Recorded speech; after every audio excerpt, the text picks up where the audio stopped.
It kind of helps when you're talking away that you're not muted. Wow. Alrighty then. So as you can tell, my morning is going well. Whoops. Good morning, everybody. I hope your Saturday morning is going better than mine obviously is. Nope, this time it was me. Hotness, it was all me. My allergies are all messed up. My eyes are on fire and all watery, and I can't see, and I didn't realize that I was still muted.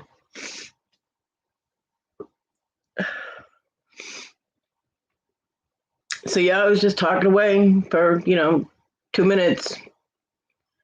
Blah blah blah, and yep, muted. Hey, at least I shut up to my own live,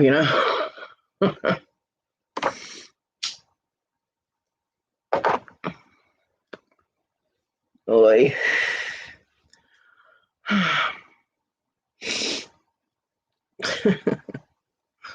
Always expect the unexpected. That is the motto here. Aw. Oh, the Cavalier Spaniels. Those are cute.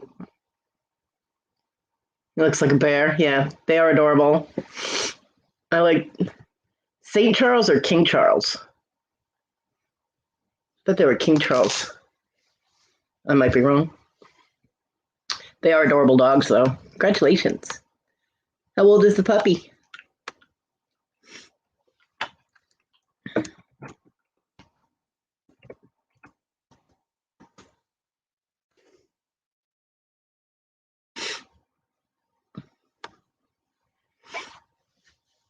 Good morning, Papa. Puppies are fun. I love puppies.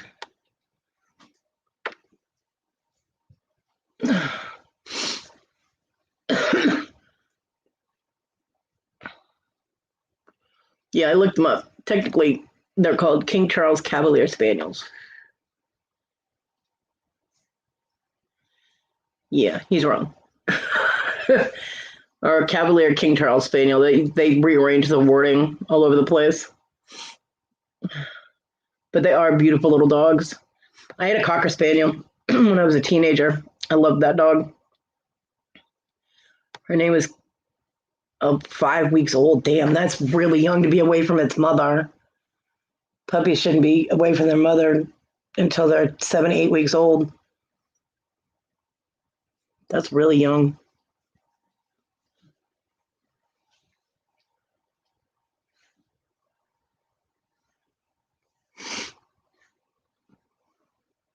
Oh, you pick them up the 20th. Okay. Whew. Never mind then. I didn't read the whole thing correctly, apparently. Yep, that's good.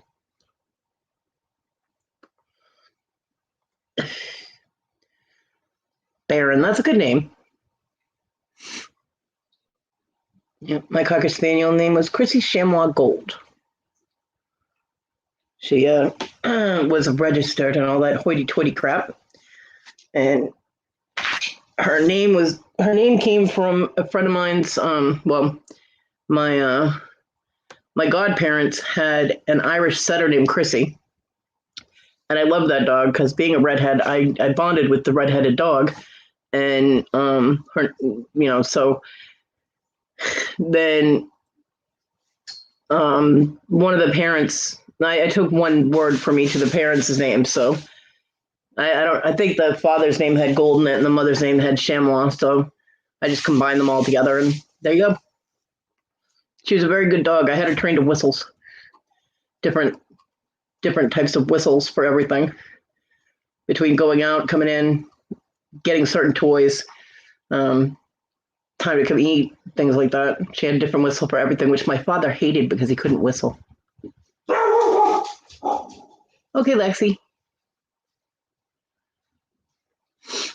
Yeah, my father could whistle in one tone. That was it. So he he was like, "You need to train that dog to words. I can't."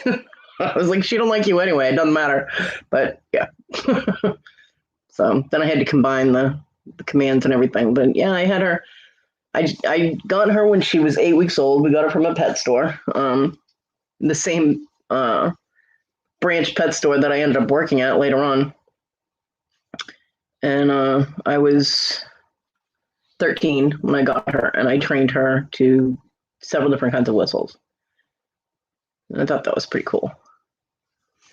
Because there's no way anybody can imitate my commands unless they heard them repeatedly over and over. And, even that didn't help. My mom didn't worry about it. She knew when the dog wanted to go out and when she wanted to come in. And the dog heard her shaking the, hi, Lexi. The dog would hear her shaking the food, so she didn't need to whistle for her. The dog would be like, oh, food, gone, But she was a very well-behaved dog. She really was. Hi, Beastman. Hi, Beastman. Hello, Clarice. I know that's what he's going to say.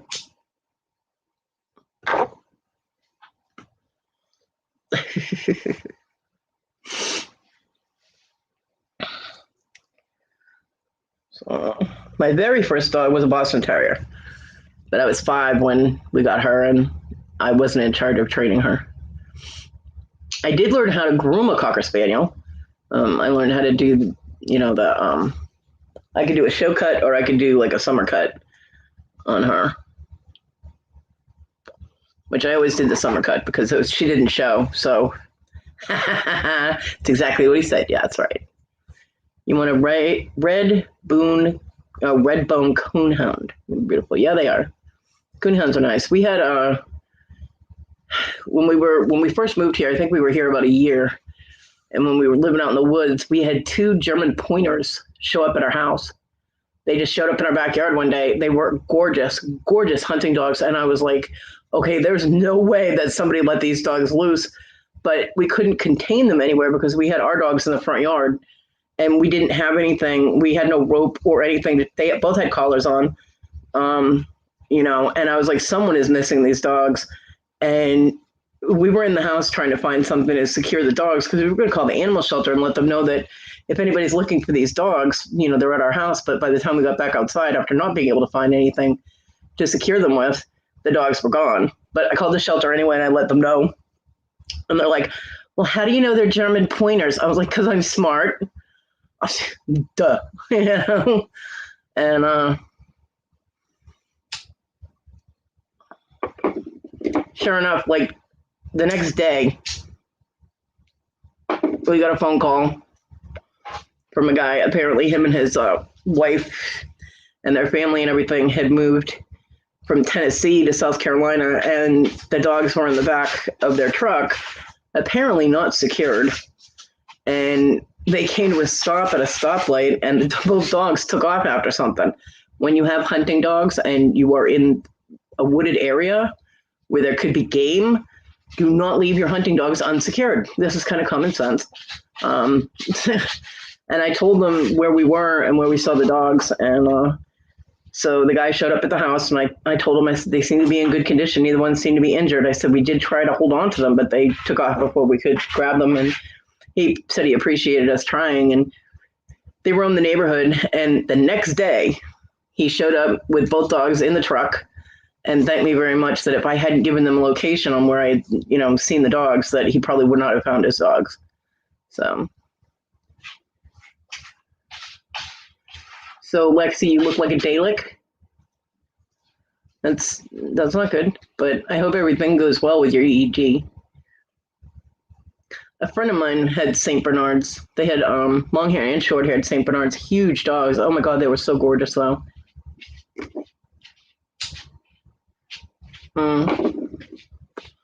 The barn I worked at had a Jack Russell Terrier, which technically, I guess when it was a puppy, should have been put down. The rest of the litter was, because it was an incestuous breeding, the mother-son type of thing. And that can cause some serious behavioral issues in the dog. But apparently the girl got really attached to this one puppy and she refused to let them put it down. So she raised the puppy, and he was so funny. We had a payphone in our Yes, a payphone. For anyone too young to know what a payphone is, look it up. Google is your friend. I'm not explaining it to you, but we had a payphone in our lobby, and every time that phone rang, that little Jack Russell would jump up and down under the phone, just boing, boing, boing, boing. It was so funny.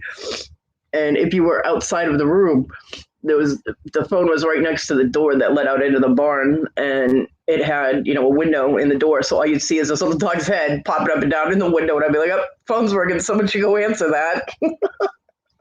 It was funny. They also had some kind of looking back at it, he must have been a border collie mix, and they had a German Shepherd. And apparently, at one point, when they got these dogs, everyone at the barn smoked Winston cigarettes.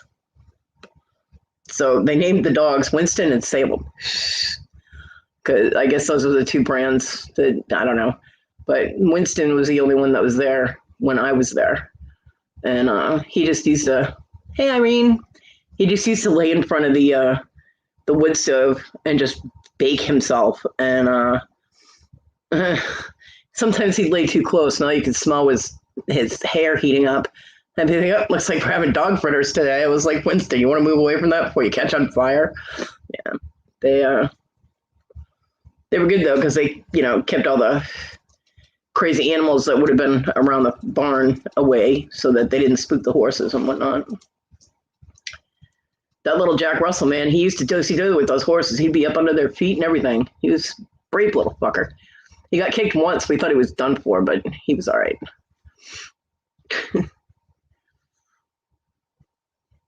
I love dogs. Very first time I ever played trivia was on the CB. They decided we were going to play trivia. And the very first trivia question I ever answered was, what is the tallest breed of dog in the world?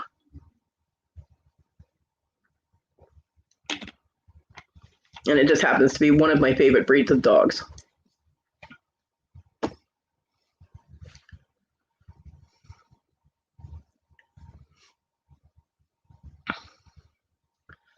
Which is an Irish Wolfhound. And I think those dogs are amazing.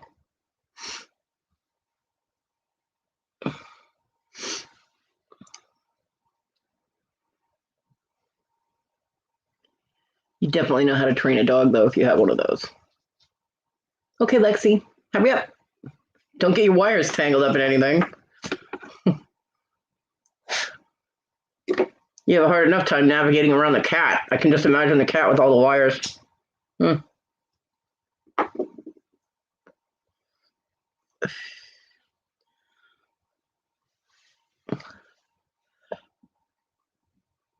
morning, Jennifer. Yeah, when I was 5, I wanted a collie. I wanted Lassie. That's what I wanted. And the neighbors had a collie. She did not look like Lassie.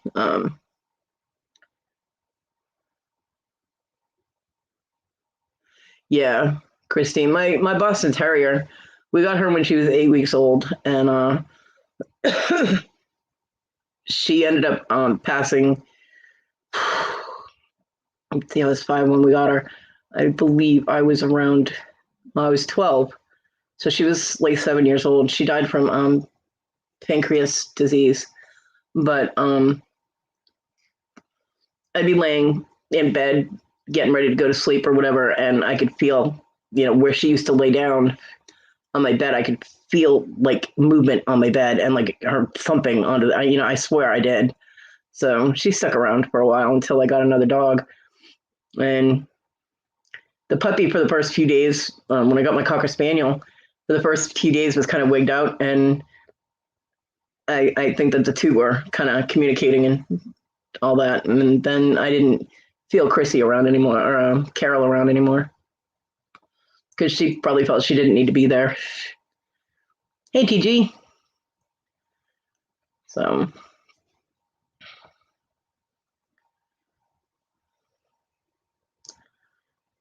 But yeah, my neighbors had a black and white collie, black tan white. I cannot remember that dog's name, but I do know that all the kids used to love pulling ticks off that dog every summer. It was the grossest hobby of all time, but we all had a great time doing it, and the dog didn't mind. Um, and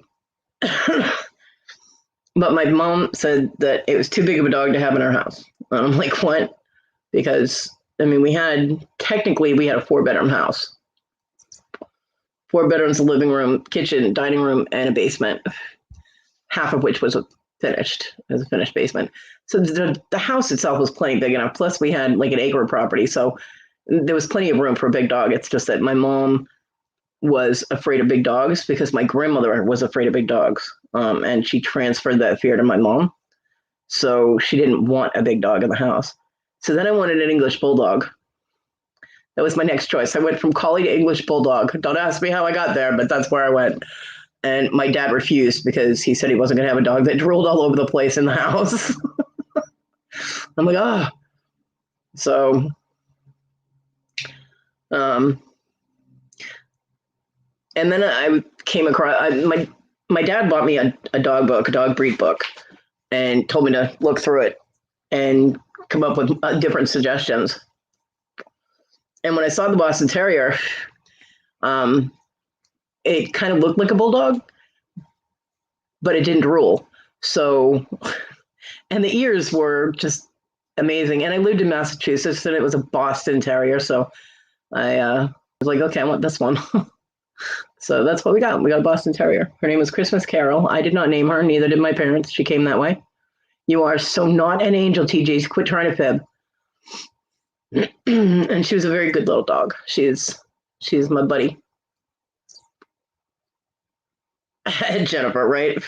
I know it does. It's like, a dish towel becomes a permanent part of your wardrobe if you have a dog that tends to have drooling issues. But John wanted an English Mastiff. Talk about a dog that drools. That thing drools gallons. I mean, St. Bernards do too, but English Mastiffs drool buckets. It's definitely, you have to bring 2 or 3 dishcloths with you everywhere you go. Oh.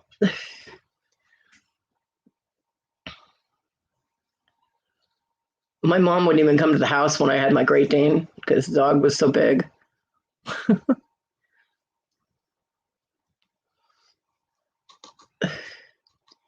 And then my daughter decided to bring home a big dog from the shelter. She's a pit mix, but she's mixed with something big because I guess she's a pretty good sized dog. And my mother was like, I don't want any dogs, no more dogs in the house. And yeah, she brought her home, and dog's still there.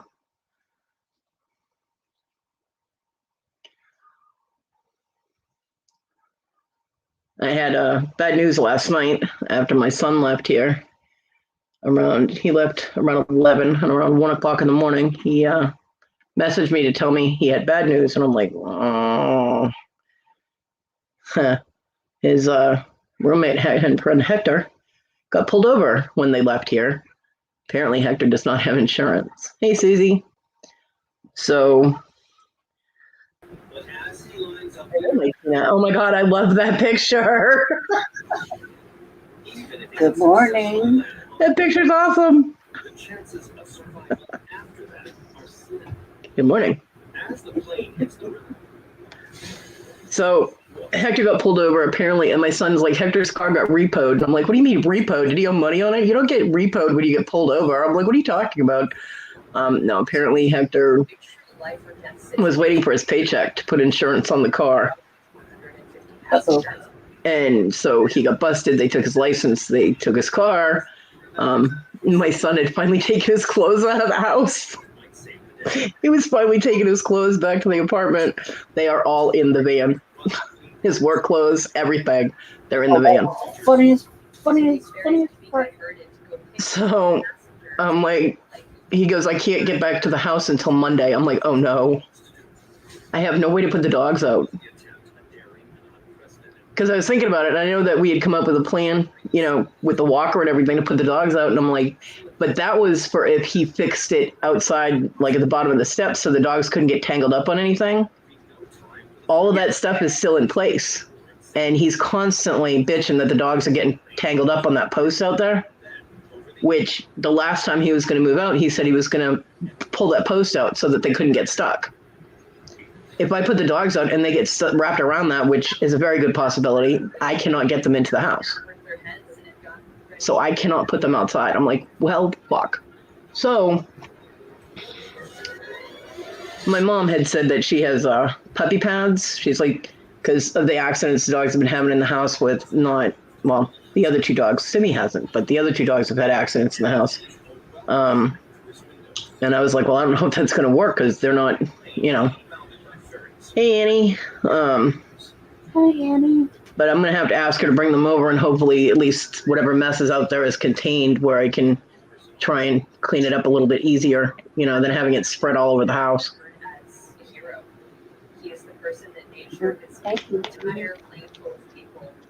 I don't know what I'm going to do with Simi because she just... But even if I had somebody else that could come over and put the dogs out, they wouldn't be able to put Rogue out because she won't go to anybody. She'll only go to me or my son. So... They'd adjust eventually. Huh? I said they'd adjust eventually. Yeah. I mean, it's just... I can't risk them getting stuck outside, so I cannot put them outside. I mean, if that post was up and the old ramp that had been on the back of the house is now laying down at the bottom of the steps, and I don't know why. It's laying flat, but it has a border, like a brace on the bottom, so it sticks up from the ground. Yeah. Like about 4 inches, so they can get hooked on that, I can't risk it. I can't get down the steps to unhook them, to, untangle them. So I'm like, well, shit. Not good, but...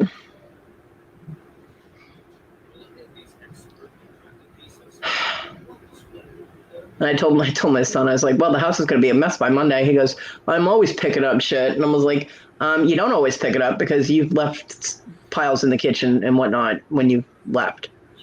I don't think he realized that I knew that, but now he does. Yeah, you bought Yeah, Jennifer, the dogs can't go outside until Monday.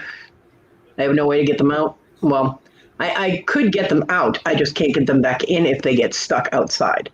If the tie out gets tangled up, there was a ramp on the back door. It wasn't in regulation, and we had to take it off because it was too steep for me to even walk up. And the post is still there from the railing.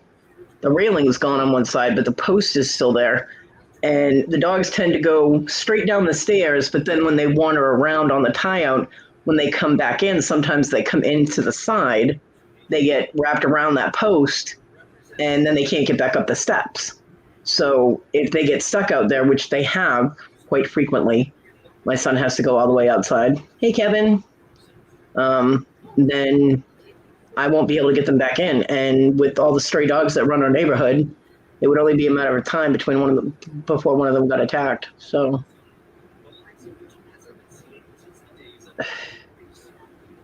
that is not a subject, TJ. Stop it. There is not really a topic today, Kevin. I don't really have a topic today.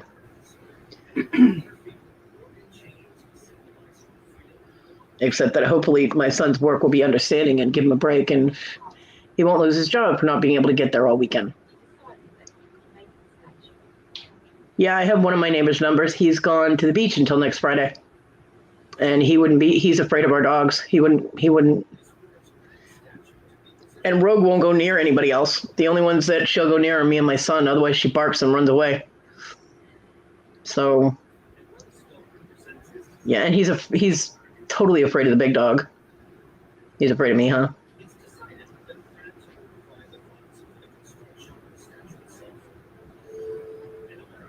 So. Good morning, Kevin. What are we having for breakfast?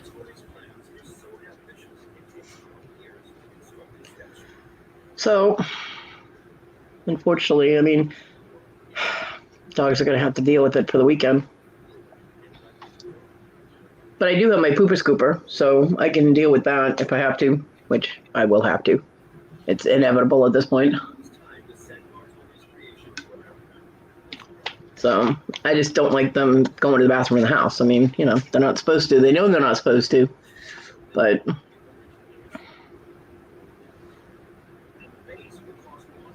I don't think the two out there are having as much of an issue with feeling guilty about going to the bathroom in the house as they did at first. But Simi,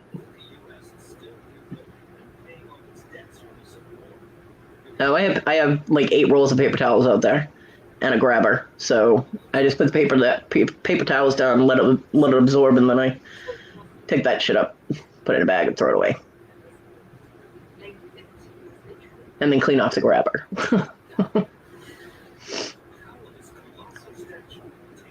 But Simi feels so guilty, and she knows she's not supposed to go in the house, so yeah, she's gonna have emotional issues over that. But if my mom can bring the puppy pads over, then it will kind of tell her it's okay for now. I just don't want her to get in the habit, I don't want dogs that go to the bathroom in the house. That's not what they're supposed to do. And these dogs are all trained. They all know to go to the bathroom outside. So it's just, my son only gets here every 12 hours, sometimes not even twice a day. Sometimes it's 24 hours. And when they gotta go, they gotta go. I cannot, Jennifer, but I did get Ella little handheld pooper scooper that gives me the extended reach that I can pick stuff up. It's about 8 or 9 inches tall. It's got the little grip thing on it, and it has bags, and you stick the bags around it, and then it creates a little pocket inside it, and so I can just scoop it, and it's easy cleanup. I don't have to wash off anything or any of that. Just whoop. And I've used it. It works well. And I got it for the specific reason that my son has a tendency to sometimes leave piles in the house when he is done with the dogs and he leaves to go back home or go to work, and he hasn't picked up a pile or something, and it's in my way in the kitchen, So my kid's lazy. So I got it for that specific reason, and yeah, when you gotta go, you gotta go. So now I'm glad I spent the money on it, because it's definitely going to be used this weekend. Yeah.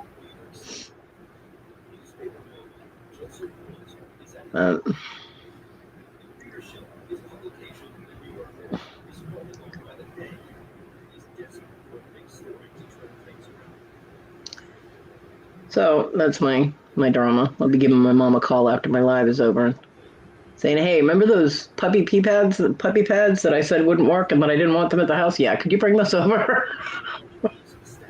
Yeah. Yeah. Puppy pads are great. Even if you have to pepper them out on the floor just to have something down. Yeah. Regardless. Yep. I mean, none of the dogs in this house have ever had any experience with them, because they were always trained to go directly outside. They were never trained to go to the bathroom in the house, and then all of a sudden, oh, by the way, no, you can't. So hopefully they'll know what to do with them, and they'll go to the bathroom on there. At least then it won't be scattered, all over the house and in my way for me getting from the living room to, through the living room and into the kitchen. Well, if you put them down in the places that you've noticed that they've been going to the potty in the house. Which is everywhere. But I mean, some of the main places. I mean, really, honestly, seriously, honestly, you don't want to put them right in front of your stove, which happens to be one of the places they like to be. Good morning, Paul. Yeah, they've gone in front of the stove, in front of the back door, and in the middle of the floor in my travel path. Right. So everywhere. And good morning, Paul. Everywhere I've noticed that they've gone to the bathroom is in my way. So, I mean, I can move the trash can and put them over kind of in the other opposite corner than my stove of the kitchen. That's about the only place I can put them besides the living room, and they don't want to go there because that's where they sleep. Except in my walk, I say walk through, but my roll through to get from the, one end of the house to the other, and that's just in the way. So I'm not putting them there, but yeah. How are you feeling, Paul? How are you and Sandy? Doing better since, your COVID And technically, I have enough microwave food that I don't actually have to use my stove this weekend, so Yeah, but nobody I don't. wants to eat microwave food during the entire weekend. Huh? But nobody wants to eat microwave food the entire weekend. Yeah, well, if I have to, I have to. I mean, it's not going to kill me. Glad to hear that, Paul.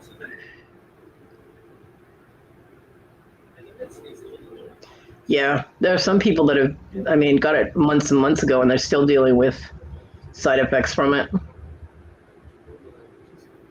morning, Irene. So we will deal with it as best we can and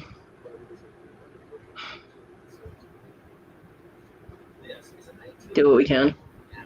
I find it ironic that my son should have gotten his clothes out of here, 2 weeks ago, and instead he picked yesterday, and now all his stuff is sitting in the van in a storage lot somewhere.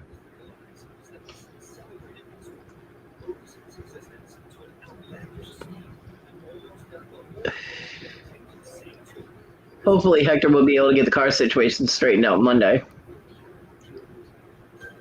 And they just got paid this week. Yeah.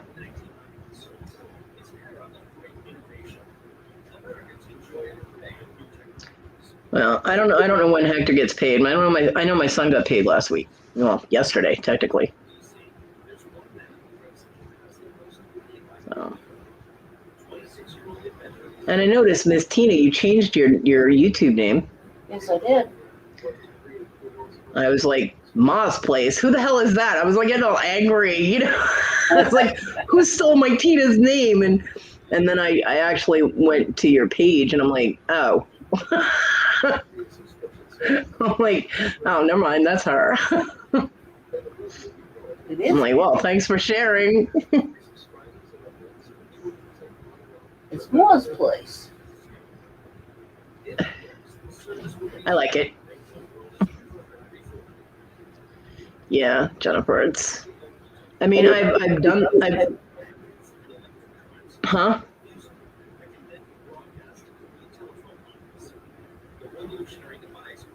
I've done the whole getting busted with no insurance thing in your car getting towed, and that's how I lost my Trans Am. I had a what the fuck year was it? 84? I don't know, an 80-something Trans Am, and leaked like a fucking sieve, man. The oil pan was bent on it because whoever put the dual exhaust on it did not know what the fuck they were doing, and they bent my oil pan, so chugged out oil like a fucking choo-choo train. But I didn't have the money to get it out of storage because I needed to, this is back before I had my disability, and I was out of work because of my back, so we had to save the money to pay my reinstatement fee for my license, and then I couldn't. By then, the storage fee was, I don't know, $150 or something, and I couldn't pay it. My mom wouldn't lend it to me at the time. She'd give me money for everything else, but wouldn't lend me the money to get my car out. So I ended up losing my car. They auctioned it off. We saw it later. Saw the guy that had it, and then we drove by while it was on fire because him and his wife got in a fight, and his wife dumped gasoline on the car and set it on fire. Oh shit! Yeah. My Trans Am went up in flames. I was like, glad I didn't own it when that happened. But yeah, I was very sad.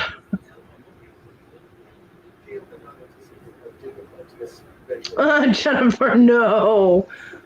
See, that's why I'm still bitter about losing my Laredo, because the plan was to eventually be able to have the money to get it back on the road, fixed and back on the road and insured and all that, so that I could use it to get around.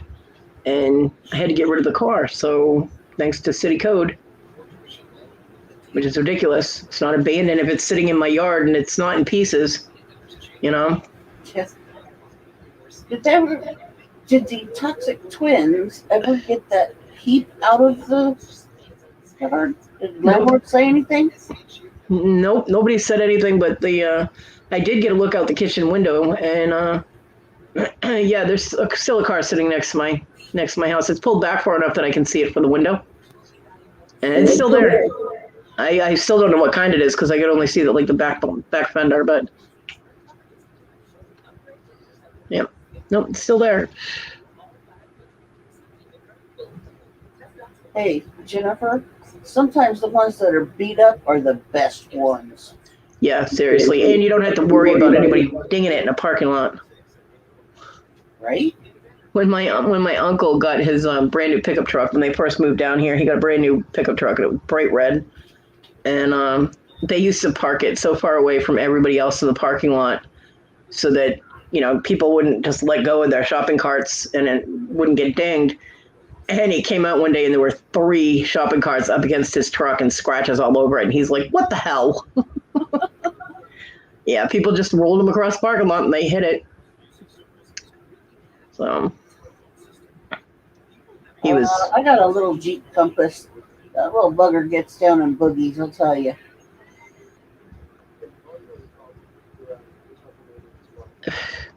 I mean, I'm never going to have the money to be able to buy another car. You know what I mean? You never know. If you manage to finally get into your groove and start making some jewelry and actually get its shit sold and get ahead, you just might get that car. In order to get a car, you have to go out and look for a car. Yeah. How exactly would I do that? You have a mama. She's not going to drive around looking for a car for me. She goes to certain places and that's it. That's how my mother is. She doesn't do the, okay, well, we have to go to this place you've never heard of. I'm not really sure how to get there. We'll just follow the directions. She doesn't do that. Go ahead, TG.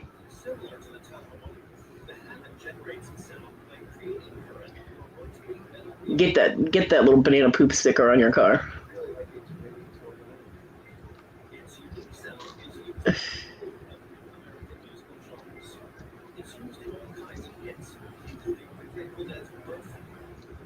You still have to go look at the car, Paul. You can't just buy a car without checking it out. I mean, looking at pictures is one thing. Anybody can make a car look pretty in pictures. You have to listen to it run. You have to check the oil. You have to look at the car. Yeah, I'm not one of those that they've got all them ads on TV and shit for, the Carvana where you just shop online for a car. Yeah. I have to go look at a car. Mm-hmm. I have to test drive a car. Mm-hmm. Exactly. I know they deliver to your door, but yeah, you need to have the money to buy it too. I'm aware they deliver to your door, but what is that? What is that, Paul? Carvana or some shit like that? Yeah, something like that. Yeah, you need to have money to buy it. You need to have money to insure it and register it and all that fun stuff. So I do not have any of that right now.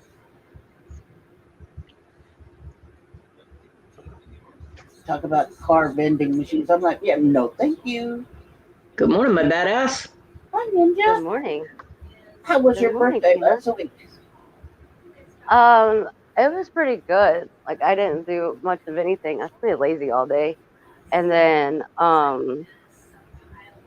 we went to this little cafe that's like an hour away, but I love it there. Mom's like, we're going out to eat. And I'm like, where are we going? And she goes, just to get dressed, we're going out to eat. And I'm like, where are we going? And she goes, you'll see. And I'm like, please not Chili's. That's where they take everybody for the birthday is Chili's. And I'm like, not Chili's because I'm not a fan. And she goes, well, I didn't say we were going to Chili's. Just get dressed. And I'm like, okay, fine.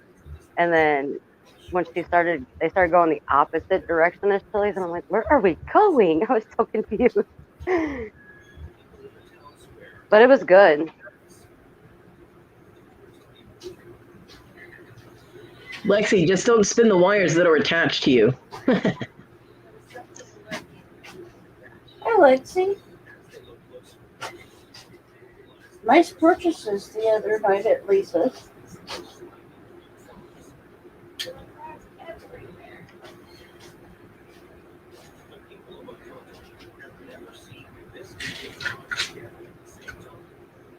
Yeah, it's funny. The other morning, TG asked Lexi if she slept tight. It had a question mark. She just said sleep tight with a question mark. And Larry thought that TG was trying to send Lexi back to bed. I was like, no, that was in the form of a question. That's funny. So. I love Larry.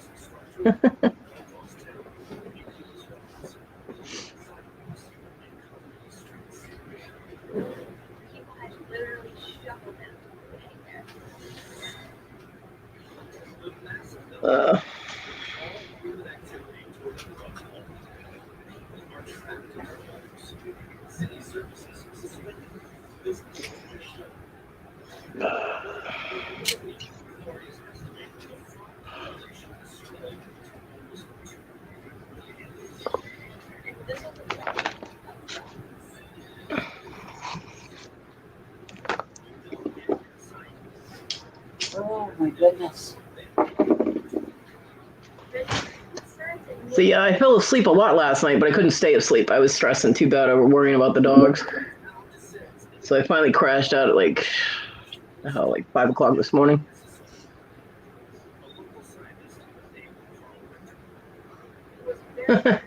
TG says good morning to the Lockers. Nice, Larkers, yeah.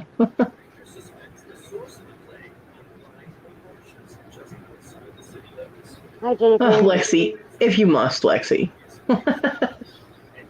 Lexi, you're more than welcome to come up here. Cool, Irene. Irene made blueberry and strawberry jam yesterday. Oh, strawberry jam.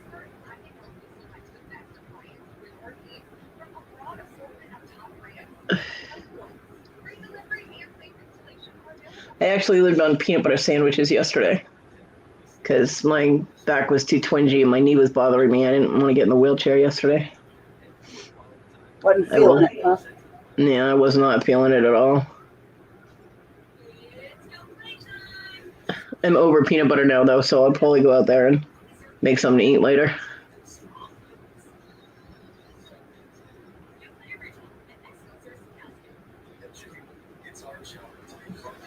Having toast with jam now. Ooh. Yummy. Well, people are allowed to lurk. I don't mind. Well, I always have rafter seats available. Well, I mean, I go to chats and stuff, and I don't always say anything because my hands hurt too bad to type. So, a lot of the times in Victoria's morning show, I don't. And then she gives me up because, I'll message her and she, will laugh or something and be like, thank you, Kodi. I'm like, shit. Hey, Lexi. Morning, Papa. But it was not me that sent her whatever boob picture that she got sent or whatever. The other day on our morning show, she just started laughing hysterically, and she's like, no, someone sent me a picture reminding me of boobs. I'm like, what? And I was like, that's why I put in the chat. I was like, it was not me. It wasn't me. Yeah, I know. And a lot of times when I save her ass from being embarrassed or when she doesn't understand something, people know it's me.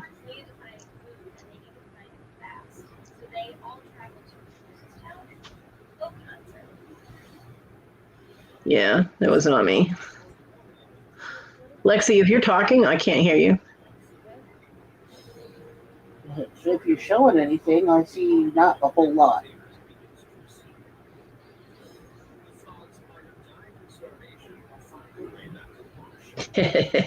Jennifer.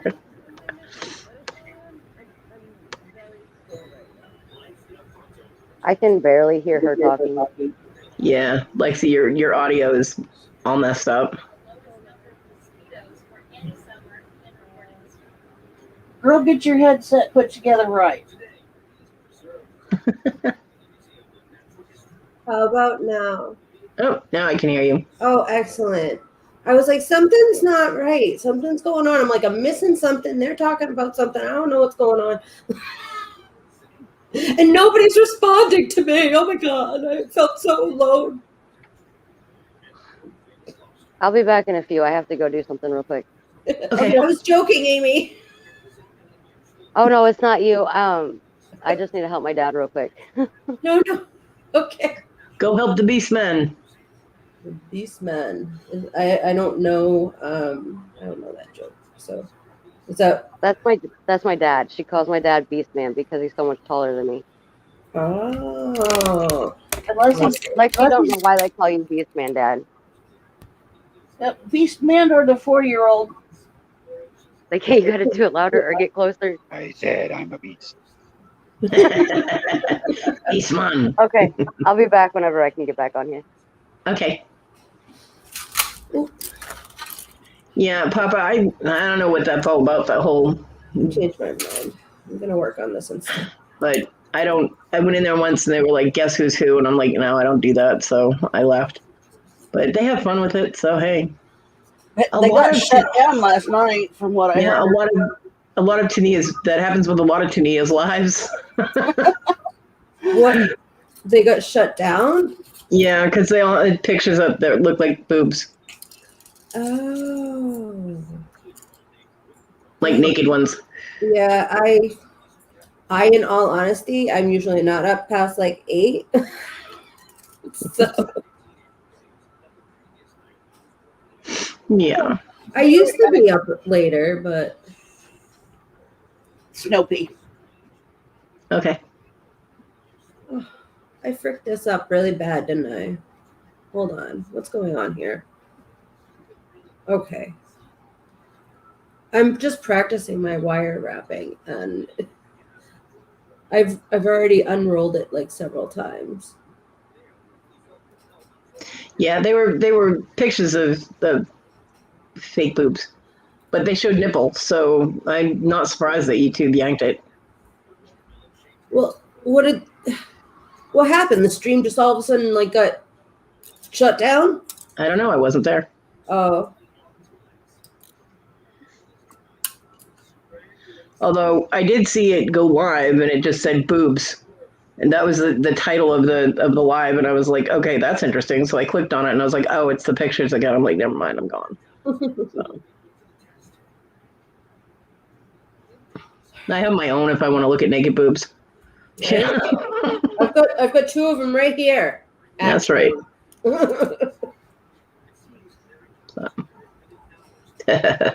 TG.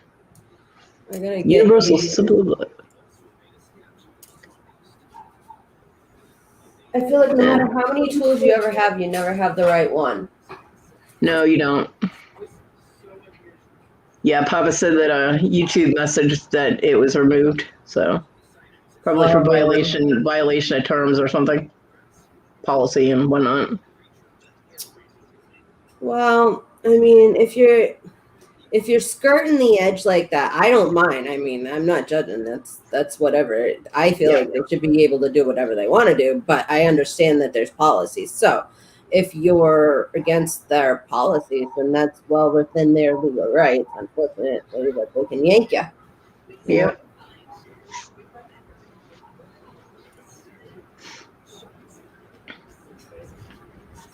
Yep, they can. It's their party. They can make the rules.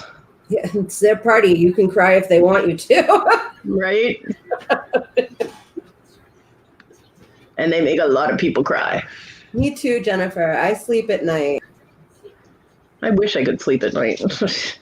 I actually sleep better during the day.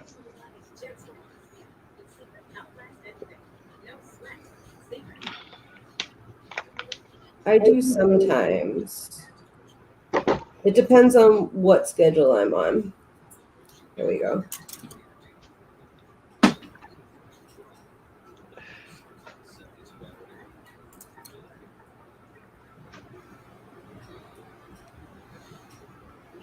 I don't have a sleep schedule. I sleep all the time. What's your I did schedule? I did that yesterday. I slept. Anytime I want to sleep. Yeah, I mean, I tried doing because people are like, well, just don't nap and then you'll sleep at night. Yeah, I tried that. It didn't work. Because then I'd go, all day and I'd fall asleep with no problem, but I'd wake up an hour and a half later. And I'm like, what the hell? Oh. Jennifer. So now I make it a policy. If I need to, if I'm tired enough that I know I can sleep, I lay down. Screw it. I don't really have a schedule. I have nothing I'm supposed to be doing, so I can do that. It's not like you're raising kids or anything, Yeah. So, hi again, Susie. Hey, Susie. And even after I'm able to get my craft room completed and get working again, it's still my own schedule. Yep. I mean, I can go in there and start making stuff at 2 a.m. if I want to. So Right. Susie found me. Hi, Susie. Hi, Susie. I was figuring, because I was talking to her. She was the one I was talking with about the package, and I hopped on here with you, and I was like, well, she'll find me.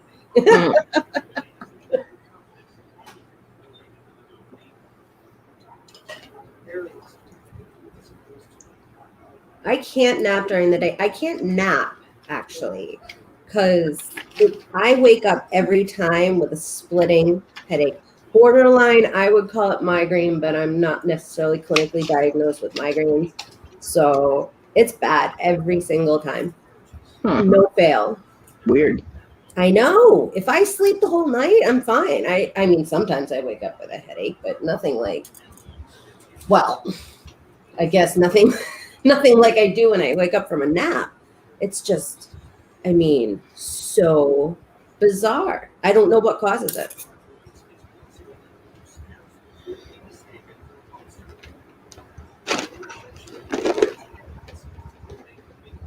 Yeah, I don't know. I mean, I get migraines, but not that often.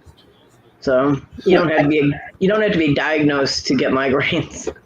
Right. Well, I take Topomex twice a day for mine. Hey, Casual. Hey, Casual.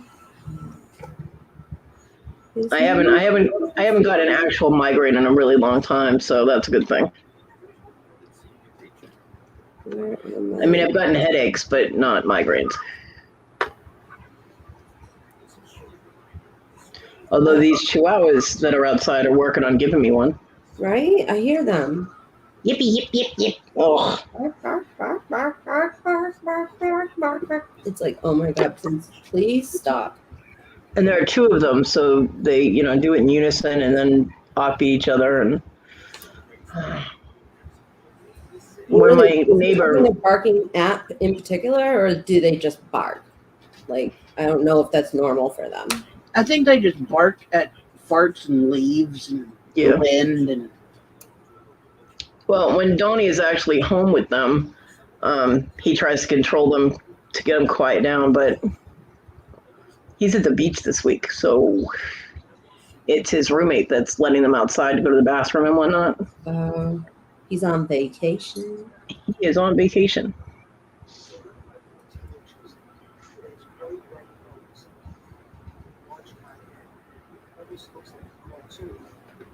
What did I miss?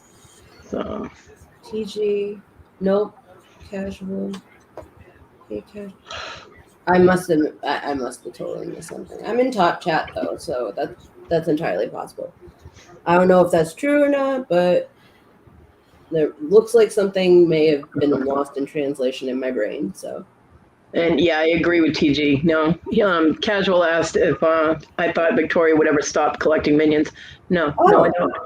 I think she will collect minions until the walls of her house turn yellow. No, I had no idea. That didn't even show up on my screen. My mother has a chihuahua. My mother has a chihuahua named Paris. I do not know how she came up with that name, but that's what she named the chihuahua. I don't know, maybe because Paris Hilton had one. No, my mother wouldn't know who Paris Hilton was if Paris Hilton walked up and slapped her in the face. My daughter decided after their other chihuahua had to be put down. It was like 2 weeks later that my mom needed a new dog. So she went to the shelter and got a chihuahua and brought her home and just handed her to my mother. I'm like, this is not how you give someone a pet. But So my mom kept her, and that Chihuahua doesn't like anybody else in the house. Not really. It's an interesting design. We need an intervention for Victoria. Yeah. It's gonna get wound around this, and Huh. each one of these is just gonna pop in a little bit on the front so that it'll hold it, and then Cool. it'll have that little channel to sit in, and then it's part of a much larger piece. Thank you, though.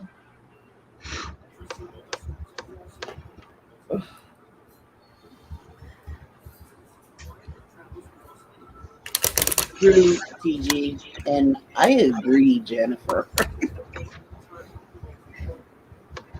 Oh, this thing on my head is it makes me so itchy. And like one of the number one things, it's like, don't scratch your head. Thank you, Susie. When someone told Victoria she should get a little minion car, I What, like a yellow VW Bug? like a car that's painted like a minion with the eyeball things on top. I sent her this. Oh my God, no. Is that thing too cute? I sent her that, and then I found. Then I found Did I this show one. my new hat? No, Susie, I did not show up. Susie has seen me. No, I have. That would be so funny. I'm not going to do it, though. And then I sent her this one. So there you go. I found your car. Oh, Lordy. Oh, that's great. She should take that to some like auto manufacturer and just be like, here, you need to make me this car. So that's why she was laughing after she said that about the cars, and then she looked at her messages. That's why she was laughing. Why do I need a weave? What is she talking about? Why do I need a weave? Are you talking about my wire or are you talking about my head? Jennifer, I'm confused. Your head. My I agree, head? Jennifer.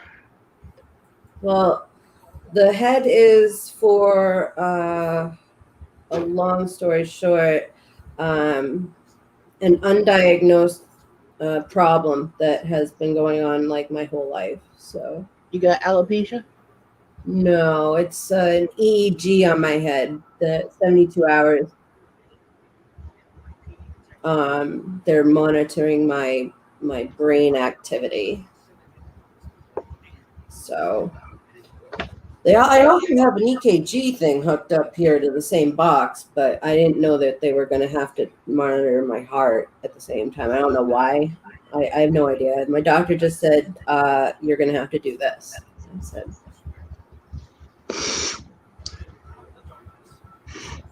Juicy. Oh my God. Susie, yes. I know you were speaking about the jewelry. I don't know what Jennifer was talking about. Oh, casual. What about not being able to bid on anything minion? Yeah, everybody was sending Victoria minions. So she's got a rule that she's not allowed to bid on anything. No, casual was saying that casual couldn't bid on anything because everybody was bidding on the stuff so that they could have it sent to Victoria if it was minions. Oh, that's so cute. My hair is safe. Yes, my hair is safe. It's a little, I mean, it's got some tape stuck to it, but my hair is all here still. God. Oh my God, you should see how I look. Ladies, it's funny. It's just funny.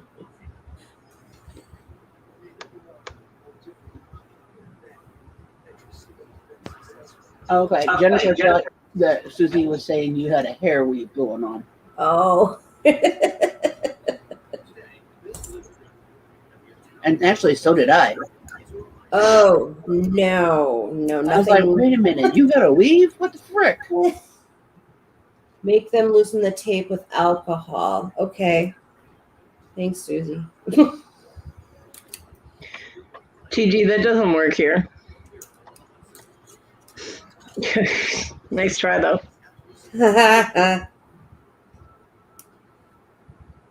But now we know. Thanks, Scarlett. That whole situation on Larry's show is ridiculous. Oh my god, it's too funny. Morning, Good Kent. morning, Kent. Morning, Kent.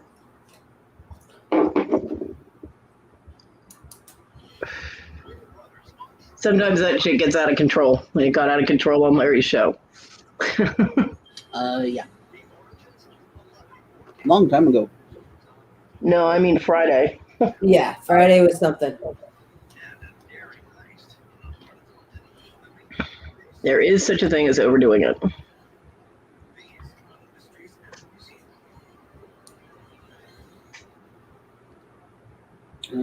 So there was new developments and overdoing it, huh?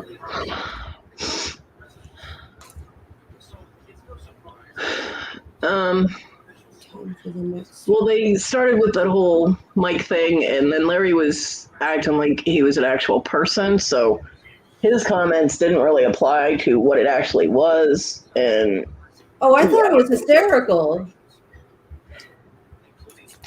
it just, I mean, at first it was kind of cute, but then it just went on too long, you know? Uh-huh.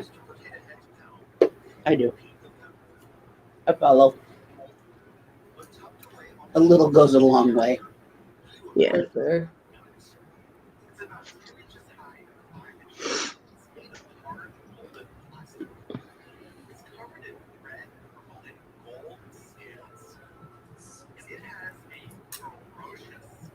Mm-hmm.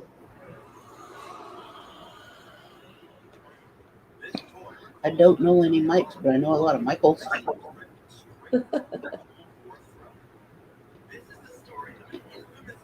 know a few Michaels. I'm married to Michael. I wanted to marry a Michael, but I didn't. I shouldn't have. I'm glad I didn't, actually. I really wish I hadn't.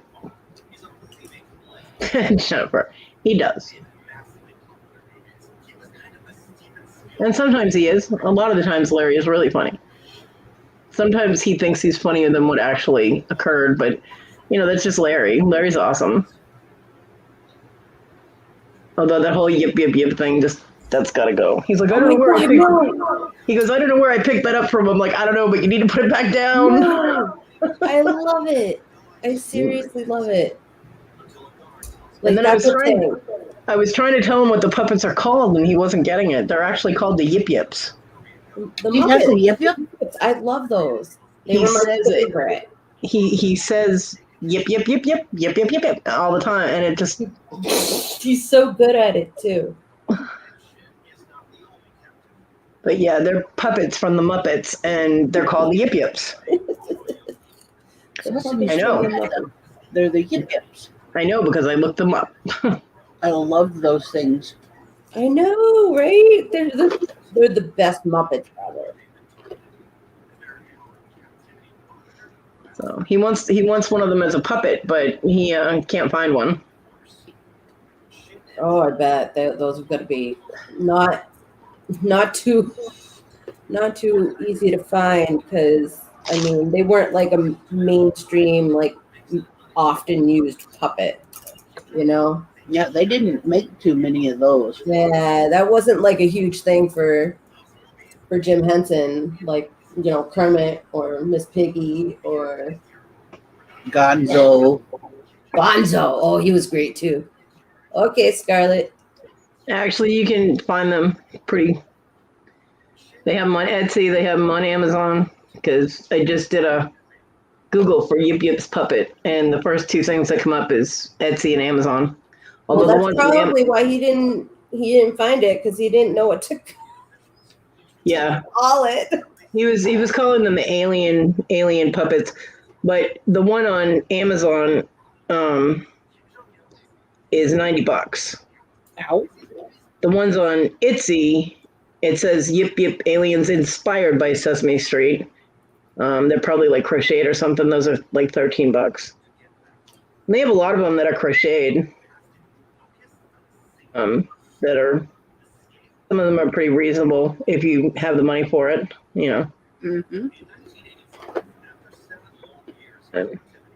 If you know somebody that can crochet, you can ask them to make one.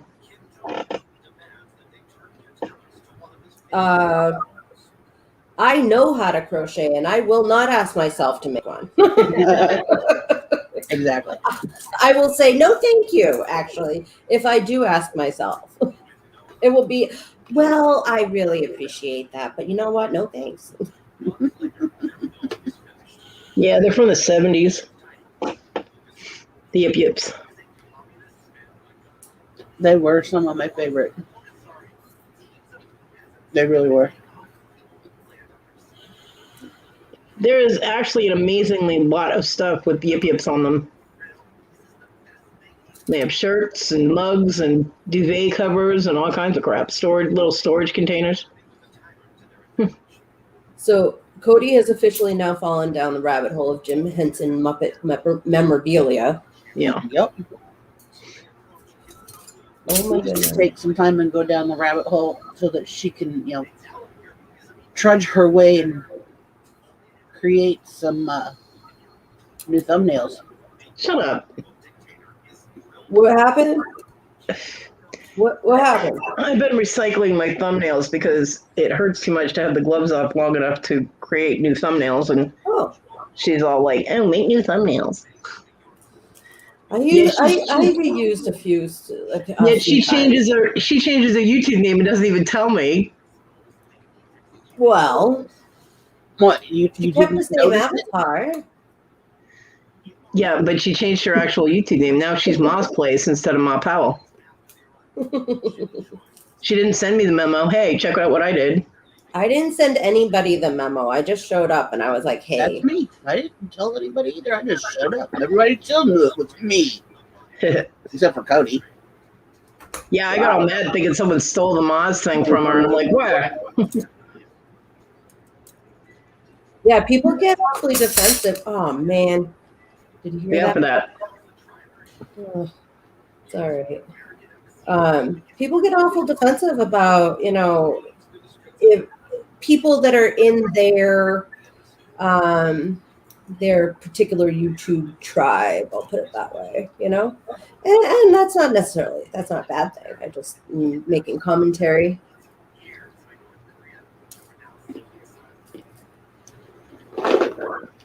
Kodi, you're like, hey, somebody stole their screen name. That people thought that about me too when I changed to whatever, I forget what it was, but it was before this one. Why? Who did they think you stole it from? They thought somebody stole it from me. Oh, They were like, who are you? You must be Alexis, because if you're not, then we've got a problem. I was like, no, it's me. But there's so much that goes on with people hiding,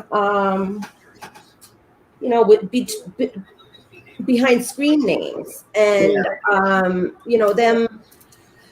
Like I was just talking to somebody yesterday about, there's so much of this auctioning going on. You never really know who you're sending your address to. I mean, if you show up new to an auction, unless you're part of that community and you've come up, I guess you could say, with these people, then you don't know for sure. And even then, you don't really know these people, but you'd like to think you do. well, it's the same if you give anybody your address. I mean, any kind of online buying or mail order buying, anybody, anywhere from 500 people could have access to that. So it's true. I can't one way or the other. I'm not arguing, Jennifer, but I'm not really worried about that. I like to be. For the longest time until I ran out of my meds, I was making unique thumbnails. Each one was different. And I like that because I like making them, but it just hurts too much. So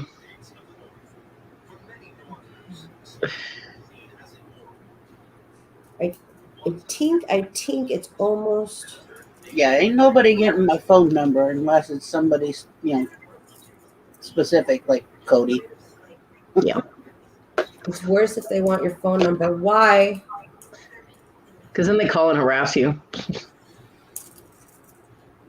But why? Because they're assholes. I don't know. Stupid. I just don't understand people's natural inkling to be disruptive and malicious. I just don't get it.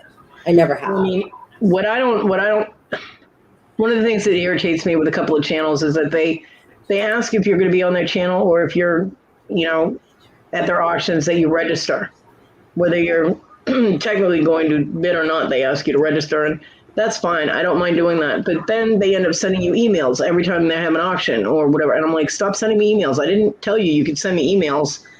I mean, I'm subscribed to you. So I don't like this spam. I don't need messages in my messenger telling me when there's an auction, and I don't need, because they're on my subscription list. So I see when they go live. I get the notification when they're going to go live. I don't need to be spammed by auction solicitations. Wow. I mean, I understand that people are trying to get their channel out there and they do everything they can, and their friends try to promote it. But when I get three or four different people sending me the link to the same auction, it's like, could you guys designate one person? Well, I can see that, but I don't think that people really think of it that way. And it's hard because I know a lot of these resellers, like especially now since the pandemic, this is a lot of their livelihood, and if you are depending on these people that are following your YouTube channel or whatnot to provide a good source of your income, you're gonna harass anybody you can. Yeah, I'm not saying it's right. I'm just saying that's. No, I understand the reason behind it. I mean, you do everything you can to promote your business, and I understand that. It's just, I don't need it. You know what I mean? Sure. G's good people, though, Jennifer. Yeah, I love George. Oh, I mean, Greg. No Money G. My name is Greg. When I first came on YouTube and I first met Greg, the only thing I remember about him is like he had just changed his YouTube name, and he was like, "No, it's me, guys, it's me," and they were like, "Oh," and so finally it was a joke because they're like, "Oh, it's Greg," and I was like, "Oh, I won't forget." I'm like, "It's Greg." Yeah. So is that now George? Well, Victoria called him George one day, so now I call him George. Oh, I see. Victoria renamed him, as she does with just about everybody. Hi, Jen. Like poor Amy is now homeless. She called Amy homeless one day instead of hot mess, and yeah. It Well, just she calls went me what? Every time. Alexa. Yeah. I'm like, that damn machine stole my name. Like, she just straight up hijacked it. How do you think I feel? There's a thing called Kodi TV. I'm like, yeah, I've no. never even heard of that, though. I was like, I want royalties from that. What the hell? Good. Oh yeah, for a while, Landshark Picker and No Money G had exchanged names. Oh, I thought. Well, Craig and. I agree, Rhonda. Craig and Greg. Yeah, she kept confusing their names and calling them each other's names. So they then they just started messing with her. So. Good morning, Rhonda. I used to have a problem with Craig and. Yes, Jennifer, I know that. Hi, Jen. But yes, and Alexi. But I used to have trouble between Craig and oh frick, now I can't even think of his name. It was like Glenn. I used to get Craig and Glenn's screen names mixed up. I don't know how. I don't know how, but I used to get them confused all the time. But yeah, Rhonda, that's what I was saying. I mean, if I give you my information, it's not to get solicited, through my emails or whatever. That's that wasn't even an option with, them saying, if you wish to receive emails from us, or whatever. It's one thing to volunteer for it. It's another thing just to have all of a sudden this stuff showing up in your inbox. Yeah. Have a good day, Jen. Okay, bye, Jen. Don't work too hard. Because we all tend to do that occasionally. All right. I'm so klutzy.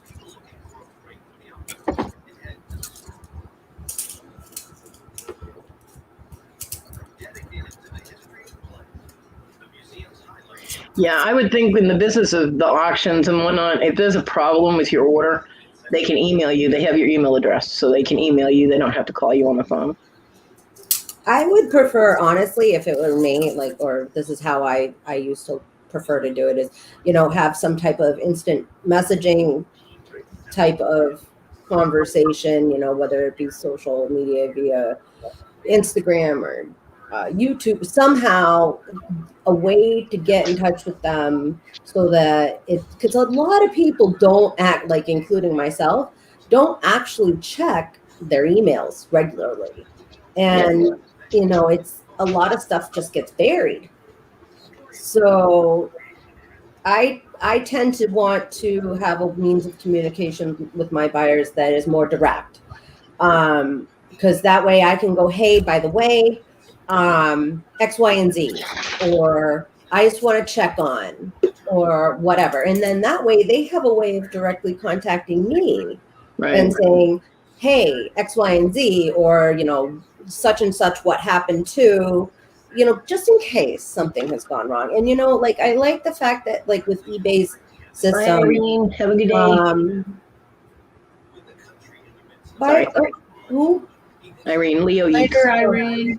Bye, Irene. Nice to meet you officially, I guess. I don't, but hi, bye. But no, it's a matter of just ease and, I guess, customer service, really. Yeah. Well, I know Papa had said that flipping crazy, Lisa, she doesn't send emails unless you request them. And I know that's true. Right. But there are other people that I get them from then. Yeah, I get emails every now and again. There's a certain couple that do send email reminders about auctions. Yeah. And then I have a few people who send reminders via Facebook Messenger. But most of the time, everything usually just posts to the Facebook page group things. Plus, I have my notifications on my subscriptions. So,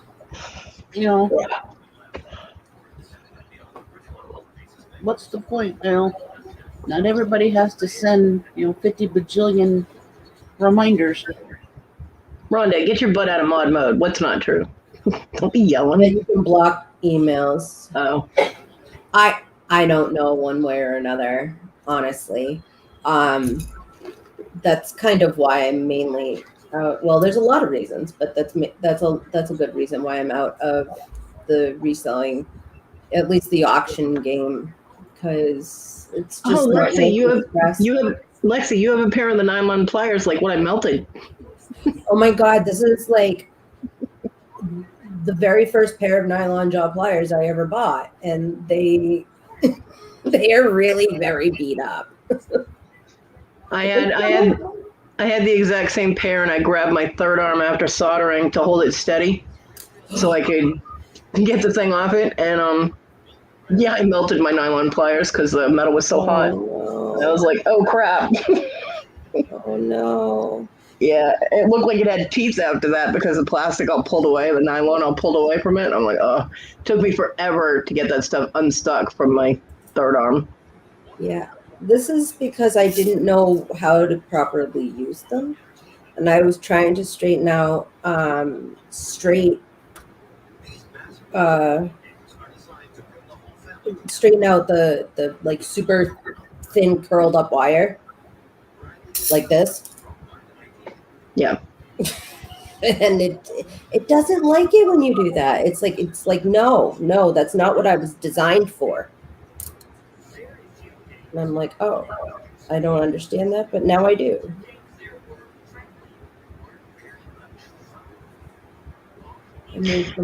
Yeah, I don't know, Jennifer. I mean, emails that I don't want, I just click them and delete them, you know? Oh, she was talking about Lisa. Oh, I don't know. Rhonda. Yeah, I mean, I've never actually messaged anyone and said, please stop sending me messages or emails or whatever. I've never bothered. I just ignore them. And if I want to go, I'm already probably there by the time they send me the link. You know, like I was at the Fire Nut Challenge there, the Death Nut Challenge, and I think Kim sent me the link to it, and I was already sitting in the chat when she did that. So, Oh my God, well, that's another thing. You don't know if they're already there. You yeah. know, just lurking. So I don't know. I used to send it out to all the same people every time, you know, to let them know that I was going on. But that was mainly because I never would pre-schedule anything. yeah. And next thing you know, it would be like in a half an hour I'm going live, or even less than. So That's weird, Jennifer. you can mark it as spam, and it will and then it will go to your spam folder all the time. Well, luckily, Lexi, I do have another pair of nylon jaw pliers, so, and they're newer and a better quality. So I'm glad I melted the crappy ones. right? I just wish I could. I just wish I could get a new pair, but I will. You know, you can replace the nylon part of those, right? I don't think I don't think I can on these. Oh, This yeah, is like those- glued on, and there's no screw. Those are the really cheap ones. Yeah. Yeah. So, I mean, they still work. I mean, it's not. They work for now. Yeah. But you know, and that is definitely on my list of things to purchase for tools. Rhonda, that's funny.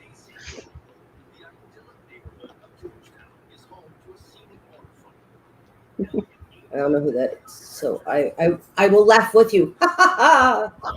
Jesse is Clear Thrifts. Oh, okay. And Jesse and Rhonda have a thing. They have a love-hate relationship going on. Mm. I don't think there's ever been any hate in there. It's just kind of like they give each other a hard time. And Jesse used to buy her presents all the time. I don't know if he still does, but That's the hate He's, part, is the hard time. The love-hate. oh, okay. But Speaking I don't of think he ever sent anything that like what he sends me. Oh, I love you, Jennifer. You're great. Speaking of Gary, Because hashtag cockmail. what? I still haven't received a package. Thank God. You must have not sent him my address. I didn't. From God? No, from Clear Thrifts. Oh. It started off as a joke on that fucktards channel in Scotland. About finding unicorn horns in storage units, and he told Jesse, he's like, "Oh, Kodi wants you to send that to her." I'm like, "No, Kodi does not." Yeah, he did. In a 17-pound box of jewelry, costume jewelry and whatnot. I got a very large.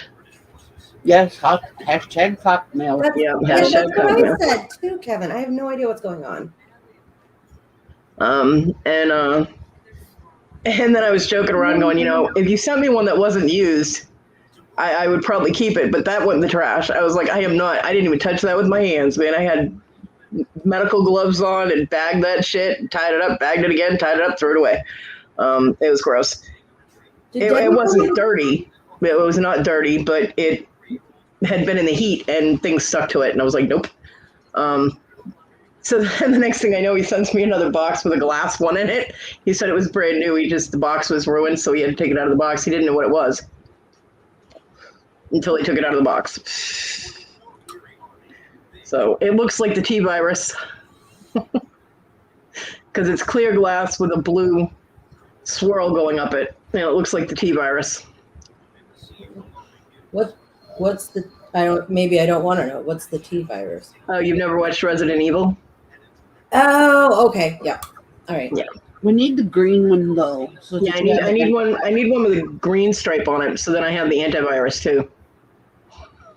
But yeah, I kept that one because one, it's glass and it's completely sanitizable, and two, it's just really cool looking. It really is. So yeah.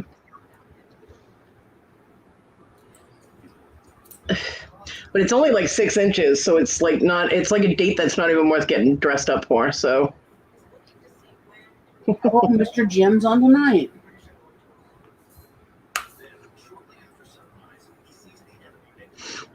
So, but yeah, that's the kind of mail I get from Clear Thrips.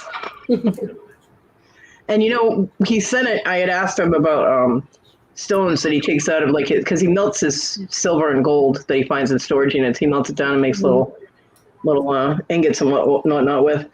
And so I asked him what he did with the stones, because of course I make jewelry. So that's my natural inclination is, what are you doing with the stones? And he goes, oh, I just throw them in a box. And I was like, can I have them? Right. And he's like, yeah, when I find the box, I'll send it to you. I'm like, awesome. So like 4 or 5 months later, I asked him, I said, so did you ever find that box? And he goes, oh, I think I tossed it in one of the totes. And I'm like, no, because he has, whenever he gets like regular jewelry, not silver or gold, but just whatever jewelry, he throws them in these totes. And that's what he was taking the jewelry out of that he was sending to me, is he'd just scoop up a handful, stick it in a box, and pack it away and send it to me. So he goes, I'll send you a box. He goes, I got something else to put in it. I'm like, no. And he's like, oh yeah. I'm like, crap. And but there were no stones in it. So, because of course they're all going to fall to the bottom, It's okay though. Some of the stuff is really pretty. I was going through it with Tina when we were on Messenger, and some of the jewelry is really pretty. Mm-hmm. I'm knocking stuff on the floor. Don't do that. No, it's really. I need a better desk. So.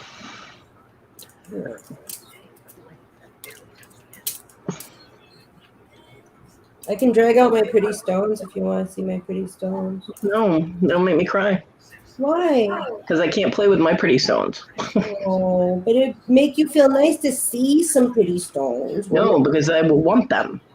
Oh. This is why I don't go to gem and stone auctions, is because I cry. Right, well. I have a very hard time not buying, but I don't. I don't have a hard time not buying because I don't have any money, but I cry because I don't have money to buy them. Right. I'm pretty much, yeah, that's me too. And I seriously have enough emotional issues in my life without adding to them purposely, Right. Kevin. I love you, Poor Kevin. Kevin. Why not? She was, Jennifer. She had like a whole shelf. She had her Octopussy on there and everything behind her whenever she went on camera. Oh my goodness. Ooh. Wait a Hey, my little T-virus penis there. It's going on display. It's like a glass sculpture. It's pretty cool looking. I don't know what you're talking about. The she who? Me? What? I have no idea what's going on.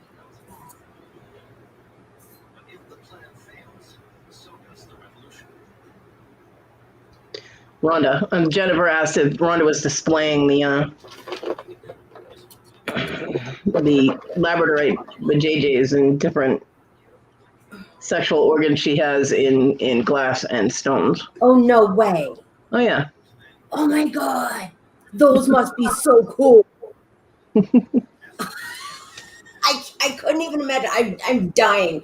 I would love to see it. Oh my God. I would laugh so hard. I'd be like, no way. I'd see it and I still wouldn't believe it. From what I understand, they're pretty nifty.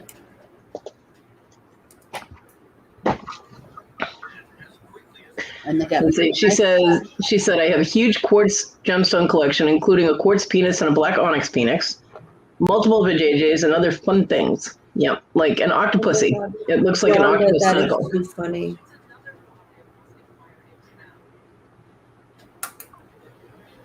Yeah, and the octopussy is pretty cool. It's looks like an octopus tentacle.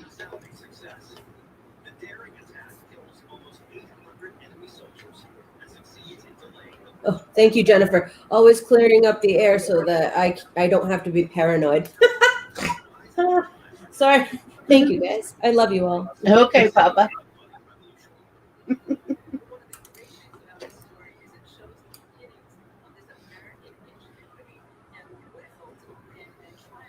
Yeah.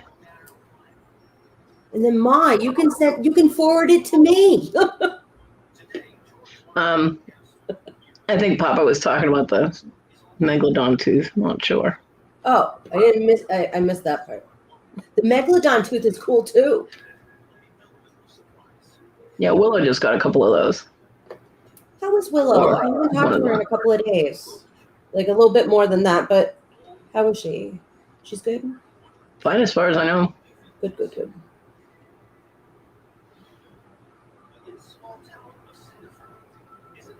Oh. Well, Rhonda, Yeah, I have a Dalmatian Jasper dolphin if you're interested.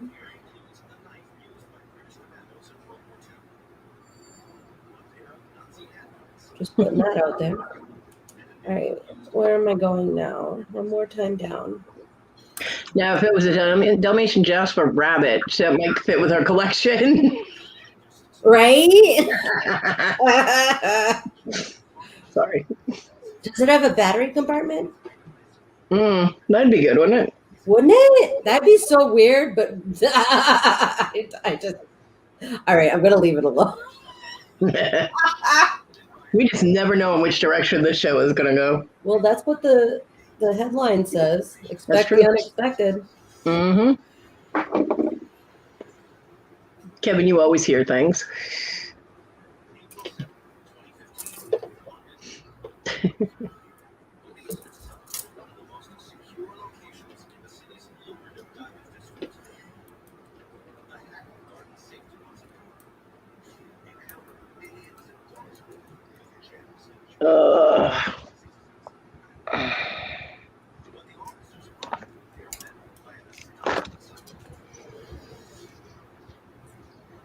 Oh, Rhonda said they're rechargeable now, Lexi. Oh, that's right. I forgot about that. Lithium ion. Thanks, Rhonda. Yeah, they come with USB ports now. You can hook them directly to your computer. Mine's solar rechargeable. I just put it out in the sun. It's solar powered. It was solar powered. I charge it up every morning and then I get to use it every night. Oh, Lord. Could you imagine? I don't know. They probably exist, but I don't honestly have any idea. I don't honestly have any idea. It's like, what's that little solar panel on your roof for? That's for the dildo. That's for the 9-incher. All right, so there's 3, Kevin. 4. Kevin started handling his pretty stones and something came up. He's got to go. Okay, well, I hope you enjoy your afternoon there, Kevin. Well, Jennifer, that would mean it got plugged into both ends, wouldn't it? She said just plug it into your computer. Right? All right, that's a little better. I don't know why you can't see it. This sucks. That made it worse. That made it better. Kind of. Yeah. The weaving isn't great, but it's okay. I'm getting there. It takes a lot of practice. Oh, for God's sakes, yeah. I mean, this is months and months and months of practice as it is. So. I can't do wire weaving Done. because of my hands. Yeah. I want to try and do it for as long as I can. You know, right now I'm lucky. My hands feel all right. You know, I'm going to just keep trying. Hopefully I'll learn before my hands give out. Yeah. I mean, I've seen some wire woven stuff that is so intricate, and I'm like, oh my God, how many years did it take for you to figure that out? You know, like, wow. I love to watch the people that take the bundles of wire and they make like the bonsai. Yeah. That's crazy. I've seen those videos, and it's just wow. Wow, that was quick, Kevin. I know, right?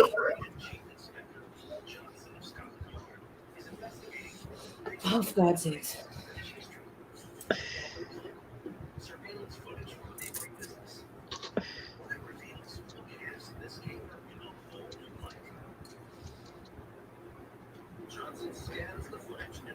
Jennifer.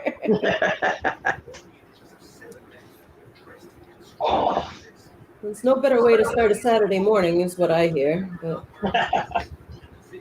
hey, you know, teach their own. I'm not saying that if you don't, you're in trouble. I'm just saying. You're missing out, maybe. That's Lexi, Virginia. Hi, Virginia. Hi, Virginia.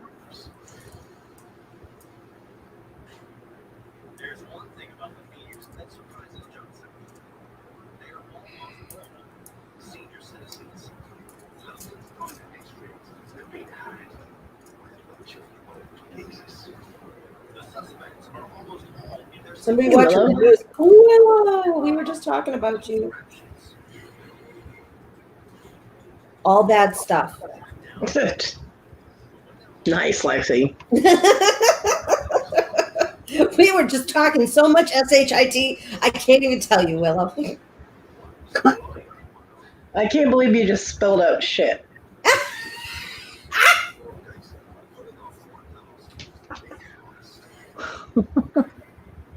Well, I'm not on my own station. I'm on my best behavior.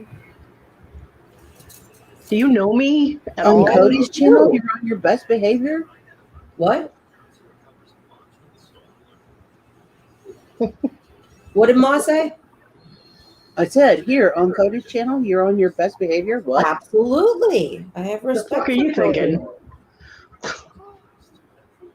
I do. I have respect for Kodi. That's what I'm thinking. Aw, thank you, Lexi. You're welcome, Kodi.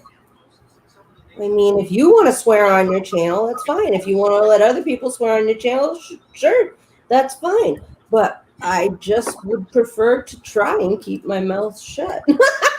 All right, well, we don't allow fibbing on the channel, Lexi, so stop it. Hush now, hush. Although TG and Tim do it all the time because they keep saying they're sweet and innocent. So does Wendy. Yeah, right? And that's not They're happening. innocent little angels. Yeah, that's not happening. There's some not innocent. Their halos are blue. Tarnish. Oh, I just sent a bead flying. Whatever. It's all right. The cat will find it later. Most likely. But you know what? I've got two pretty good cats that they'd sniff it and then they'd leave it alone. They wouldn't do anything with it. Good morning, Caroline. Good morning, Caroline. Yeah, I had a cabochon land on the floor when Willow sent me a box of stuff, and it was a tiger's eye cabochon. It was probably like a, I don't know, 8x6, maybe 8x6 or 9x6, something. It was oval, and it actually looked like a bug because it blended with my floor. It just looked a little off color from my floor. And I'm looking at it, and the cat walked over, and she sniffs it, and of course it's Marty.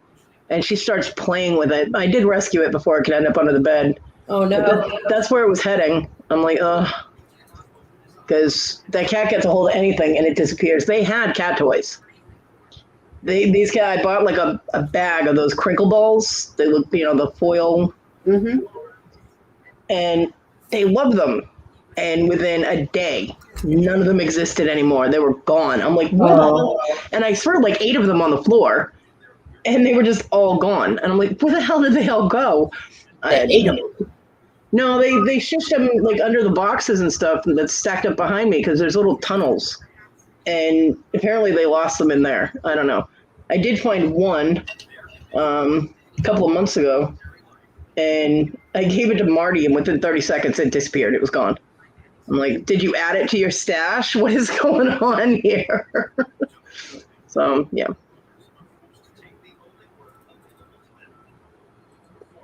But when they were little and we first got... Who's Marty? I missed something. Marty is one of the cats. Oh. It was John's cat. Her name's Mardi Gras. Ah, I see. Because she started off as a calico. She had like 3 spots of tan on her, and she's in black and white. And within like a month and a half, the brown was completely gone. It disappeared. And so now she's just black and white. But when we first got her and she had the brown on her, I said he couldn't figure out a name for the cat. And I was like, tricolor is also considered a party color.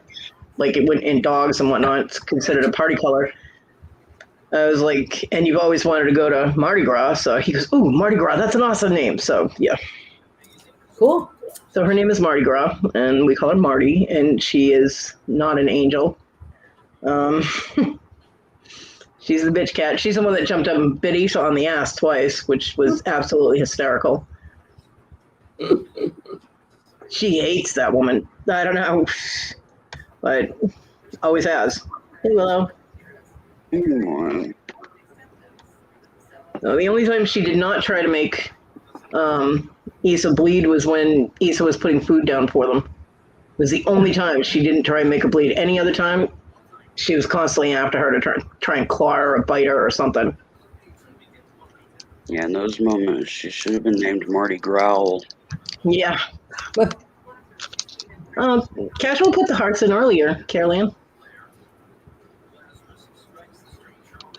Casual usually does that when they first get into the chat. Throw in a bunch of rainbow hearts. They're awesome. They make me happy. Not as happy as Victoria, because Victoria is just like, there's my hearts, yay! But they still make me happy.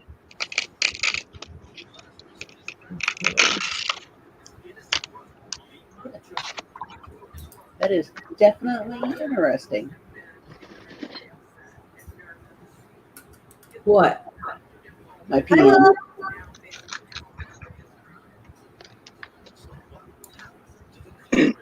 Oh, the megalodon tooth? No. Oh, I thought you were sending you a picture of Megalodon tooth. The glass, Tina.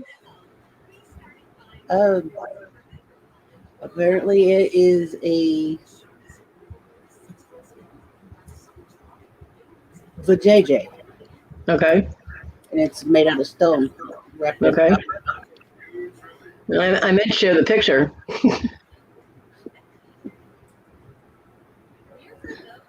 Unless Papa doesn't want you to, because he sent it to you. So.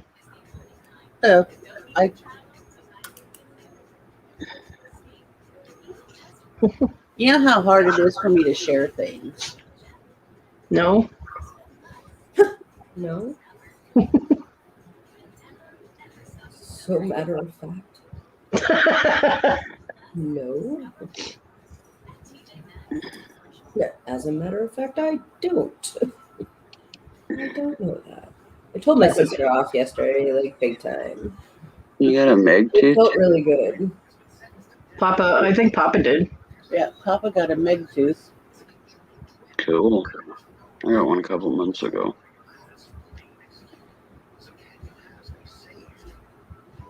Got what a couple months ago? Megalodon tooth. Oh.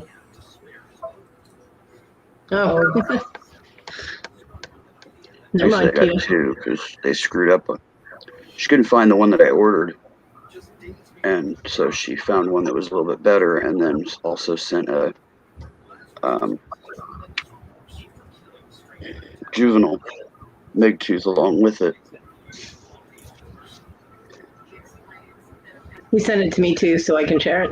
Okay. I said I have a hard time doing the share thing. I haven't. Huh. I guess it could be. I guess it could be considered that. Yeah, it's pretty cool. More like labia. Yeah, Yeah. but it's pretty cool. I like it. Yeah, What is that, labradorite? Yeah. it's really pretty. So a labradorite clit pendant. No, Mhm. that's not a clit pendant. That's not a clit. It's more like labia. Whatever. Oh, whatever. It's just like I haven't even touched my coffee. They're all Ugh. pussy. Lay off me, Kodi. But yeah. Okay, I have no idea what just happened to that. Okay, there we go. I'm like, whoa. Huh. Why that was still up there, but okay. It didn't want to go away. Nope. It's the golden JJ pendant. It did not want to leave. Didn't. Golden vajayjay. Who came up with the word yoni? It's an ancient word, actually, Willow. You should know that word. Nope.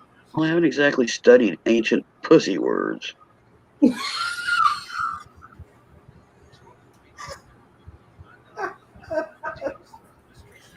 Breathe, Lexi. Breathe, honey. I love it. I do.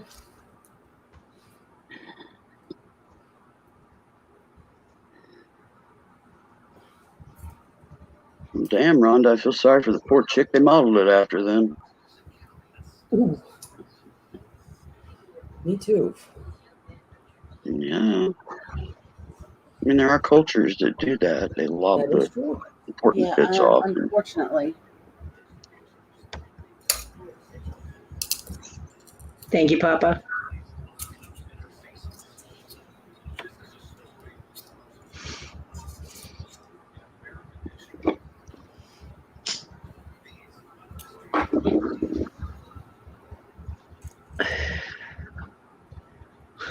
Clitless vajayjay.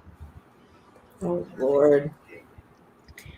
Well, it's also a way that it can be worn as a pendant without everyone knowing what it is, because it could just be a cool design, you know? Right. And that way you only tell people that you want to know what it actually is. Oh. Well, that doesn't look like it's gonna work. Just quite a hair off, it looks like. Most specifically this side. Yes, I love you too, Miss Callie. Boo.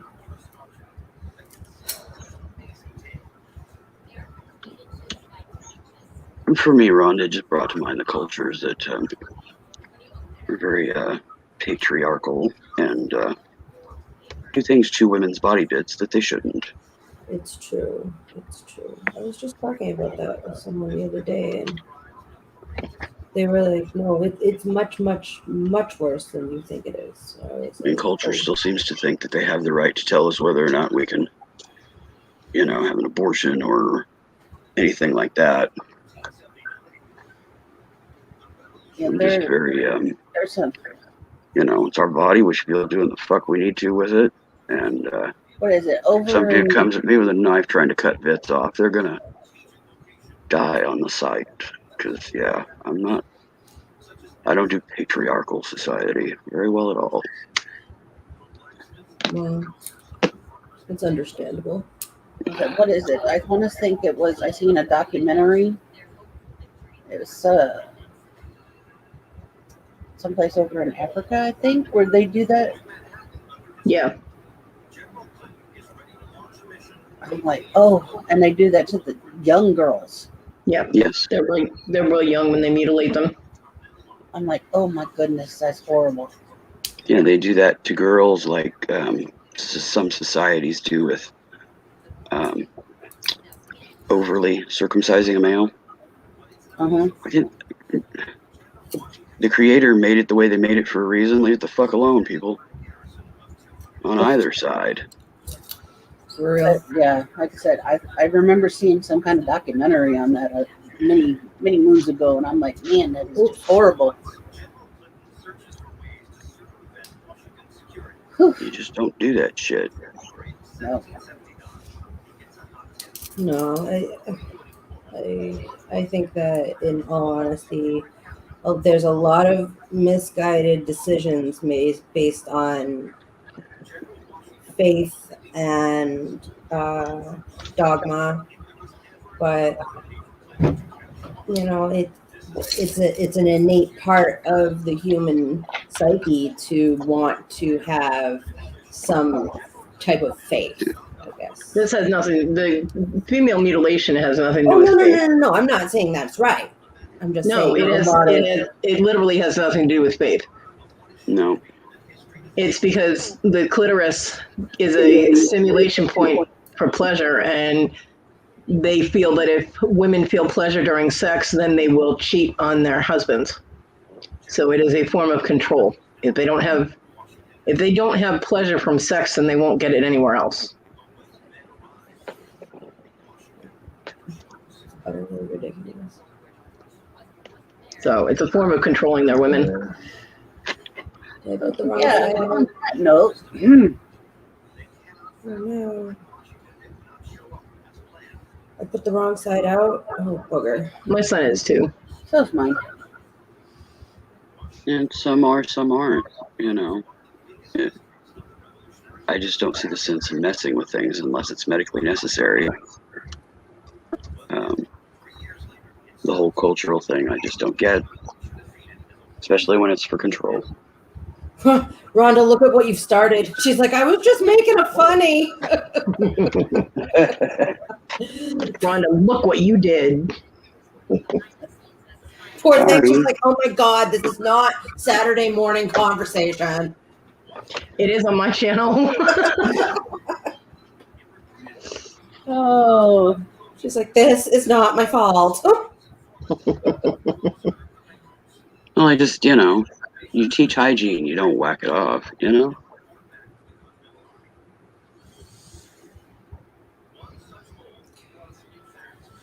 well, it was done before my son was adopted, so I have no say in that. Yeah. I'm just talking in general. You just teach them hygiene so that those folds don't glue together and fuse. Hey, Roy, my favorite hyper monkey. Hey, Roy. Roy. Hey, now.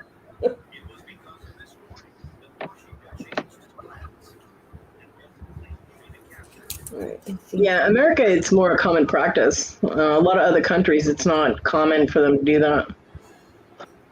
No. Roy, I tried to get Victoria to send you a monkey, but it didn't work. She sent it to, who'd she send it to? I don't know, but it was a really cute stuffed monkey. And I was like, oh, you need to send that to Roy. And she's like, why? I'm like, because he's my favorite hyper monkey.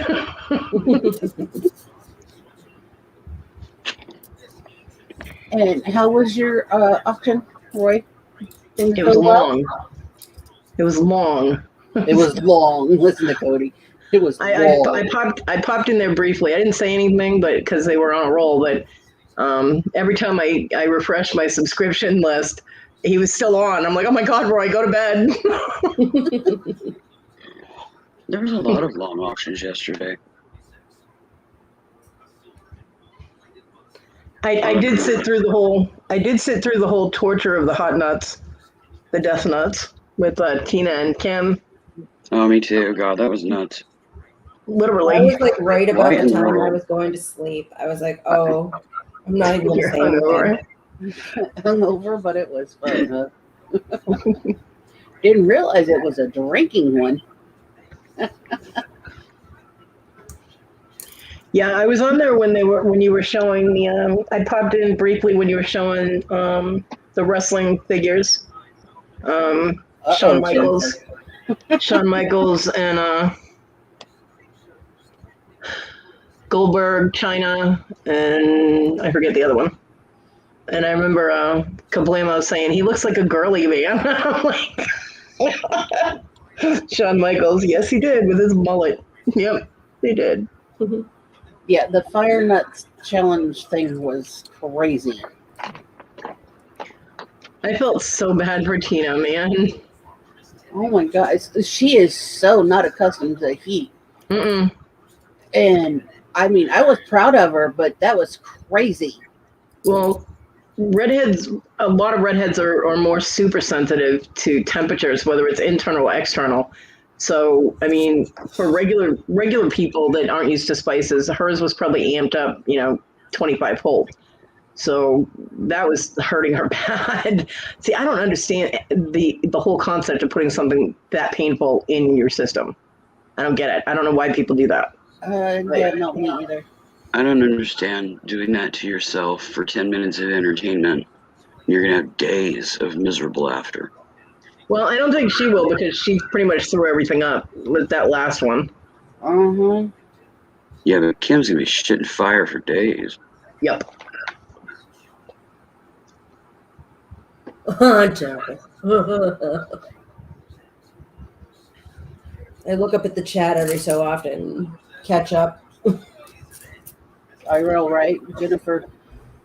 She gonna castrate somebody, not just circumcise. She gonna. All right, guys, I gotta go grab a cup of coffee. I'll be back in a few minutes. Are you gonna do a Lorena Bobbitt?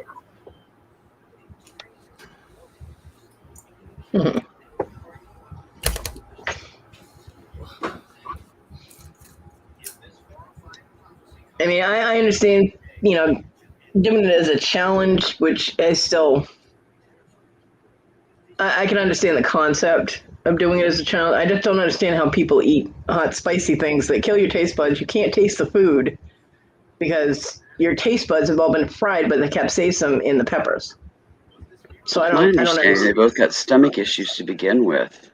Yeah. And they're not spring chickens. I could see that with, iron stomach, 20-some-year-old, but I mean, when I met John, he used to. I mean, he'd just snack on jalapenos for the hell of it. He put hot sauce on everything, and I'm just like, oh my god, get away from me, you stink. I never liked hot, and I don't like overly spicy. I want to actually taste my food. Yep, that's my policy. What? That's why I don't put a lot of sauces or anything, or eat like Chinese food. I don't have stuff usually with a lot of sauce on it because I want to taste the food itself. Yeah, I'm not a big condiment person either. But yeah, giving away free shirts. I wouldn't do it either, Jennifer. There'd be no way. I mean, I can tell when there's just a little bit of because people will cook with crushed red pepper. I can tell if that's in there, and it burns my taste buds, and I can't taste food correctly for the next few days. So hard pass, Papa. Yeah, nope.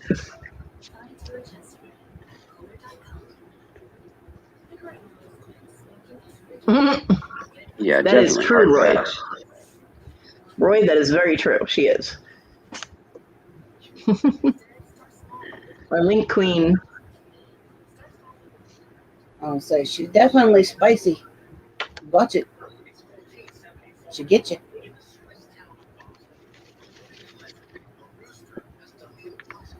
But I mean, sarcastic storage stacker does the hot shit all the time. And I'm like, you're just nuts. You're, no. Well, I mean, Roy, her picture's right there on her avatar. So. Yeah, there's never been a bottle of hot sauce in my refrigerator ever. I have sriracha or sriracha or whatever the hell that shit is in my fridge, but that's my son's. Unless that's sitting in the tow yard too. Well, I sis guess he used should. to. I guess he should be glad that he didn't take food with him this time because it'd be all sitting in storage. Oops. Sis used to do that stuff. She probably had some in the fridge, but like she can't do that stuff anymore. Mm. She can barely even do like a mild taco sauce. Well, when John's stomach started acting up and then he got pancreatitis, he couldn't do the hot stuff anymore. Well, she's developed a hiatal hernia, so yeah. John used to say it wasn't hot enough unless his nose and eyes started to sweat and his eyes were water. And I'm like, why would you do that when you want to eat something? It doesn't make sense to me. Me neither.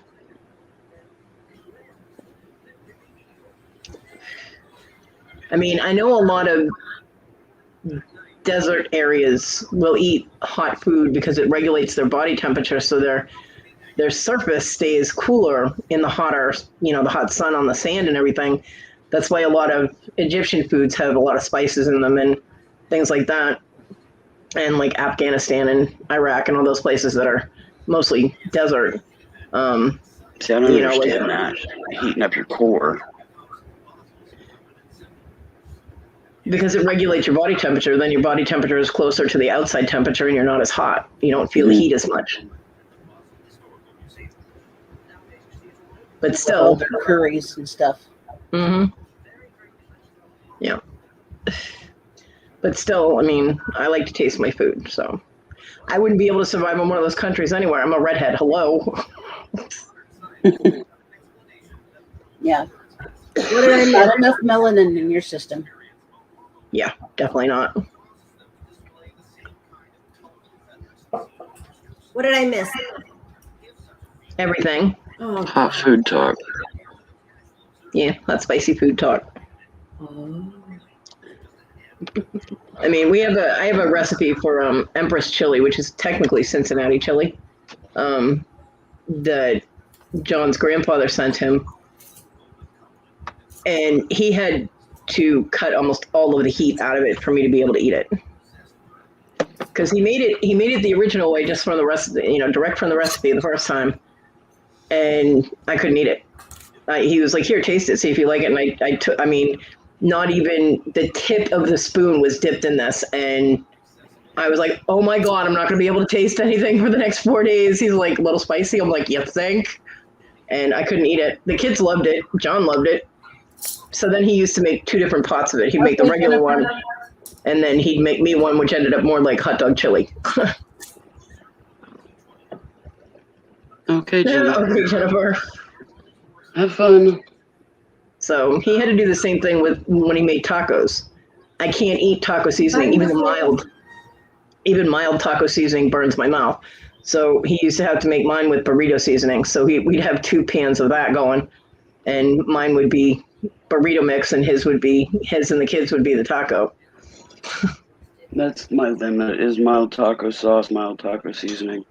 I As can't far even as do I that. go into this world. No, I can't even do mild. I've been over and picked up something I dropped yesterday and came up and whacked my head. I have it's not a goose egg. It's more like a large bird's egg with a spot where it punctured in the skin on my head. Ouch. I reached up, scratched my head, bumped it, and I was like, ugh. Yeah, see, Horizon, it doesn't do that for me. It doesn't elevate my mood. It makes me cranky because then I can't taste anything in my mouth. And my mouth is on fire and I'm in pain. So pain does not elevate my mood. My stomach lining was shot by meds, so. I'm surprised I'm not a 24-hour cranky bitch because I'm always in pain. But doing painful things on purpose is not something I volunteer for. The only time I've done painful stuff on purpose is, like taking one for the team or for the family, having to do, a repair or something that needed to be done, and, or lifting like a dad if he went down or something like that. But just for the hell of it. You've not had your breathing treatment yet this morning. No, I haven't. I'm trying to get cats cuddled and cleared off so that I can have the hose out and not have it ripped out of my mouth every 10 seconds. It's kind of a new thing with a kitten in the house. The uncertainty, they all come running and they want pretty significant cuddles when I get up. And then, of course, the baby is fully capable. She can get on the kitchen counters now. She can get at all the food stations. The only place she can't jump is directly from the floor, like up onto my vanity. But it's not far off. She's gotten into the bathtub. She's pretty much everywhere now. And she is very much an alpha personality, which is making the others uncomfortable. And then my 19-year-old Winnie Sue, the little hospice kitty, crossed the bridge on Monday. So a change in their pride dynamics, for lack of a better term. So they're very uncertain right now, and they just need that extra, support and compassion, cuddles, and all that good shit. Yeah. Sorry for your loss, Willow. Thank you. It was time for her. I had just been waiting for the sign, and it came. So she's been sick now for 3.5 years. So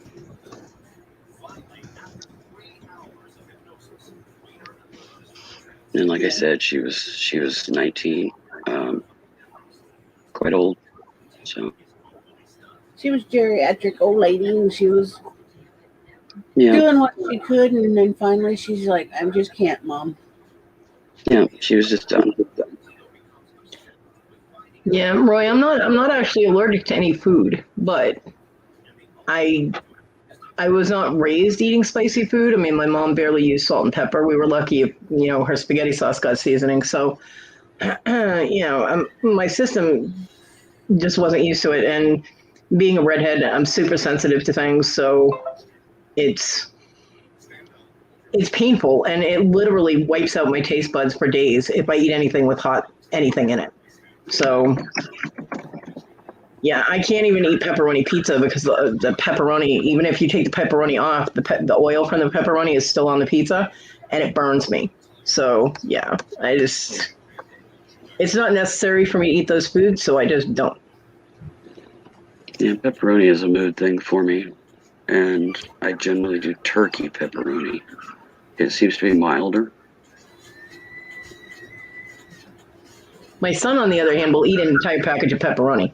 I got pepperonis once to make pizzas for them because John and my kids loved pepperoni on their pizzas, and we were doing homemade pizzas.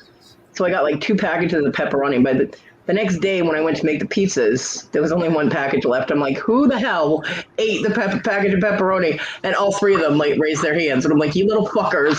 I'm like, well, now you get less pepperoni on your pizza. Have a nice day. It's not going to affect me because I wasn't going to have any in the first place. Huh.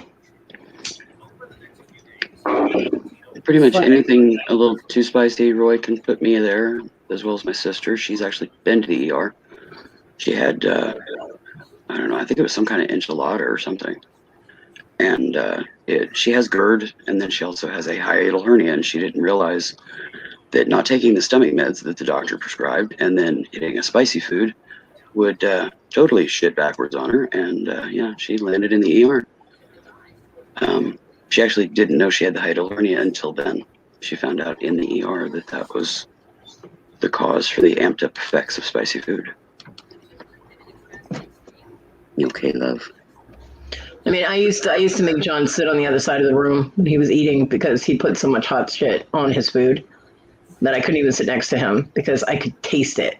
And, it was wafting into the air towards my face, and I'm just like, okay, you need to go sit over there with your food. How when he went to eat pickled herrings and shit, that canned stuff, Gross. I made him go outside. I was like, do not even open that can in this house. Go outside. Yeah, I was always that way. Mom would open, oh God, it's some kind of canned fish that you make patties out of. I can't remember Salmon. what it's called now. Yeah, there you go. She'd make salmon patties, and the whole frickin' house just stunk. And Yeah, oh God, that and his sardines. He used to love sardines, and I'm like, nope, outside. So he'd go outside, and Every cat in the freaking neighborhood. yep. I looked out there. He's like, bear, like this. And I'm like, I look out the window and there's like 8 cats sitting around him, just staring at him. He's like, help me. I'm like, I'm not coming out there. But yeah, even I just even with being a smoker, I can still taste it if there's anything spicy in food. I can tell if someone's put celery or celery seed in food. yeah. So I can't even imagine if I quit smoking and my taste buds go back to what should be a normal level. I can't even imagine how sensitive I'm going to be to food. Well, even now, I haven't been able to really smell much for years. But if I open like the jug of milk and it's starting to turn, I feel it in the back of my throat. If I sniff it, I will feel it in the back of my throat. And I'm like, okay, yep, this ain't no good. I'll have sis check it, and she's like, yeah, it's turning.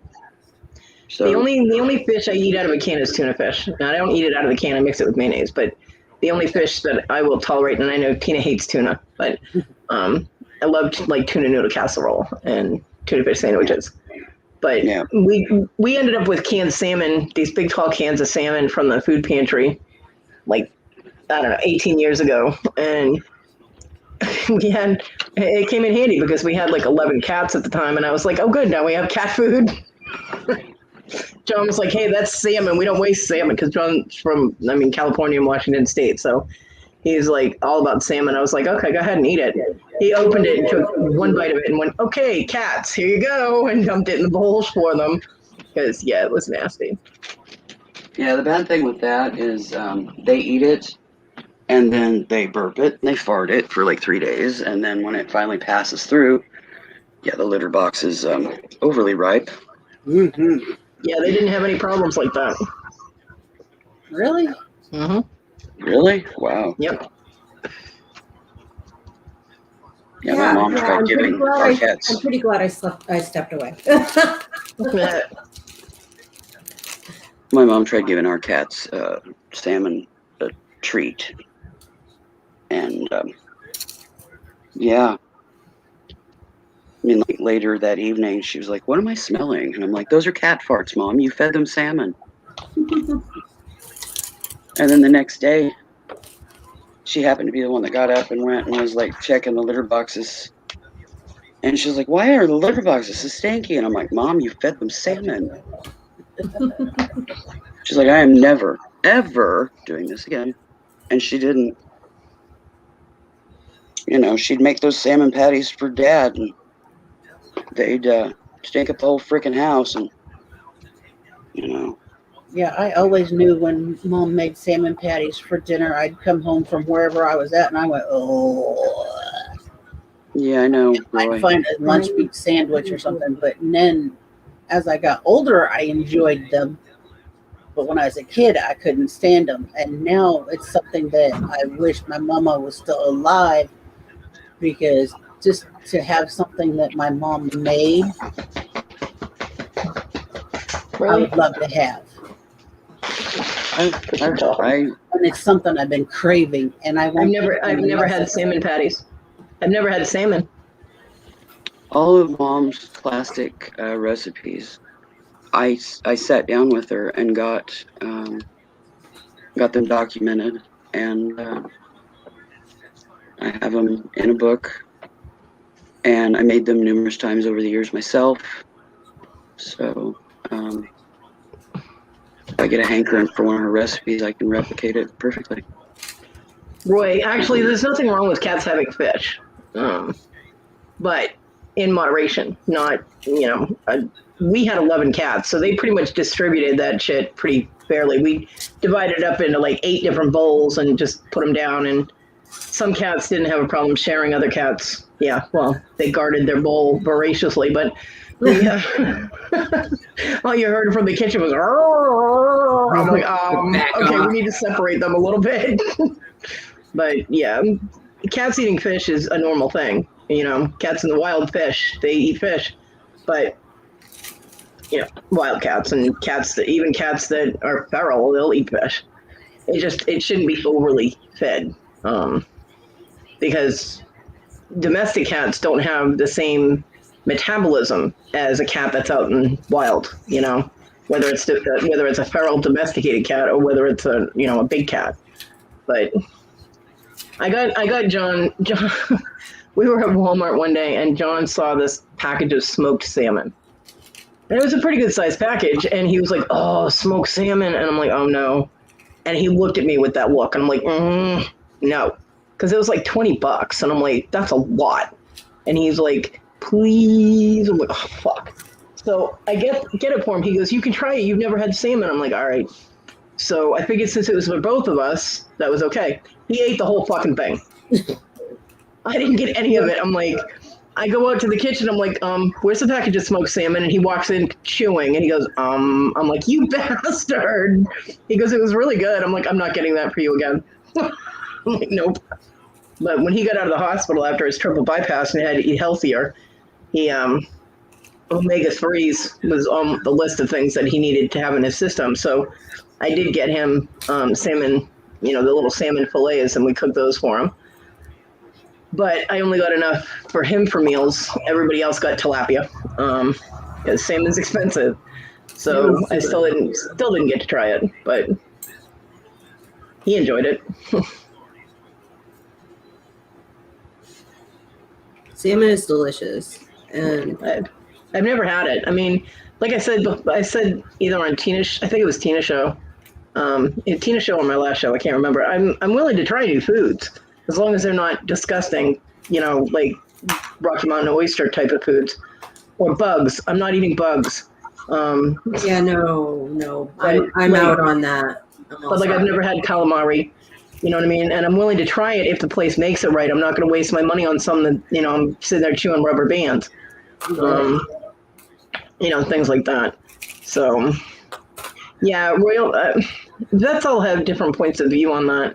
It depends on how many problem cats they've had from eating different foods. If they've had a lot of cats that they've had to deal with that have gastrointestinal issues, but then again, owners usually don't say, "I give my cat tuna fish every single day." You're not supposed to do that. Like Simi, my dog, she can't eat people food. She's doing wire wrapping. Are you still doing wire wrapping, Lex? I am. I moved on from my other little piece that I was making because I messed up the spacing. This thing. It's not going to fit the way I wanted it to, so I'm abandoning it for now. I'm going to do the measurements later and restart that, but I'm just going to spin up some rosary beads, actually. Hi, Maggie. Hi, Maggie. But yeah, lean chicken is a good treat. But Simi can have like one Pringle or like one little tiny corner of white bread, and that will not upset her stomach. But any other kind of people food, and her belly will be gurgling like she ate an alien. It squeaks and gurgles, and then she won't be able to eat for like 24 hours because her stomach's so upset. So, and she's just always been like that. When I first got her, she was about 6 weeks old, and the house that I was living in North Carolina, I had 3 teenagers and she was my friend at the time, and her husband. And the kids were constantly trying to give the dogs food. And every time she ate something they gave her, she would get an upset stomach. So I finally had to tell them, please don't give her any people food. And they all got mad at me because they had 5 dogs and they just all put their plates on the floor or whatever. So I used to have to put Simi in her crate, and the poor baby would have to watch all these dogs cleaning off the plates, and I felt so bad for her. But I got her some milk bone biscuits, and every time other dogs got to eat people food, I'd give her a cookie, Welcome back, Hotness. Hello. Oh, pictures suck. Yeah, I'm still not eating bugs. Are I won't you eat done taking I won't pictures? I won't eat the badly cooked salmon either, but I won't eat bugs. Nope. Right now, I'm technically cleaning up a hot mess. No offense, Amy. This is I'm cleaning up a hot mess that I made. I don't know, a few weeks ago. The thing fell on the floor, and everything went to hell in a handbasket very quickly. So, and I just never cleaned it out. Oh, thanks, Roy. I'm very new at it. It's all just practice. You know, you ask me to bead something, then we're talking a different story. but wire wrapping is kind of like a skill I have not yet mastered. I'll put it that way.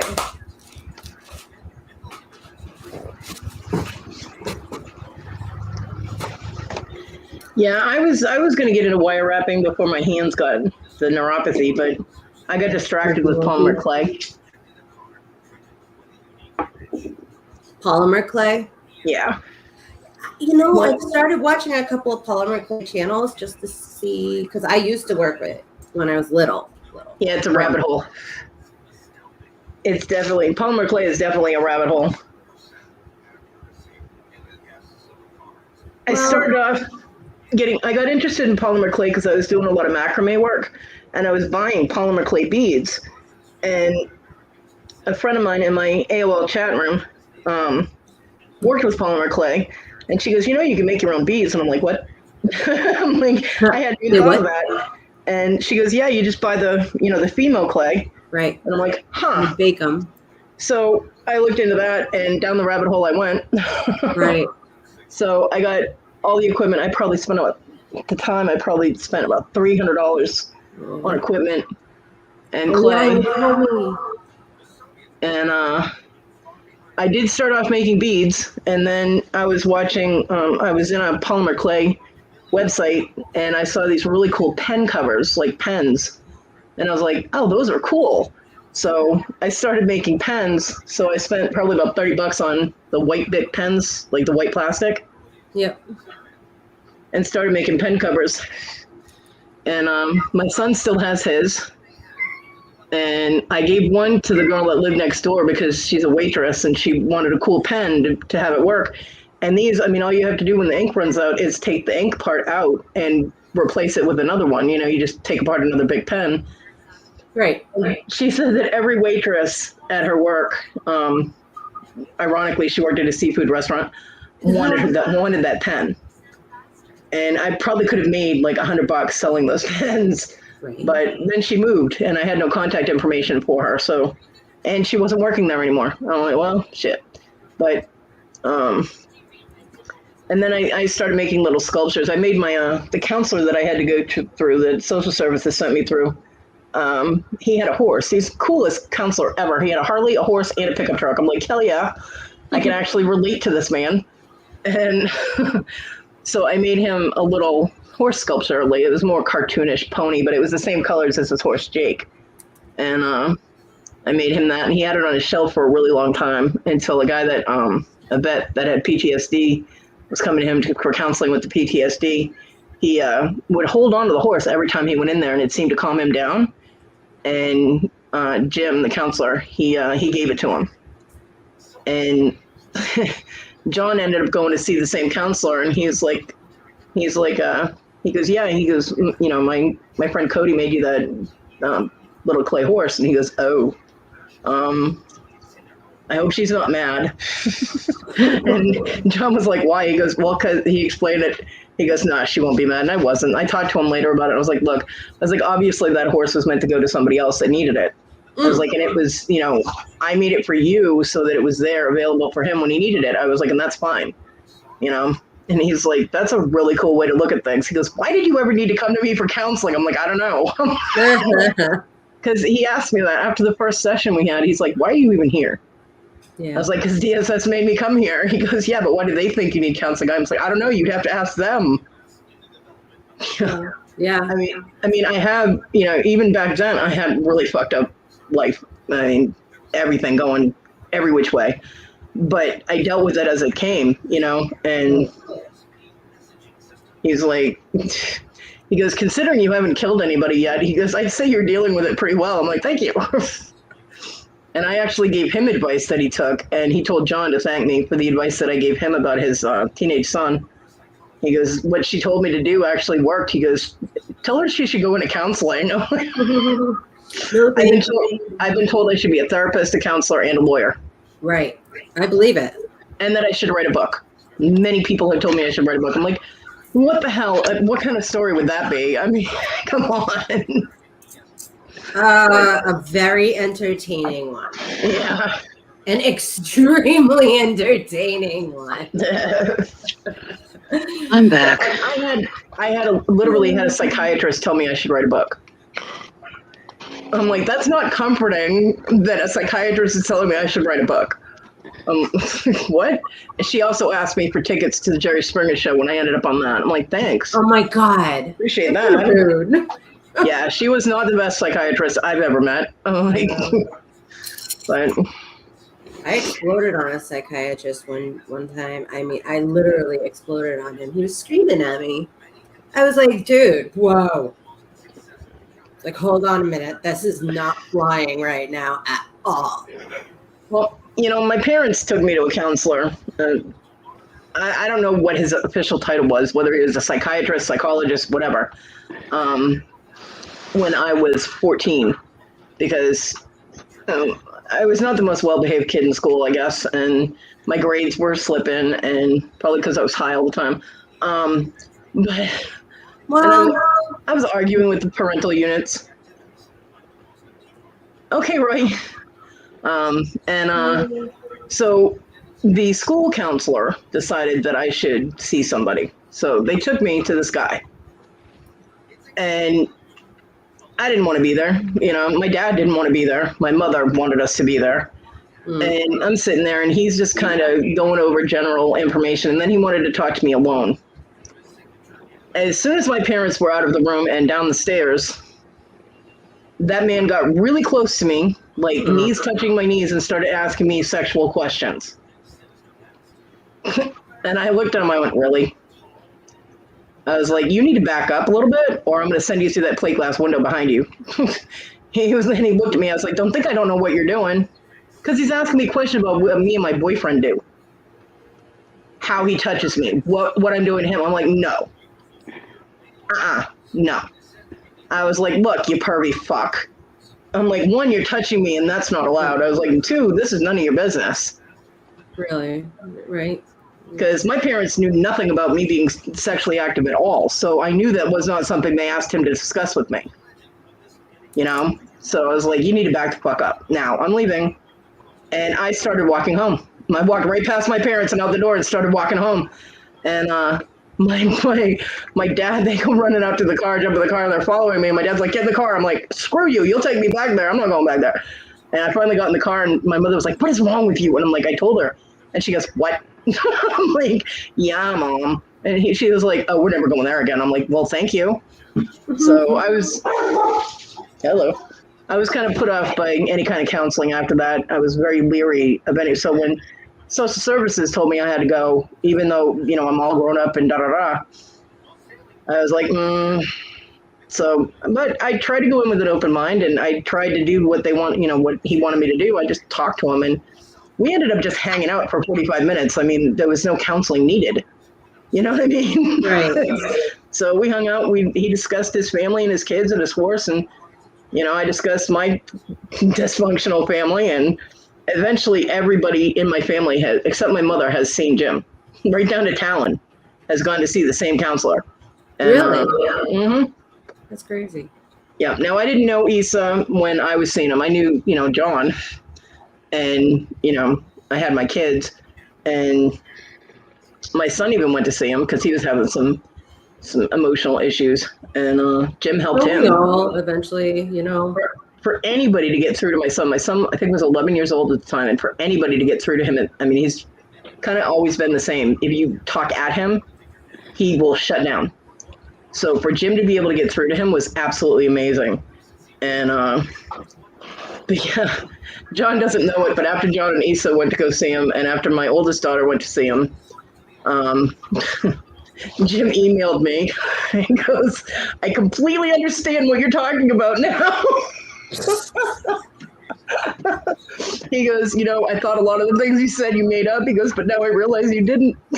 Like, Yeah, right. So sometimes your stories in life get so bizarre that people are like, that can't really have happened. But you know what? Sometimes that's really actually the truth. Yeah, I've told Tina more than once, I couldn't make this shit up if I tried. Right. I mean, I have a good imagination sexually, but for regular weird bullshit, no, I don't really.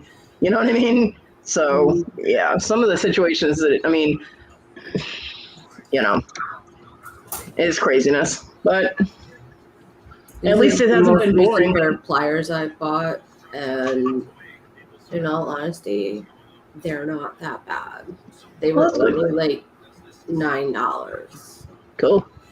I was like, hey, the handles are good. They're nice and sturdy. Well, I do have to say, at least it hasn't been boring. There are times that I would have wished it was a little more boring. And I'm glad that I was able to do all the weird, wacky shit that I did when I was younger and all in one piece, because now I can't. Right. So. Right.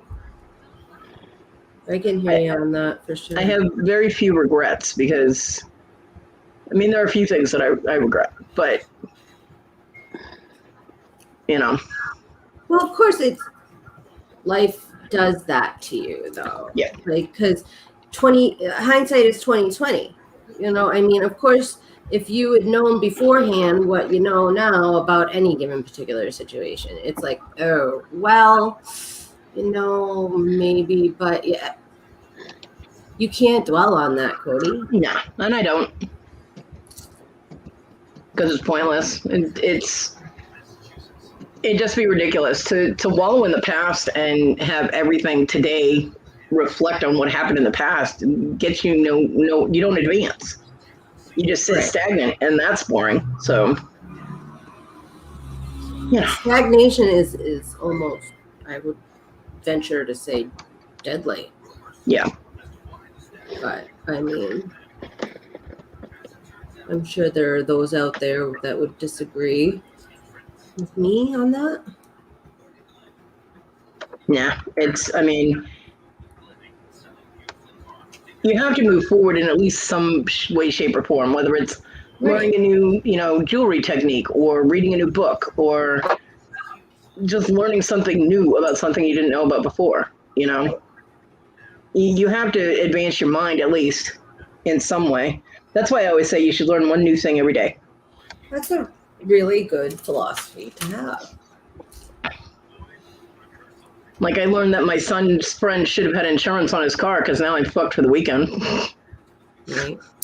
My car, I'm screwed until my car gets into the shop. I went to the doctor's office yesterday, and it started making this really high-pitched, really scary squealing sound on the highway. And then it went away. And then I was like, I told Chuck about it, and he's like, it kind of sounds like, because we had discussed back in the winter that I was having power steering pump issues. Like when I turned my wheel, it would squeal. Yep.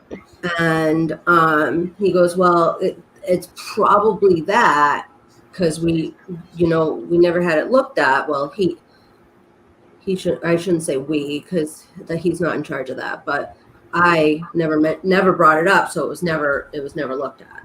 So there's a possibility that that's what the problem is. This is the power steering pump, which is not exactly something that I'm thrilled about. Did you check the fluid? I don't do that stuff. Because you might just need power steering fluid. Yeah, that's what I was thinking. No, because when we looked at it before, the belt was actually slipping. Like it was seizing, it was seizing up. Yeah. So it's just, I don't want to say it's my fault necessarily for it not being tended to, but at the same time, I should have brought it up to, well, technically it's my father's car, so I should have brought it up to my dad. But there was just so much going on and I forgot. So I don't now know. it very Susie- well may be an issue. Susie, I don't know if new ones do because I have no experience with new cars. The newest car I've had is my my Laredo, which was a 2010, I think, and that still needed power steering fluid. So I'll say my 2011 still takes power steering fluid. If they have power steering, I'm sure that they still need power steering fluid. And brake You know, fluid modern cars still have power and steering. oil and transmission fluid and wiper Mhm. fluid. and antifreeze. Yep. Well, Still needs them all. let's do it this way. Go-go juice. Go-go juice. Ooh, Yeah, I didn't go-go know that. juice. So, but yeah, I still maintain if I ever write a book, it's going to be about space. It's going to be set in place in space, so I don't have to fact check a fucking thing. Because you can just make that shit up as you go. You know what I mean? I don't quite know what you're saying. What? Make what? If I ever wrote a book, Oh. it would be like a set in space alien type of book because you don't have to fact check that shit. Okay. Well, when you write anything, especially like if you write a historical book or you write, even when you do stuff that's based on your own life, you still have to research some of the details to things, and it's a lot of work. So I'm not that into it. I would be like, nope, Yeah. I'm making up shit, and it's happening in space. Oh, Susie, another one of my favorites is push water. I'm going to be like George Lucas. There are no bras in space. That's what he told Carrie Fisher. That's why she wasn't wearing a bra in Star Wars. I love it. I am part of the No Bra Club. If any of you didn't get the memo. So I don't blame him, honestly. I think bras are archaic. Yeah, I don't wear them either. However, I was gonna say something to do with beating, and then you said something about no bras, and it just went straight out of my head. Then Lexi got boobs on her brain, and that was the end of Boobs on the beating. brain. Boobs on the brain. It can cause serious memory lapse. That would make a cute earring. Yeah. I just figured I'd throw something together and see what comes of it, you know? I'm actually sitting here beating as well. Are you? Oh, you never did show me the finished bag. You told me you finished it, but you never. Well, I got the main sides done and sewn together. I'm actually making the bottom for it right now. Oh. Right, where's the front of this godforsaken thing? Is it this side? Yes.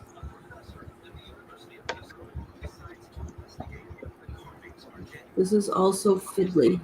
And plus my hands shake, so it makes it like 3 times harder. But I'm such a perfectionist that I just feel I absolutely must make sure that the wraps are like exactly as close to being the same as possible. 1, 2, 3. 1, 2, 3. See, Lexi, I'll show you a pair that I made. A pin? A pair of earrings. Please do share.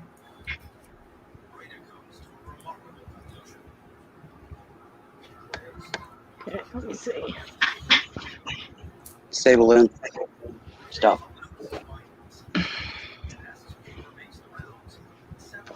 That's a pair that I made. It's Swarovski pearls and Swarovski crystals.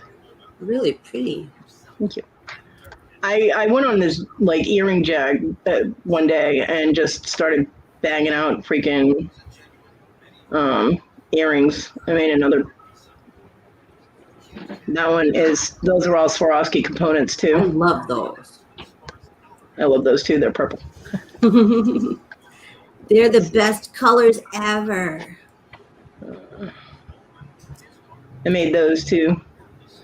Those are not Swarovski. They're just glass leaves. Yeah, But I thought they were kind of cool. really pretty. Let's see. I don't have all of them up here. Those are slightly daintier versions of the other ones. Yeah. And then this pair I actually gave to my friend in Florida because she had wanted something black and white and she wanted like a pearl, but she couldn't decide what else she wanted on it. Those are not Swarovski crystals, but they are they're black glass. Yeah. Because she wanted them dangly, but she wanted them kind of dainty, like delicate. So, let's see what else I got. Look at those. I don't really like those though. The bead caps are too big for them. So I will most likely. Yeah. Well, but I still like the idea. Yeah, I'll most likely take those apart and use smaller bead caps. Where is she? Oh, I got these. My hoops. I'm not big on hoops, but I know some people like them. I have a hard time with hoops. Well, I do. When I wore earrings, I did too because of my hair. My hair is so long. Like I never really wore hoops, so I don't wear earrings at all anymore. So I don't typically make earrings. But it's hard because it's like I can't imagine what would be a nice, comfortable pair to wear because I've never worn a comfortable pair of hoops. You know, except for the ones that were just like really tiny and had nothing on them. Yeah. So, well, I don't wear earrings at all anymore. So this is a pair that is white and pink, like the purple ones. Because there are so many people that like pink. And then I had. No, I hate pink and red, and I have to work on it. The black and teal ones. Those are Swarovski. I like those.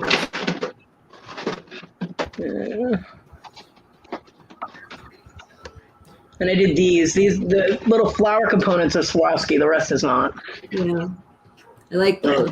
I have those in the green, and I did these, which are also Swarovski. Pink ones. I like those too. Are those peace symbols, or is that something else underneath the flower? Sorry, I don't know. I can't tell. It actually looks like a pretzel. Oh. Yeah. Okay. It's no, a that's part cool. of I think it looks cool. I like it. Yeah. It's a part of the flower. It's attached to the flower. Let's see what else I got. I don't even know what else I have on here. I think that's all for my earrings. You want to look out for a little. I know. I do have this that I made. You have to do the Easter. I like that. I like it a lot. It's hard to tell the colors on my screen, but that's It's just purple. me. It's purple, black, and silver. Yeah. Purple never shows up right on the computer. It's got a glass bead on it with purple and silver swirls. Like it's a purple bead with silver swirls, which the silver will end up coming off of that. I color tested them and the silver comes off of that. But then I have the oval beads. One says I'm sorry to interrupt. How do you color test? Because that's important. You can rub it with a cloth, or you can run it under soapy water and rub it with a cloth to see if what's on the exterior comes off. Oh, okay. And So then, if you are questioning whether or not a finding is of good quality, that's what. Okay. yeah. And then it's got the swirl, a moon, a sun, and a butterfly. And those are all, the dangles are all suspended from up top by where the loop is. I ran a piece of thread across the interior and then attached them to that and made it as a pendant. I made a pink one too, but I don't have a picture of that one. And I showed this the other day. That's my beaded ornament cover, one of them that I did. I love those. I've never made one, but they're really, really pretty. They're They're fun. fun to make. They are fun to make. Both of you, they're fun. They are. I mean, once you set your pattern down and keep your pattern together, it's because it can get very confusing. You can only put so many beads out at a time, and you have to lay them out in rows, and then the in between beads and make sure you keep your count straight and all that. But once you get your pattern down and your rhythm going, it goes pretty quickly, and it's really cool the different things that you can do with them. Yeah. And that's a design that I created myself. I didn't get that one out of a book. I do have a book with ornament covers in it, and I made a couple from the book, and then I just started exploring on my own. Same thing I do with recipes. Hey, Kodi, What? did you get I forget, did you get a phone or no? Yeah. You did. Would Yeah. you mind at some point just, snapping a few pictures of some of the, if you can get to them, the beading books that you have, just a few different ideas, just so I can get an idea of like other stuff that maybe I wouldn't think of? It's going to be quite a while before I can do that because they are all buried. Okay, I figured that was the case, but I figured if you don't ask, you don't. The answer is always no. Right? So, yeah, no, it's not like, the world is going to end on whether or not. This is a bracelet that I did so long ago. It was like 2010 I did it. And this is a horrible picture of it, but it's the only one that I have on my, in my Facebook, which is where I'm getting all these pictures from because all of my actual pictures are on my laptop, which I can't access. So this is the pattern I got out of a magazine, but I added the Swarovski crystals to it. I'm having a wicked hard time seeing that. Kodi. Yeah, it's not really focused that well, but it's got clear Swarovski crystals. Oh no, I see it. I had to put you full screen, so. Yeah, it's got Swarovski crystals along the top, and then along the edges. I think it's gorgeous. Thank you. Now, curiosity gets the best of me, and I ask, how much time did it take for you to make that? The bracelet? Yeah. Just the base, I guess. The fan on the show. It is. Oh. God, you're asking me 11 years ago. Approximately, because I mean, it probably took me about 10 hours to make because it was a pattern that I was following directly out of the book. yeah. So Out of the it wasn't magazine. something that you were familiar with. Yeah, it wasn't just something out of my head. Okay. So probably 8 to 10 hours altogether. I didn't sit there the whole time doing it. It was just what I was beating it, trying to calculate up all the time. Right. Okay. Cool. So that makes me feel a little bit better about how shall I say my beating tempo. That I'm right about that range, I would say. Depending on the pattern and depending on the complexity of the pattern. Beading technique is not something, if you're doing intricate design, you're not going to find it being pumped out of a sweatshop in China. Yeah. There's just no way. It takes time to do the stuff. So it does. It's like, and I feel bad sometimes because it's like, there's been people that, I've even made projects for that I've cut my time by half because I'm still learning. And then, still felt like I charged them too much, I guess. I mean, they didn't say that, but I got the distinct impression that that's what is going on. So it just exasperates me because a lot of people don't realize the time that it takes to do bead weaving and stuff like that. Yeah. They think that you're just you can whip things out in an hour, and that's not the case. The more intricate, the longer it's going to take. The longer it's going to take, the more labor involved. Right. And most Now, people this- don't want to pay the prices. They want to look at it in the catalog and they think it's beautiful and they want to own it. They don't want to pay the Well, price. I don't think that was the case necessarily, though. Of course, I think that what actually probably happened was the first few projects that I did were for this person. Mhm. And then, ooh, I love that. So pretty. This is an amulet bag that I haven't put a chain on, or like a flap or anything on, but Yeah, it's pretty. I like it. it's about 2.5 inches by 2 inches, or 2 inches by 2 inches, and I'll show you the back of it. So just to finish the whole saga, I guess. No offense if Kevin, if you're still watching, I just like that word. So, but the point that I guess I'm trying to make is simply that like my prices did go up, my price per hour, but I was charging for all my hours before at a lower rate. And so Yeah. what I did was I went up a few dollars per hour and then I cut my time in half. So even if I had done it at the old rate and did the amount of hours that were totaled without cutting in half, I still saved them money, basically is what I'm trying to say. But I feel like they feel like I charged them too much. That's the back of it, and well, the It's inside. really pretty. Thank you. Now that design, the swirl on the front and the back and everything, I created that whole design myself. I didn't get that out of a So book did or you map anything. it out first, or did you just go from like your brain kind of thing? Because I know that people do both. Actually, with the amulet bag, I did that one just off the top of my head as I was going along. I was like, I didn't know what I was going to do, and I like those color combinations, and I just started making the swirl, and it happened to work out without me having to backtrack. I was amazed. And That's then fantastic.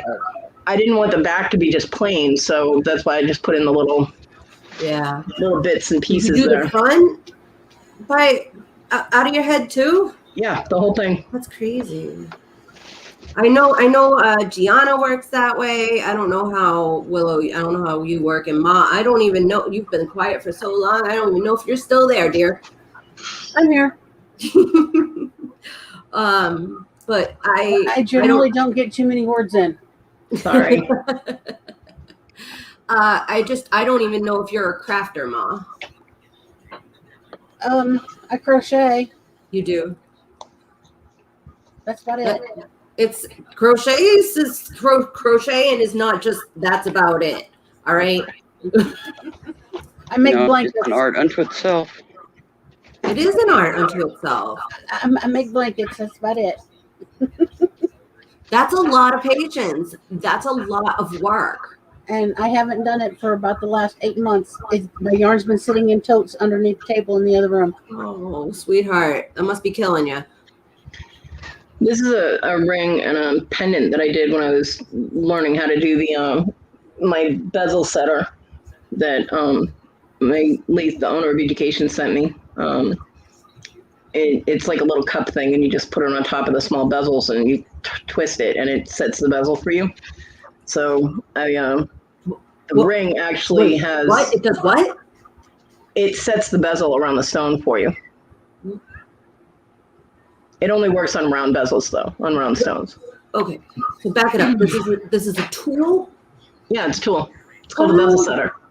Ew. Yeah. One thing I haven't heard from. I mean, you know what I'm saying. Yeah. And the ring is actually a pre-made ring from Education, and I didn't want it to be just plain, so I just stamped the crap out of it with my Aquarius symbol. And then that's a moonstone on there. And then the Really? copper. What size is it? I believe it's a 9. I need my head pins. A 9. That's Yeah. a good size ring.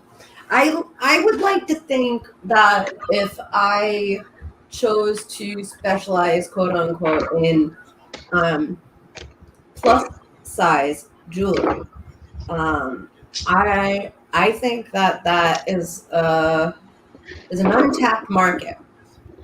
Yeah, it is, because I know I have. think that a lot of women are out there that would like to wear jewelry, that would like to feel pretty without feeling like, ashamed because their jewelry doesn't fit them right. Yeah, well, I have man hands. I have really big fingers, Me too. and so 9 was my pinky ring. I wore an 11 to an 11.5 on my ring finger. Now I don't. That changed out a few months back. I was able to fit a 9 on my ring finger, which kind of shocked me.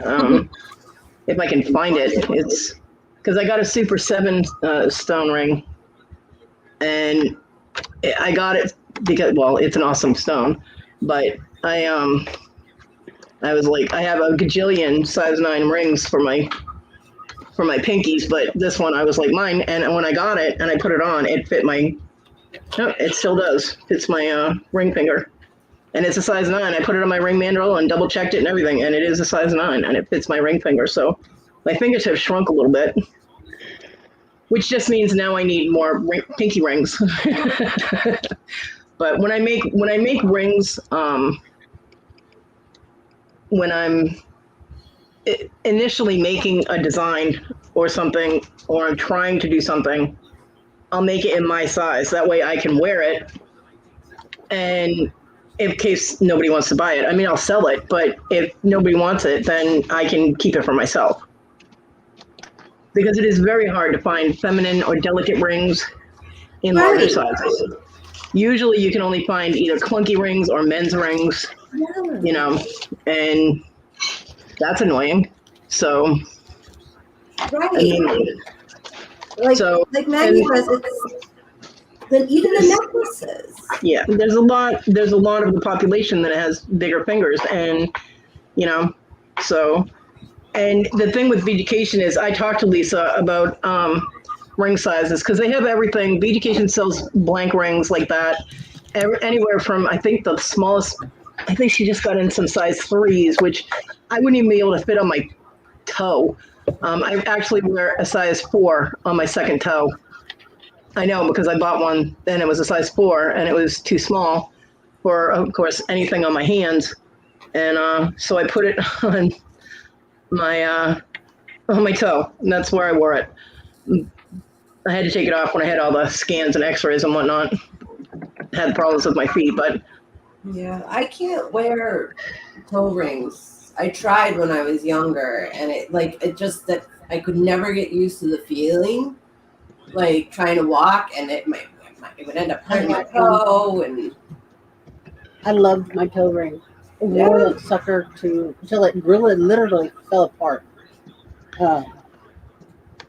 now the pendant that's on there with the butterfly, that was actually a scrap, because you can see it's kind of scratched at the bottom. So I wasn't going to use it. That's made of copper. I wasn't going to use it for anything that I was going to sell. So it was a practice piece. And I tested out my butterfly stamp on it. And then when I wanted to test that's a copper bezel cup. I didn't, want it on something. If I screwed it up, I didn't want it on something that I would eventually sell. So I put it on there, and that's just a white pearlized glass cabochon. Mm-hmm. But I don't know. I may be able to add something around the sides or whatever and save it and sell it. I don't know if anybody would want it, but if I added like a stem with leaves or something and make that like a flower, that might work. I don't know. Either that or I'll just keep it as a practice thing. I'll take the stone back out of it. Let's see. I have one other picture of rings that I made on here, and these are the first rings that I made. I'll show you. And it's actually 3 separate rings. People think it's one ring, but it's not. It's three separate rings. One is rose gold filled, one is gold filled, and one is sterling silver. And it's hard to tell the difference between the rose gold and the gold, but I think the rose gold is the one in the middle, and that's the one that has the cabochon on it, and that's a garnet. That's my birthstone. It's really pretty. I like it a lot. Now, those are stackable. Those aren't fused, right? They are soldered completely. They are together. No, not Oh. they're not soldered together. It's not one ring. They're stackable rings. Okay. So you can interchange them with other rings or mix them up and set them Right. however you want. But those are the first rings that I made just with wire and the cabochon and the bezel cup. Bezel cups are a godsend for tiny. That's like a 4mm cabochon, so it's so tiny. And the bezel cups are a godsend for that because otherwise my big fat fingers would never be able to make a bezel cup that small. You know?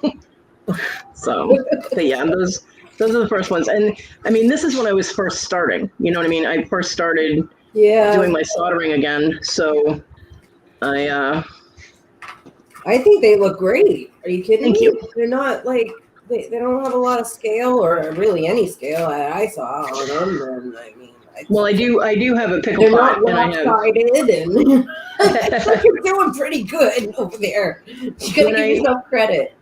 When I made the first 3 and I posted them, I was like, look, I made my first rings. Shit, what the hell's her name? Goddamn. Kate Farrant Richburg. She is a soldering guru. She has several books published. She does a Tucson show. She does classes. She charges like $350 for her class. Soldering classes at the shows. She's well established in the jewelry community, and she was like, oh my god, those came out so good. You did such a good job. And let me tell you, I will fangirl more over Kate Richburg than I will over any movie star ever. Seriously. Okay? For someone like that to give me a compliment, even if it was just like fake enthusiasm to make me feel good, it worked. I was like, yes, you know. I was giddy for like 3 days. I was like, Kate liked it. Yeah. So yeah, I mean, the work that I've done so far is nothing fancy like what I have in my head that I want to do. But it's because I got waylaid with health issues and just had to stop, you know, and so I have so many freaking ideas in my head, and I've tried to put them down on paper, and I can't draw that well. So I have to do, you know, word descriptions, which is fine for me because I can visualize pretty well from a description. But yeah, I have a lot of ideas for pendants and rings and things. But yeah, my Super 7 ring. It's very plain, but it's not bulky like a man's ring. It's just, it if it's my ring finger, I'm just so happy. I was so happy when I was like, what the hell happened? Because it doesn't. I mean, I don't feel like I lost any weight, but all of a sudden my hand shrunk, and I'm like, okay, I'll take it. I'm definitely not going to argue with it, you know. Yeah, Maggie, anklets were really hard for me to find. I actually had to have them made, or I had to make them myself, like putting chain together to make them. Right? I mean, I can't. Sorry, I'm running a little slow, but I was looking for my, what are they called, head pins. Yeah, Susie, that was my main reason for starting it too, was because I couldn't find things that I liked in my sizes, and that irritated the crap out of me. So I was like, you know what, if I make my own. So We only have 2 more gold. Our school didn't offer such things like that. my high school, actually, our freshman year of high school, Mrs. Longambardi, and yes, I still remember her name because she was an awesome teacher. Our art teacher, total hippie. She was so awesome. For one semester, did a jewelry class, and that's when I learned how to solder and how to set stones, like bezel settings and things like that. We did do some kind of casting thing, and I can't remember for the life of me what it was, but I know it involved like cork or something, and I never remembered that process, but the soldering I remembered. And we also worked with pewter. I still have 2 pewter pendants that I made by melting it, and that was probably the poured thing that we did with the cork, is that we made a design in the cork and then poured the melted pewter into it, and then had to smooth it out and buff it and all of that. But yeah, that was the best class ever. And if I had known then what I know now, I would have stocked up on silver and gold. You know what I mean? But I still have one of the rings I made. It has a gold stone in it. I thought that was the coolest thing ever. It was gold and sparkly. And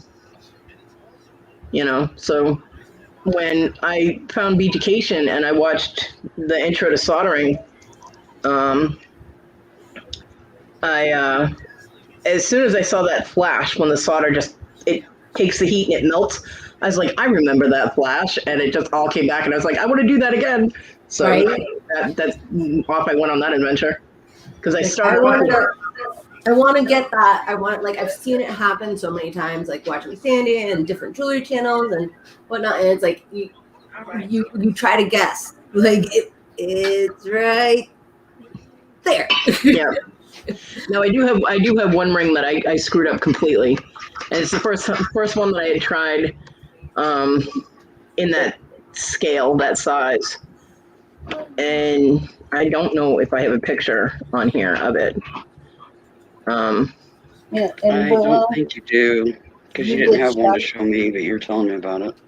Yeah, and it was a sterling silver. It was a Kate Richburg ring, and it had a very large onyx cabochon. And I did post pictures on my Facebook group, on the Beaducation group, saying, you know what, no matter how often that you've done this can still happen. The solder did not take, and it turned into like sand. It was all bumpy and crappy, and nothing took correctly, and I was so upset with that ring. But I took pictures of it and I posted it because everybody's always posting pictures of their work that comes out perfect. And I kind of wanted people to not feel bad if they messed up or get overly frustrated, you know? Right. That's why I also posted the picture of the melted nylon jaw pliers. I was like, so this happened. Right. And I was like, note to everyone, don't use nylon jaw pliers on hot metal. But Not a good idea. yeah, not a good idea at all.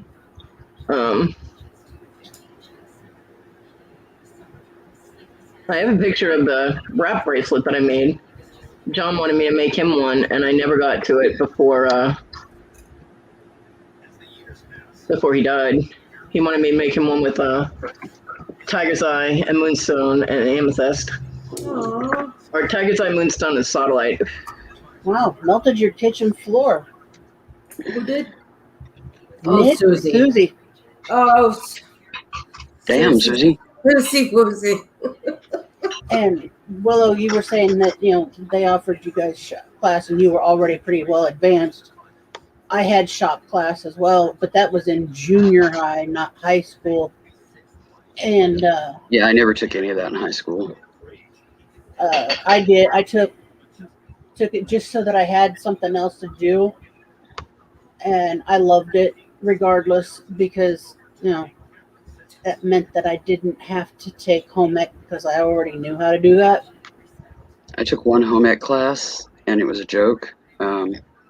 So I took shop class, and you had your choice between woodworking, working with acrylic, or working with leather. Woodworking bored me to death because everything they were teaching I was far advanced in.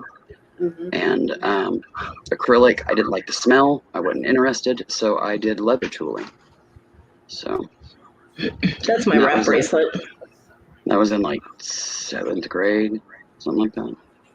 Yeah. I was only in high school for my freshman year, so Same here. and I was pulled by my parents, so for medical reasons, because they refused to dismiss me from gym class by orders of my gen prac and 2 or 3 specialists. I know. Yeah, I Mom had remember a stack of letters from doctors, which is saying something. In the 80s, there wasn't, the whole specialist thing hadn't really taken off yet, but whatever. Lexi, did you see?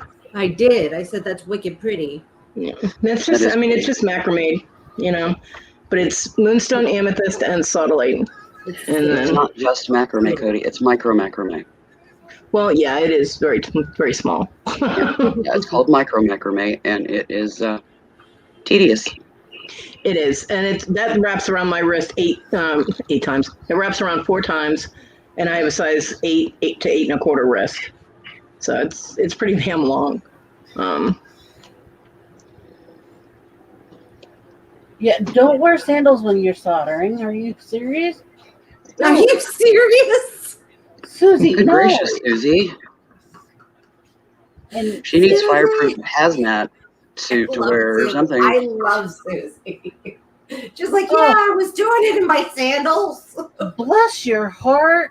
Oh my God, she's so fantastic.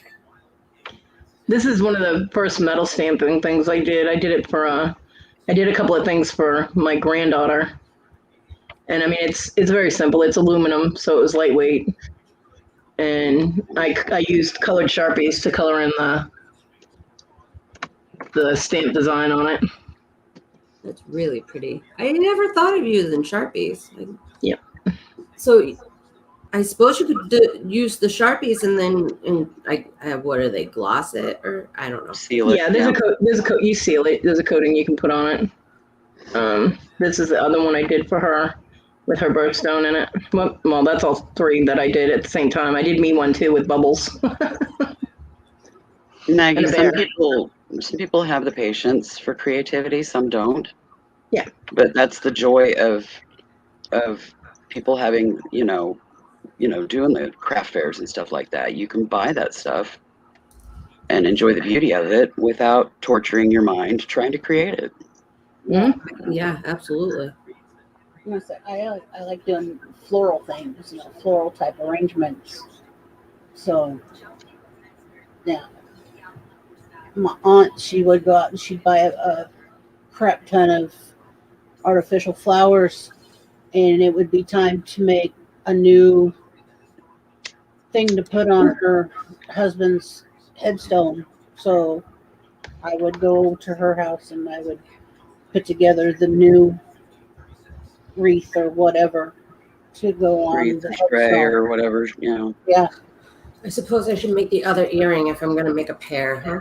Yeah, that helps. When my cousin got married, I put together the bridal bouquet and did the boutonnieres and all that crap. So I mean, floral arrangements.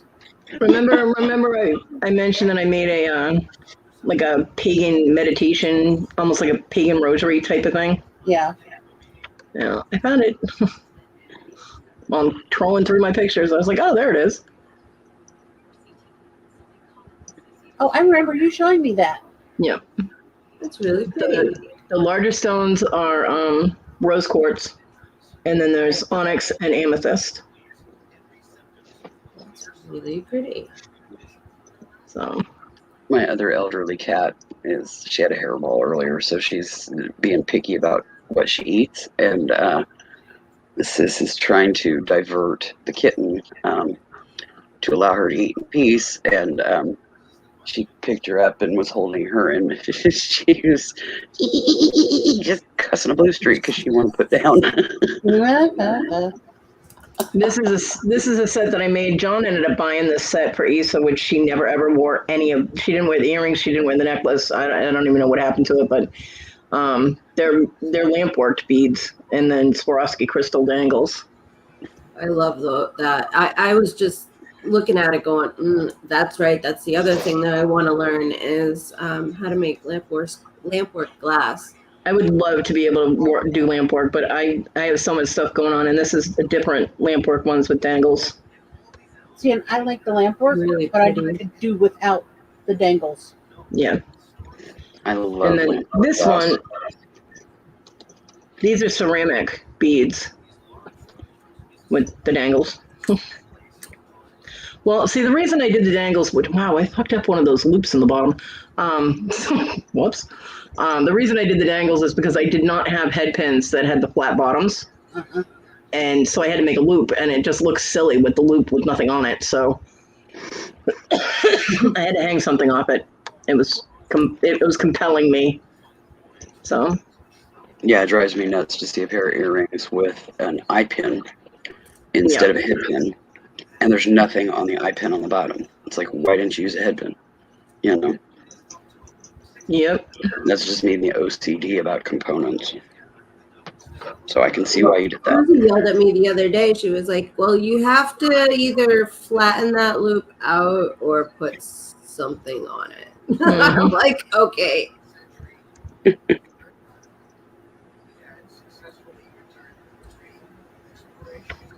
I Yeah, love before lamp this- work. I love stained glass, but that requires working with,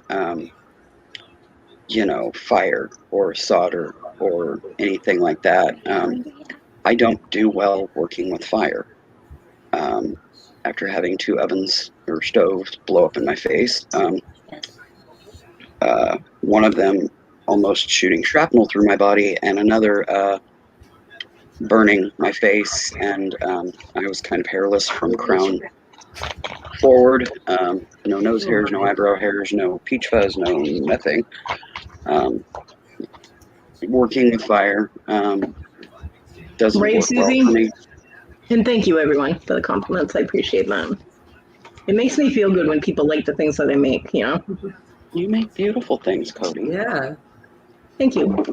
You have very good taste in your color picks and the types of beads that balance. you combine and the way that you display them or, put them together and stuff. You have a very good eye for that. Thank you. I Now appreciate just that. get her back at it. Yeah, seriously. Remember how I told you that I used to make signature tags, right, with Paint Shop Pro? Uh-huh. Well, I found one of the more complicated freaking tags. This thing drove me nuts because my paint shop was giving me fits, and it just happens to be in my pictures that I'm trolling through, so I figured I'd show you what I made. It's one of the signature tags that I made that I could put someone's name on. Each single thing on there is a different component or effect. That's From the background to that girl is what's called a tube, and it's the image with no background. It's a transparent background, and then every single thing was individually made, and either given an effect or faded and all put together. I think it took me about 3 hours to make that tag. It's a beautiful tag, though. Thank you. right. It's gorgeous. Let's see, there was another one sitting next to it when I was looking. Oh, my Willow will like this one. Oh, yeah. That's pretty.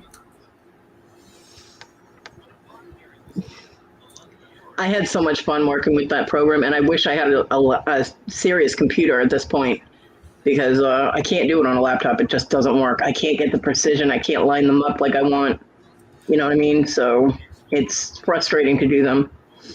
Oh, remember when the whole thing from Paris, Je suis Charlie, when the terrorists hit the publishing company in Paris, and the guy walked in and just started shooting everyone, and everybody was putting on their Facebook, "Je suis Charlie," like "I am Charlie, we are with you" type of thing. No. You don't remember that? No. I wasn't listening. I'm sorry. I was distracted. When there was a terrorist attack in Paris, God, so many years ago, and Feels it like was not that long ago, but They- the one with the soccer game. no, it was everybody put like "Je suis Charlie," "I am Charlie" on their Facebooks to show solidarity, and so I wouldn't know. I don't do Facebook. Well, I made a couple of tags because they were protesting. The terrorists didn't like something that the publishing company published, and they were going after the person who published it. And I guess his name was Charlie. So I made that one, and then I made this because this was my header for a while. Oh, And then the one with the bear. hold on, wrong screen. There's all my pictures. Yeah, hello. Yummy. Anyway, and bears. So many bears. Hold on. Bears and boobs. Yeah, that is the guy from 100. The 100. He's yummy. Is that a show?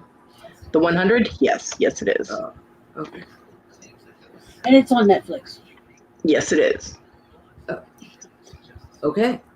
I honestly live under a rock. That's the header that I used. Since he was an editor or publishing guy, I used the quill pen. I thought that was pretty cool. I think it's really creative, honestly. Like Thank you. personally, I have problems with coming up with just like blank ideas onto any kind of canvas, like paper, or if I had to draw something or paint something or making forms that people recognize, I guess. Yeah. It's just definitely not my forte. Wow, I have a lot of tags on here. I didn't even realize they were all in here. I should move these to my tag folder. Are you done, husband? Oh, hello, husband. This one's one of my favorites. Just, well, you'll know why. Because it's okay. No. It's simple, but the the background is actually a font. It has different symbols instead of letters.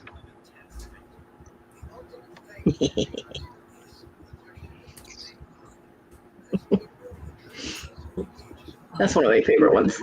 My little witch bear. Cool. Oh, I love it. I don't know. I don't care if people want to see them or not. I'm having fun looking at them, so I figured I'd share. Mm-hmm. Oh, I have this one too. I have that one too. See, like this kind of stuff, like I wouldn't be able to just, it's not my forte. I had so much fun learning this stuff, and exploring different ways to make things and make different techniques. And if I saw a tag that I liked and the person wouldn't tell me how they made it, I'd go into my Paint Shop Pro and figure it out. And I'd get it damn close. If not exact, I'd get it damn close. So. Okay, the tiger with the paw on his head. The bear? No, tiger. Yeah, that's my tiger face palm. Oh, that's so cute. It's my kitty cat face palm. Mm-hmm. Yeah, so.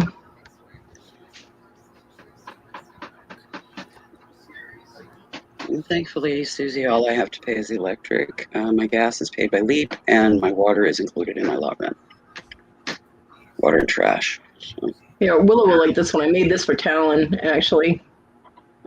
Because, well, he's Talon.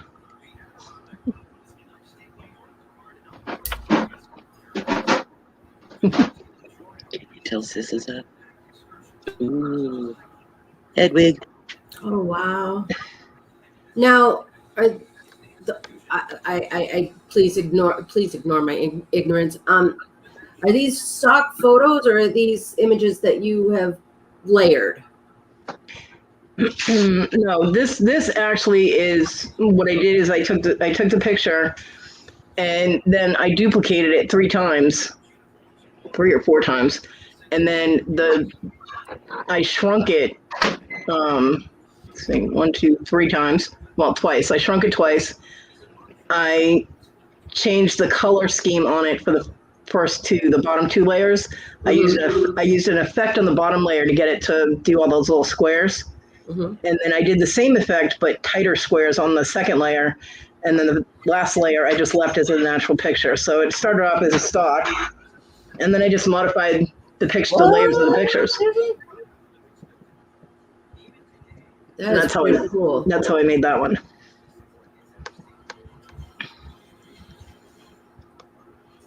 I used to make Talon all kinds of tags. And because he loved animals, so I would make him. I even made it. He loved looking at himself too. So this, my baby. Oh my God, I love this picture.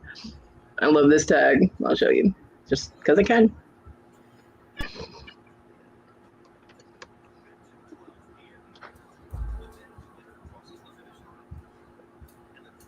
There.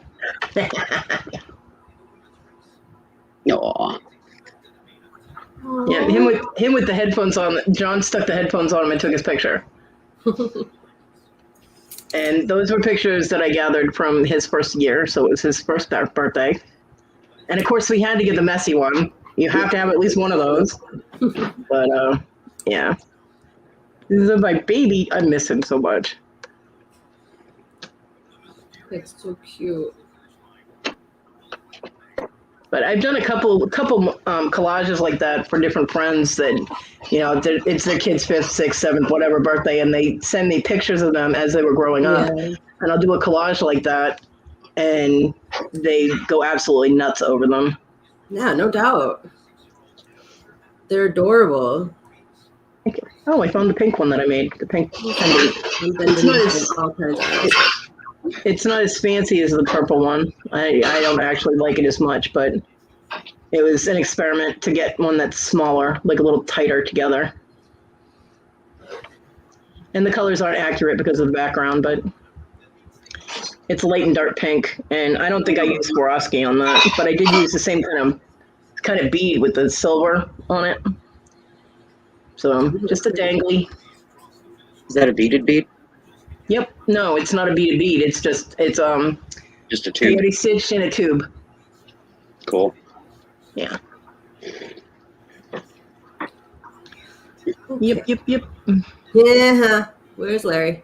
I'm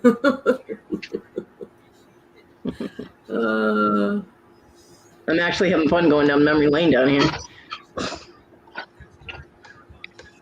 Really? Who knew? I'm down my own rabbit hole because I'm looking at my own pictures.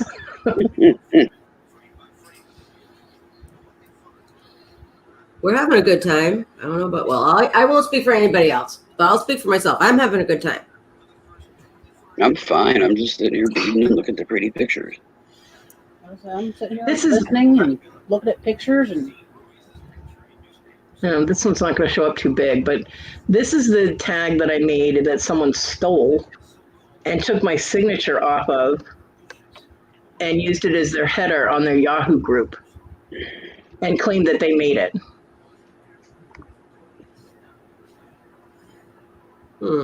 Interesting. Now, it's very simple. I mean, but like I had said before, those pentacles in the background are a font that I made colorized and put a glow around and a shadow. And then I made sure that my Kodiak Creations was in part of the glow so that if anybody took it off, I would know it. And sure enough, when I saw it, I'm like, okay, they could have copied the design, but that flat spot right there where the glow is cut off, that means they cut off my signature. So they literally stole my tag. I was not happy considering I made them for free for people. And if they wanted a header for their group, all they had to do was ask me. You know what I mean? Yeah. And they didn't have and then they claimed they made it. I'm like, really? What was your process? Because I have that layered in blanks in tubes because I always save my tags in the layers. And I was like, so, gee, what was your process and how do you have, my tag? So she got blackballed from our group because she lied and stole. And nope, that's not done. So Lying and stealing are not usually very cool things to do to anybody, and especially people you call friends. yeah. I have proof. I've said it before. I have proof that Miha and Simi used to get along. Okay. Miha and Simi have not gotten along now for, what, about 8 years? 7 years? 7 years. Look, proof that they used to get along. Mm-hmm. So there, I've showed this picture to Miha. She's like, I don't care. Yeah, and that was the dogs taking over my damn bed every fucking day.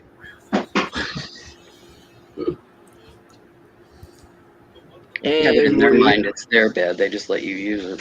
Yeah, I got a little tiny piece of it, and they had the rest. Mm-hmm. that's usually the way it works. Back, take a deep breath. It's gonna be okay. Hello, Kristen.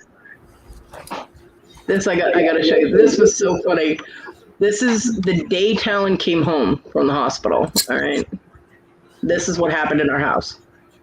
I'll show you. Well, hello, Kristen, and all lurkers. This is what happened the day Talon came home.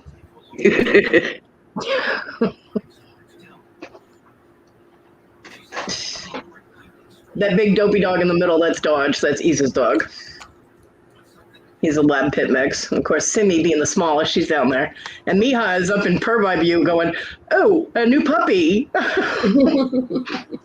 Yeah. But see, they all used to get along. They were fine. And then John got stupid, and that ended. So, The good old days. yeah, I tell you. But yeah.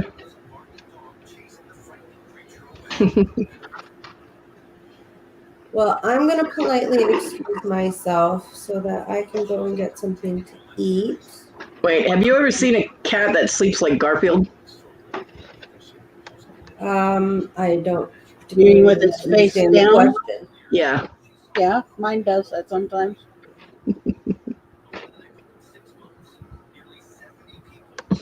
Definitely. With as many cats as I've had waft through my life, you can guarantee that there's been a few that are Garfields. This is my son's cat. He's gone now, but that was magic. And he used to sleep like that. I'm like, how the fuck can you breathe? Yeah. Callie does that every once in a while. He used to sleep like that all the time. I'm like, what the? Talk about a face plant. Right? Mhm. I've had several that have done that over the years. I mean, it's not a all the time thing, but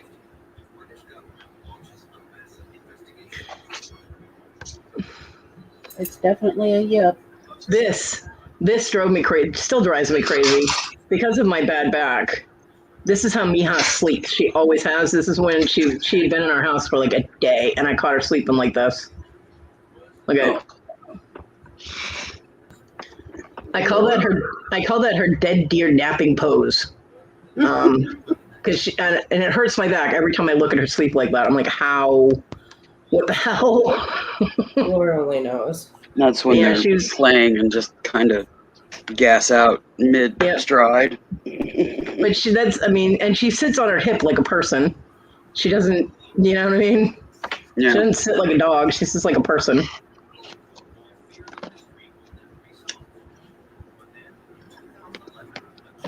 What did you do, Amy? She posted a video. Yeah. Yeah, I see that. Just popped up. I will have to go watch that.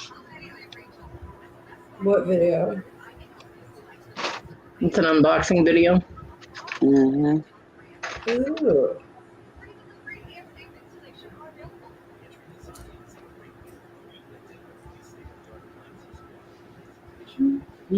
Well, I have got to politely excuse myself. I suppose you can go now. I have to eat something. I haven't eaten anything yet today. And I will watch Amy's video while I do so. I munched on some trail mix. It's got I dried haven't done bananas, food yet. mango, I'm leaving, I promise. I know I said that. cranberries, raisins, cashews, and almonds, and funky dried pineapple. That sounds delicious. It's good. I just don't do the pineapple. I save that for Tim. I wish this picture showed up better. But I'm going to share it anyway. This is something that I made 18 years ago or so. I made those for my grandkids. They look adorable, but what hotel are they? Well, it's a wood base, and then it's polymer clay with like a glass candle holder upside down on top of them, like a snow globe effect. Okay. And they each have a teddy bear inside of them with the little heart on their chest. Oh. And then polymer clay on top with the little like Santa type hat. The purple one was my granddaughter's, and the red one was my grandson's. I made those for Christmas for them one year. Oh. They were actually supposed to have penguins holding the teddy bears, but the penguins were too big and wouldn't fit. So I was like, well, screw it. So my time ran out. I had to get them to my mom's house. So, but yeah. See, I went with the polymer clay. I started off with beads, and I went down a rabbit hole with it, and just started making all kinds of other stuff. So, Yeah, I've been down that rabbit hole. I have a whole tray of cabochons and all kinds of stuff that I've made with polymer clay, and I still have a whole setup.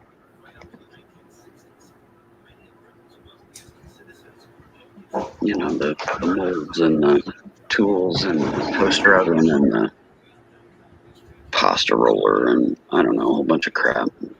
yeah, I still have all that. Although I never used a toaster oven, I just made sure I didn't burn the clay. Well, I always didn't cook it outside. I don't cook it in the oven in the house that we eat out of. I cook it outside in a separate toaster oven. Yeah, I didn't have that option, so. Well, I was raised by firemen, you know.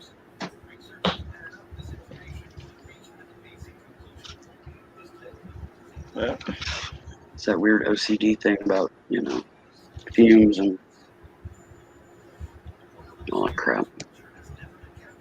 Well, I had 5 kitchen windows, so I just opened a few of those and made sure I didn't burn anything, you know? Well, when I was doing that, it was at home and there was no windows in the kitchen, so. Yeah. I was doing it at home too, but I had a wall of windows, which was really cool at night because if we left the kitchen light on, all the tree frogs would be all stuck to our windows, and all we'd see is their little bellies. It was really cool. See, I love the tree frogs.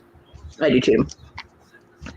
Although the cleverest tree frog was the one that, and I know it was the same one because you could see the little, like little brown markings, little dots that are on them. And he had the same ones every single time. He would plant himself right above our back door light. Like if you went out and you looked like right above the casing for the light, there was the tree frog, same one every single night. Because of course the bugs come to the light, and he didn't have to make it. He had no effort. It was like a come to you smorgasbord. I was like, no, that's just smart. He was lining himself up at the food bar. Mm-hmm. I call those froggy freckles. Yeah, froggy freckles. But yeah, I used to the first time it happened, it startled the crap out of me when I opened the blinds because we had mini blinds on the kitchen windows, and I heard something, probably a tree frog, and I pulled the blind up and there were like 4 frogs stuck to the window. I'm like, what the hell? And then I'm like, oh my God, John, there are tree frogs stuck to our window. He's like, really? I'm like, yeah. We opened all the windows. There were at least 2 tree frogs on each window. It was great.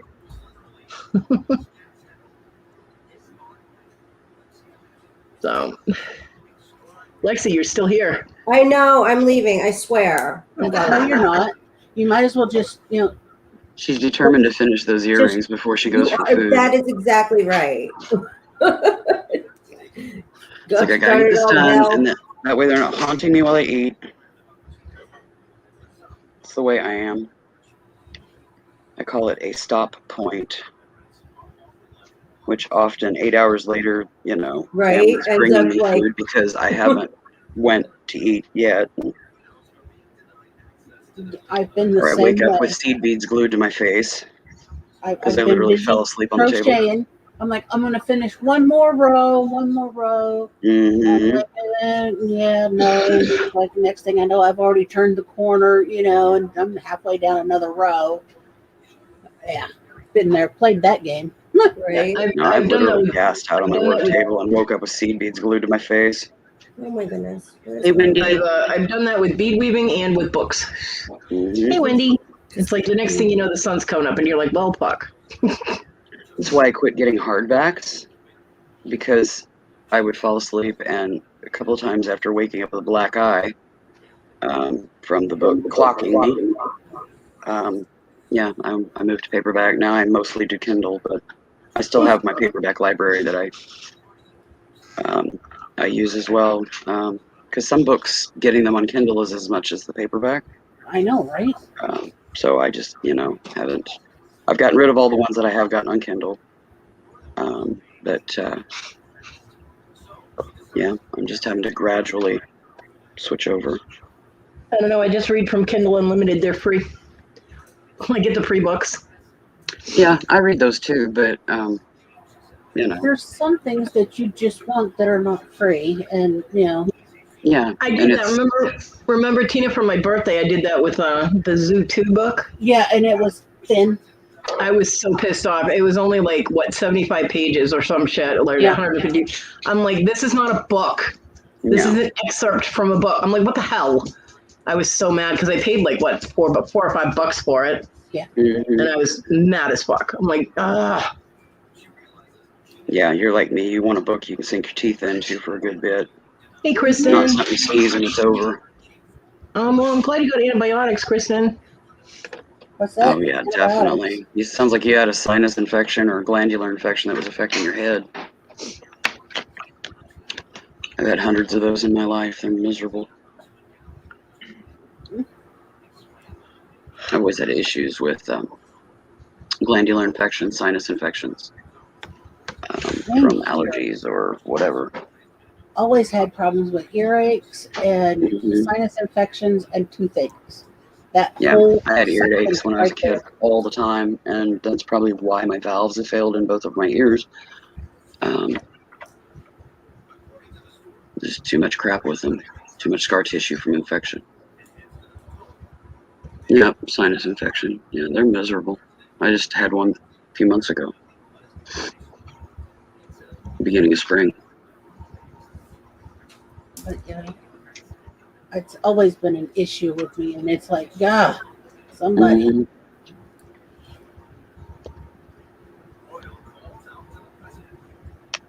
Yeah, I've had to have surgery on my sinuses. They were talking I might end up having to get tubes in my ears from, because all my valves have failed in my ears, but my body could reject them, so I've kind of opted out for the time being. Yeah. Because if they fail, then they pop out, and I just end up with more scar tissue, and I lose more hearing. So I'm not gaining anything ultimately. But I have to keep my ears cleaned out real good and stuff because I can get infections in them super easy if I don't maintain them. Let's don't play that game, shall we? Mm-mm. Okay, I gotta share one more thing. And then I'm done sharing. But, I'm always talking about that damn cat tree and how big it is. Yeah, I've got We're stuff to about to build on. see. Look I at need that to build fucking a cat thing. tree. Yeah, Good Lord. It's Yeah, I've massive. got That thing cost John and Issa $70. that's And cheap it's Marty. nowadays. Yeah, it's Marty's. Marty owns that fucker. Onyx doesn't really go on it. Marty, it's definitely Marty's territory. And she's usually lurking on one of the top things and gazing down at her domain. Imagine that. Yeah. I had to have Rogue get them out of that room the other day. They weren't listening to me at all. And I was like, all right, screw it. I called Rogue in, and poof, both cats came in my room almost immediately. Yeah, it's a cat hotel. It definitely is. It's just massive. And John and I put that thing together, and it was not fun. We couldn't actually do the topmost little tray because even on the step stool, I was too short, and he was not able to walk yet, so he couldn't stand. So that one's on the floor underneath it. But Yeah, I've got tubes that I've saved and bits of lumber. And my next door neighbors managed a carpet store. And the samples, the large samples that you can use like a throw rug, Yeah. I don't know, they like changed company or something, and they had all of these, and they brought them over to me. I've got a stack of them that So I you can get to use. make a tree one of these days. it is, Kristen. It's like 6.5 feet tall. It's just Yeah. huge. It's just massive. Be right back. Okay. Okay. All right. Almost. I'm almost there, ladies. I swear to God. I swear. It's been what? 4 hours? Yeah. I'm Three. still beaten. I'm about ready to 15 have to tie in. There's 15 minutes to go before the 4-hour mark. I actually went over because I was lost in my rabbit hole there. Yeah, but that was a fun rabbit hole. It was what? Did you say? You get 15 minutes before the 4-hour mark. 15 minutes before the 4-hour mark? Yeah. Okay, good. Well, So it's not quite 4 hours. You're good. You're not there yet. Not quite there yet. Did I go too far? Or did I not go far enough? Looks like I went too far. So let's back it up. Just a little bit. Hold on, I gotta get a different bead, baby. And That one was then copied. you go flip, flip. Come on, beautiful. I love you. Aha! There we go. All right. Now, one of these. One of these. Got Sable here needing cuddles. Don't know where the baby's at. She's either crapped out somewhere or in the kitchen helping Sis do whatever she's doing. Oh my God. Are you serious? I just got an email. Holy crap. I'm so excited. It says that my all right, this is a little nerdy, but I'm about to geek out. So it says that my copy of the Disturbs first edition comic book has been delivered. Yay! I'm so excited. Oh my God. First edition of what? The comic book of the guy and the evolution of the guy, and the guy is their mascot, I guess, for the band, you would say. And oh God, I'm so excited. You don't even know. I'm like bugging out right now. Alrighty She's then. gonna get those earrings finished a lot faster now, folks. Oh Right. yeah, you have no idea. Which way does that head go? Or that might not even be important anymore, and she might just bug out. Who knows? I might. I don't know, but we're closing in, so I don't think I'm gonna just bug out. Well, I'm only going to be live another 10 minutes or so, 12, 10, 11 minutes. So, because I am still on the free version. So She has to ration her hours. yeah, I got to ration my hours, and I'm hungry. So Remember having to do that too. Royally blows. Disturbed the band, Lexi, Susie. Oh, I forgot to tell Susie I put a pre-order in for the comic book, and she has no idea what I'm talking about. It's all right, Susie. I'll fill you in. She's glad you're happy though. All right, let's. There's some happinesses that you celebrate with, but you don't necessarily understand why. Right. You know. Oh, that's like friends are friends. That's what friends are for. Yep. Friends are friends forever, or something. Isn't that what they sang? I think there's a song like that. Yeah, it would be nice if that were true. That would be nice if that were true, but not necessarily, because in all honesty, some people who you would think would be friends are not necessarily what a real definition of a friend is, and that's why you no longer have them in your life. And some are just toxic, and you just have to There you go. let them go because it's healthier that way. Right. Oh, yay. Oh boy. So I wonder if that means, because I don't know if Susie's package is showing up or not. It could go from like being in New Jersey to being on my doorstep without even like properly being scanned. Yeah. Lexi, Tim said, Lexi, thank you for sharing your talent with us and showing it off. Oh goodness, thank you so much for appreciating it, Tim. That's like rock star mentality right there. He's been wanting me to bead on camera, but it doesn't work with my laptop. I don't have another camera. He's been wanting to watch me bead. Well, I wouldn't have this camera if it weren't for Chuck. So thanks, Chuck, if you're watching. If not, I guess thanks, Chuck.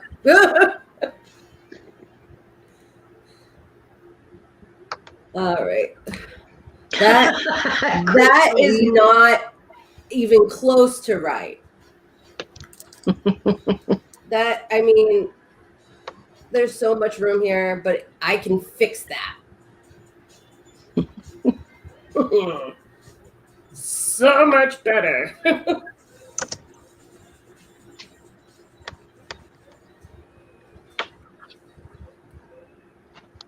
Okay, so this is that particular angle right there. And we just spin it in a little bit and we'll be happy little earrings, right? Like happy little trees, like Bob Ross. Happy little earrings, like happy little trees.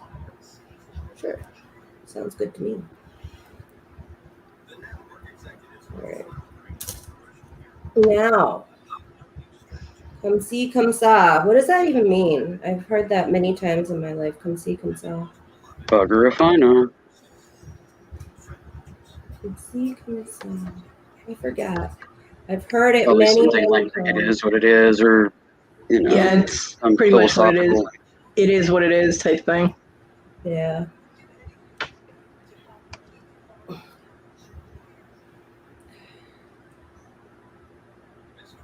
Philosophical goop.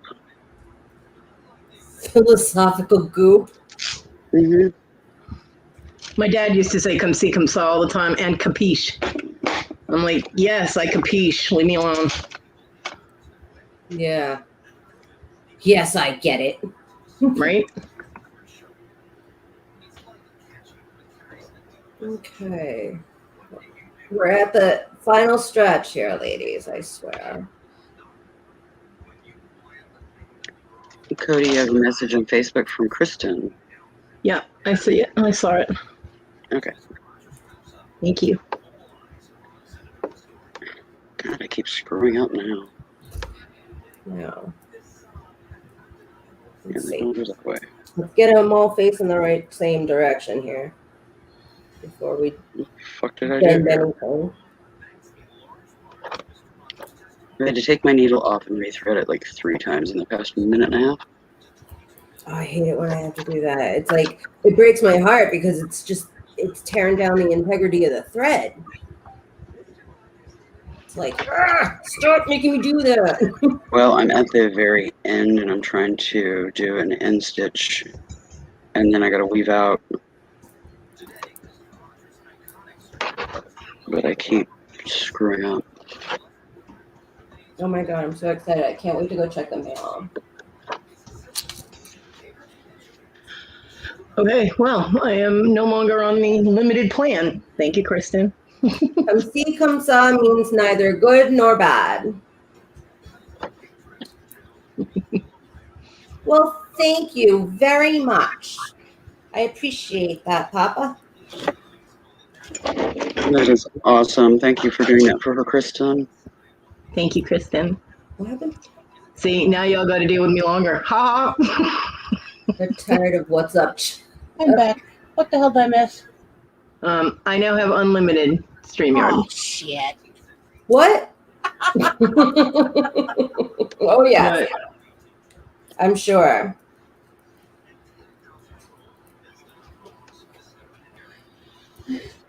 Okay, I'm leaving out. Finally got that bait in place. Well, not too bad. You're pretty. Thank you. Thank you for the idea, Cody. You You're know, welcome. I'm teasing you, Bear. uh-huh. I love you. The earring I love you too. wires are 10 karat gold plated. Not too bad. Thanks, guys. I actually got something done today. Holy crap, it's amazing. I can't even believe it. I think it's because they put all these electrodes on my head. I've got about 15 to 20 of them on there, I'm pretty sure. Oh. What are you getting, long-term probed or what? What? Are you getting long-term probed or what? Yeah. My head looks like a hockey helmet right now. Yeah. Yeah, that's why you haven't seen my smiling face yet at all. Phenomena. So you're having a sci-fi moment. I am. I'm having a full sci-fi weekend. Lexi is a walking day like right now. She don't has no plunger thingy sticking out the front of her. How do you know? I One's would called be boobs. probably what you would consider to be the inside actual Dalek that is wired to the mainframe right now. See, Tina has escaped from the Phenomena song for so long, and now Papa brought it back. See that? Okay, the geek in me must ask, why are they doing this thing? There have been anomalies of consciousness throughout my life. Oh, okay. That's the best way I can describe it. I get They're it. checking to make sure her head's not empty. Yeah, they're making sure that it's still ticking up there. Oh, so they're just checking to count your marbles? Mm-hmm. Sure, yeah, absolutely. I don't think there's any marbles right. That test wouldn't take long No. for me. Mine are all in a jar in the other room. All Well, right, we know well, Tim's head's not empty because we saw the pictures of inside of it. So we know Tim's got something in there. Yepper. all right, guys. I love you all. I hope you have a wonderful day. Thank you, Love you Kodi, too, for Lexi. having me on. Oh, you're welcome. Thank you for coming on. It's nice. No problem. I had a great time. I'm glad. All right, bye, ladies. Have a great day. Bye, everybody. Bye, Bye, Lexi. Lexi. Love you, honey. Have fun. Enjoy your Love you too. comic.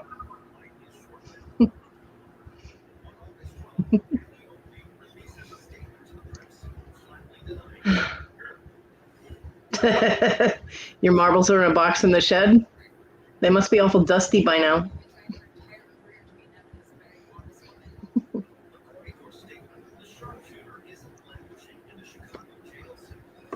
Oh, my back just popped like a zipper. That sucked. It might have needed it. Pop like a zipper or pop like a zit? Zipper. Zipper, okay. It went pop, pop, pop, pop, pop, all the way up. Oh, yeah. It needed that stretch. Yeah, it did. Papa's marbles are on a shelf in this kitchen. I have a stray marble here, there, and everywhere. I don't know. I don't keep them all together because, then they conspire against me.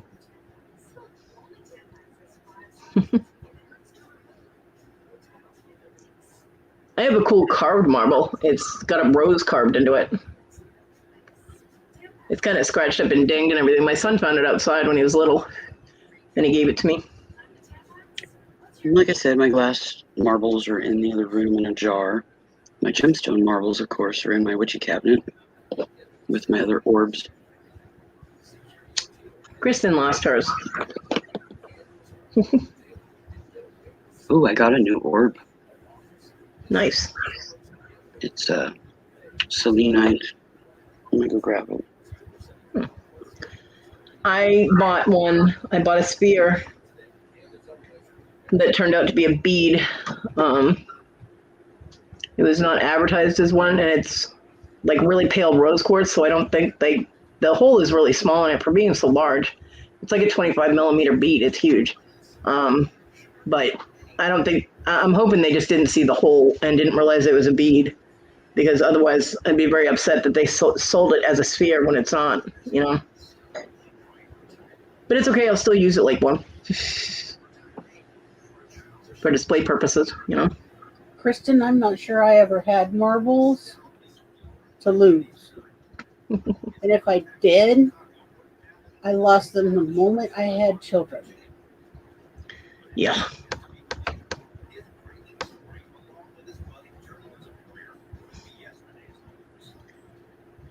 Yeah.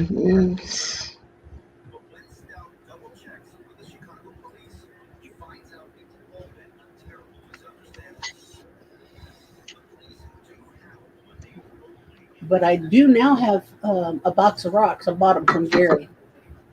Yes, she does.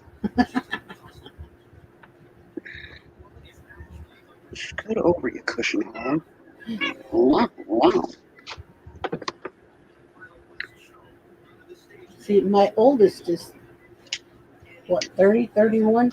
I don't remember anymore.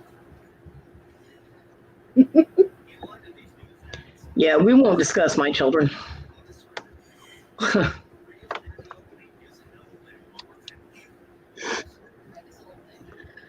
Okay. Sphere. That is selenite. It's pretty. That's that pretty white stone. Mm-hmm. Yeah, it's got the fiber optic banding in it. I've got some of that that's uncut. It's all jaggedy. And it is a 3-inch orb. So it's pretty good size. I mean, Nice. But yeah, I've got some, like I said, it's all jaggedy style. Looks like mountainy scene. And it sat on a reflective thing that it spun around in circles and had light reflect through it. well, I got these candle holder things too. Still got a sticker on it I need to remove, but would you move your tushy off the table? Yes, I know, I'll let you see in a minute. They're metal, and then they're aluminum, and then they've got like swirly design on them, buffed into them and stuff. But I thought they'd make great board stands. Yeah, those are cool. It is pretty neat. And it cups in there perfectly, you know. It does. Yeah. So I just thought it was cool. My oldest was born in 88. She's 33. My younger two were born in 94, 93. There you go. Tim's put it there. 90, 93, 95, and 04.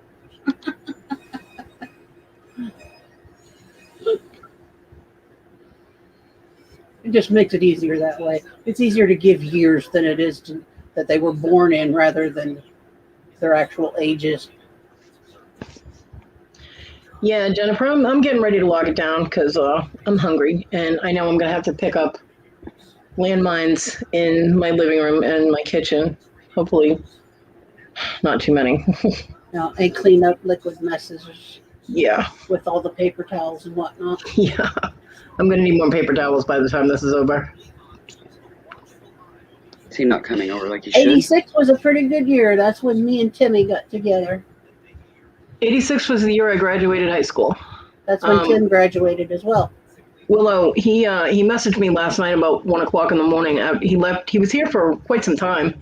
I heard him with my trash bags loading up clothes, I guess. I'm like, great, now I'm going to need trash bags. But he left about 11 o'clock. At 1 o'clock, he messaged me with bad news, said that Hector got pulled over when they left, and apparently Hector was driving without insurance. So the cop took his license and they towed his car, and he's stuck until Monday. So he can't get over here all weekend. Oh, nice. I have absolutely no way to put the dogs out. Yeah.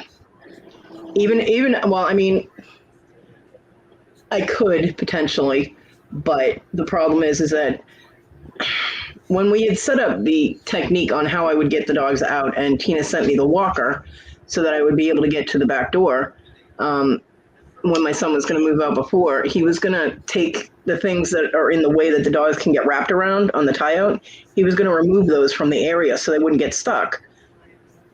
Since he wasn't planning on, he was still going to come over, he didn't remove any of that. So if the dogs get tangled are still in place. Yeah, so I wouldn't be able to get outside to untangle them. Yeah. And my neighbor is, well, one, he's afraid of our dogs, and two, Rogue wouldn't let him anywhere near her. So I have no help. There's just, Rogue won't let anyone get near her besides me or my son. So basically my mom said she has puppy pads, so I'm gonna call her, but I don't think she'll be able to bring them over today. She probably won't be able to bring them over until tomorrow, if she can at all. Where maybe we can put them down in the house and the dogs would stay in that area for their Or just accidents. shred them. No, they don't do that. Well, that's good. Yeah. There's no good guarantee they're going to hit them either. No. So, I mean, they've never used them ever. They were trained to go directly outside. Yeah. Both Rogue and Simi were crate trained, and Miha, well, she was sort of crate trained, but John's room was her crate. Because he wouldn't get her a crate. I'm like, get the dog a crate. I want a crate trainer, and he's like, I can't. I don't want to spend money on it. I'm like, then you clean up the dog poop in your room, you know. And she did eventually train well. It just took a little longer. But I've never trained the dogs to go to the bathroom in the house and then say, oh, by the way, no, you can't. So Simi is the one that has the most difficulty. She gets so upset when she has an accident in the house. The other dogs seem to be over it since they have so many, because it's so long in between them going out. But Yeah, and Simi is always in your room only. yeah. You need to be able to open up your craft room. That way she can have a little more room. And if she has an accident, maybe it's out there. Yeah, possibly. I mean, the problem is that if I let her in the craft room to go to the bathroom, the cats will get in there. I'll have to be able to move around in order to get the cats back in my room. So if there's poop on the floor, it will be harder for me to move around in there. So it's just a poop or pee or whatever. Because it's Pain in the ass. yeah. What I can do is pick up the piles and put the paper towels down in the other room, and then put the other two dogs in the craft room and let Simi out in the rest of the house. She'll smell that they've been going to the bathroom out there, and she'll do her business out there, and then I'll just clean it up. Hopefully that will work. I don't know. I do not at all like the thought of them going to the bathroom in the house, but I do not have a choice this weekend, so I'm really, really, really glad I invested in that pooper scooper at the beginning of the month. It wasn't a bad idea, was it? No, it was a very good idea. Well, then there's no guarantees, too, that once he goes to get his vehicle out of impound and get insurance, that he's going to be able to, have the money for all of that.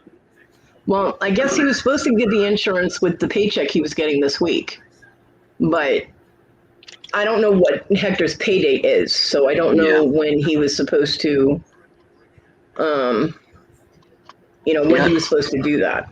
He should have been One way or paid, the other, he got caught without insurance. Yep. he should have been paid the same time because all of the Walmart's pay falls on the same schedule.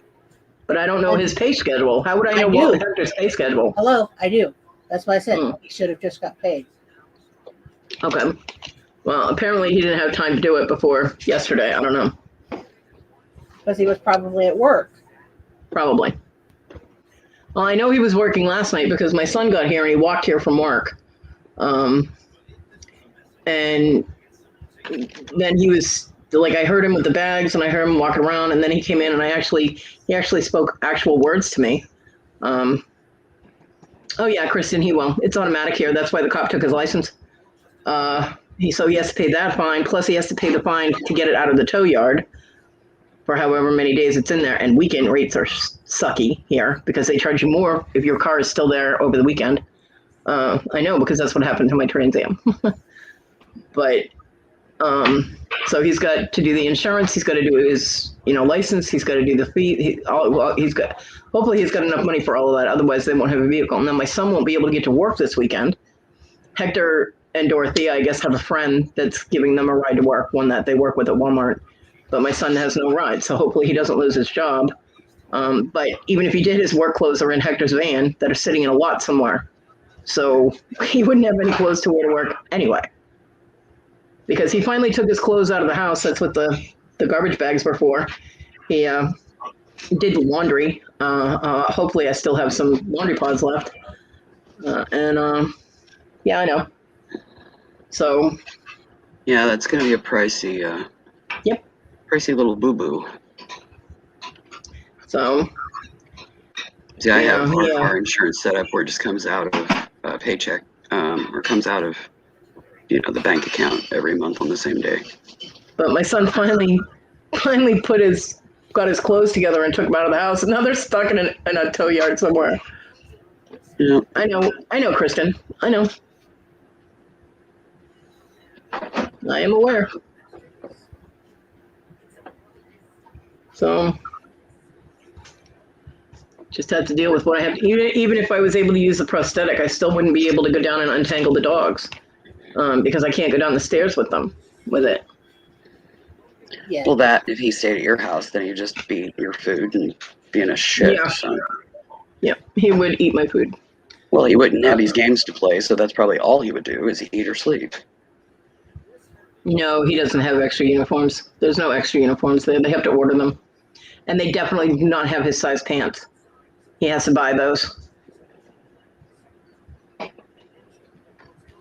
Love you too, Tim. But yeah, so Oh well, he'll figure love you, it out. Tim. Yeah, I mean that's on him. He made that choice. So Mm-hmm. wow.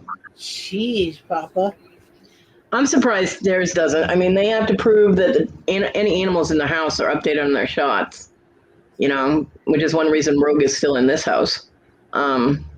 Aside from the fact that having a dog on the third floor that barks all the time is not conducive to apartment living. So she is definitely not an apartment dog.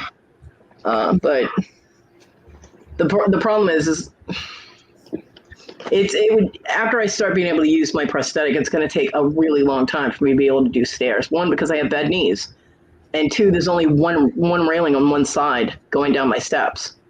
The railing on the other side is not there, so I don't have any support to go down the steps, so I won't be able to do it. See, I sidestep and I hold the rail with both hands. That's me. Yeah. I did that with both feet, and I ended up getting splinters because the wood's not treated or smooth. But yeah, you would think he would learn, but he hasn't yet, and he's 27. So Yeah, it's quite the challenge for me to get up and down stairs as well. yeah, That's why they're in the process of getting me approved for a ramp. Which I before I got talked my to. ramp- Leave my house is because I have a hell of a time going up and down my stairs. yeah. Before I got the ramp, I had to go up and down the stairs sideways, and holding onto the railing out front. We only have the railing on one side. Even if there was a railing on the other side, the stairs are like 5 feet apart, so 5 or 6 feet apart, like the width of the stairs, you know. So I can't reach the other side of the stairs anyway. So, but I have the ramp now, so I can get up and down the front. Just it's all a wondering. I need the backyard fenced. If the backyard was fenced in, I would not have this problem. You know what I mean? Yeah. But it is not. So,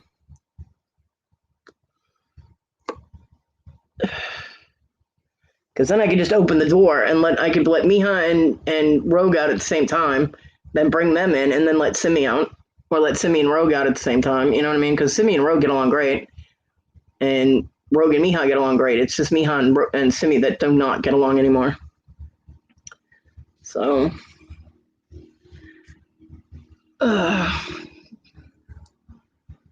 yeah, he thinks he knows what's best, and he has more freedom at his friend's house, and he can. I mean, it's not like he didn't have freedom here. You know what I mean? He did whatever the fuck he wanted anyway. I don't get it, but whatever. He didn't want to have to take care of me or help as much, so he was building up huge resentments. I mean, I can still feel the resentments from him, you know, but.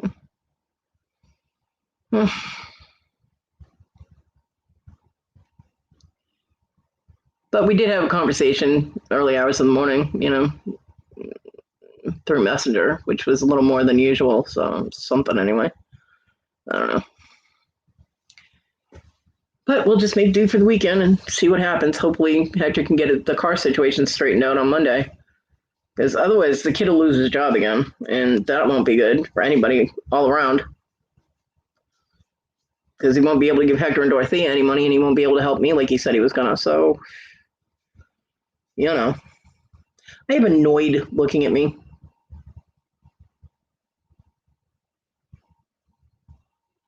You know what those are?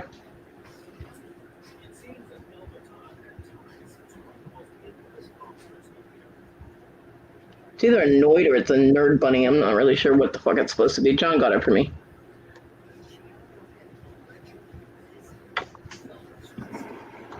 See if you see it.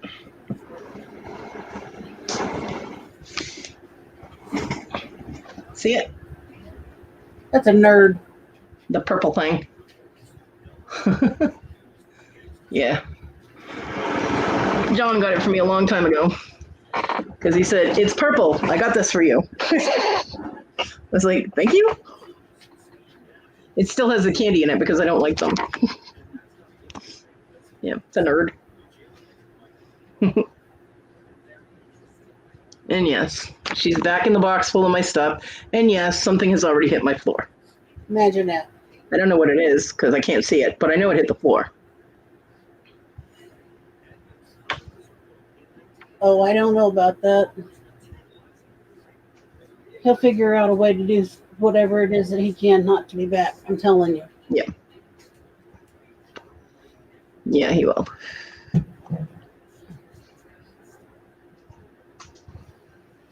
So, I mean, he sat there and said he pays less rent with them because they only charge him like $300 a month. Everything included and all that. He buys his own food or whatever. But then he said he'd help me. So he's actually paying like twice as much for rent that he would be if he were just here, you know? So I'm like, okay, your logic makes absolutely no sense. Tina, did you hear Squeaky? Yes, I did. She was standing on me on her platform.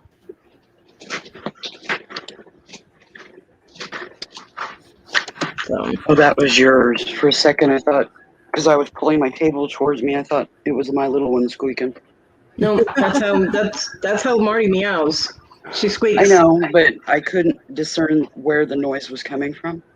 Yep, that I had was just sat back down, and then there was, I was pulling my table back towards me, and there was a squeak. Apparently, Marty was warning the food that she was coming to eat it. No. Because she was like hovering on my leg, which I now have scratches on my leg. Thank you so much, Kat. And like staring at the food bowl and then meowed at it or squeaked at it and then jumped down and went to eat. I'm like, okay. She's not an angel. Esme, come here. Yep. Tomorrow's chatter at Ma's place. She is in full-on play mode, so I won't be able to hold her long.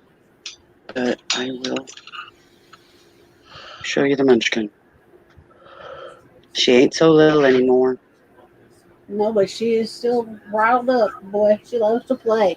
She is growing like a weed. Not an angel, kitty. Marty is not an angel. This one's a little terror right now. The 8-week-old terrible twos has set in. Oh, And Wendy, she can get on the counters and she can get on the beds. She can get in the bathtub. She's found all kinds of neat stuff to check out. But she is fully able to access. The only thing she can't do is go from like floor to counter. She hasn't been able to make those jumps yet. But she's figured out how to use steps and make that last little leap and all that kind of stuff. So she's getting there. She's getting there quick. Wendy, you don't need another cat. Ninja, I'm sure that y'all ain't got them children, confined in the house or nothing.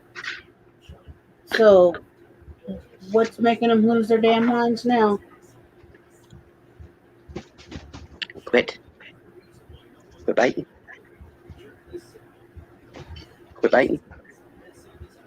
You keep biting, Mom's gonna shove her fingers down your throat.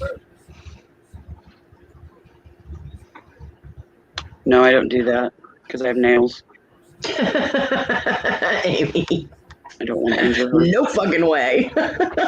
Hey, Wendy. This with her I don't seems want to be far another more effective. baby. All I have to do is take this and go. And she's like, It's like, okay, Hi. I will do that. Oh yeah, that would definitely be a lost their effing minds. Wendy, you don't need another cat Why not? because you already have too many. Yeah, that's okay. It is not. You're going to be the crazy cat lady of England. Stop it. I'm not getting another cat. I don't want another cat. But she is adorable, Willow, and she has grown. She's growing like a weed. Yeah, they There's do my that. baby right behind Willow. It's amazing what happens when you feed them. They grow. Yeah. Yeah.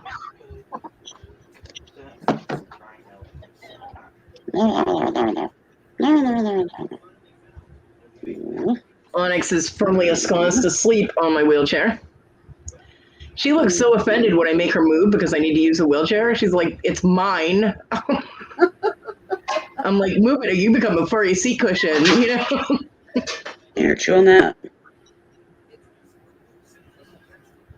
So I always love giving them their tail. So here, eat this instead. Don't be chewing on me. It's very effective because they chomp it and they're like, ow, shit, you know. Guess it does hurt when I do that. oh jeez, Duh. Amy. Oh lordy be. Yeah, I'd be a big fat nope on that too. Nope.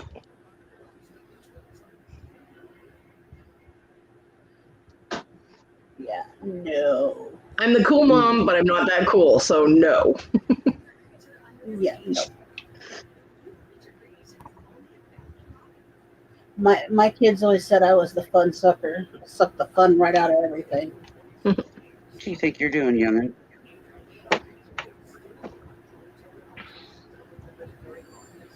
I just got stalked and pounced. See, I never had to worry about throwing parties because my parents never left. They never went away without me, and if they did go away, I was sent to the grandparents' house. So Oh, I was always left with my older siblings. They never really went anywhere until I was like preteen. And then Although- I would just do my chores and be a good kid, and the other two were the ones that were the monsters. I did have a couple of times when I was younger. It stopped around the age of 7 or 8. My dad used to go bowling. My mom would go with him, and both my parents used to square dance. And so they would go out for the evening or whatever and go square dancing. And so I'd have a babysitter, and the girl down the street, they had her name was Sharon or Shannon or something like that. She babysat for me and invited her boyfriend over, and like 10 people showed up. And when I told her I was going to tell my mom that she had people in the house, she slapped me in the face and locked me in the closet. So needless to say, when my parents came home, I still had a big red handprint on my face. And they were like, "What happened to you?" And I'm like, I pointed at her. I said, "She slapped me and locked me in the closet." And they're like, "Why would she do that?" I was like, "Because she had her boyfriend over and people showed up." And yeah, that was the last time she babysat and the last time my mother would go anywhere. So, because she was all paranoid about strangers being in her house. well, you never know what's going to go missing or what's going to be broken.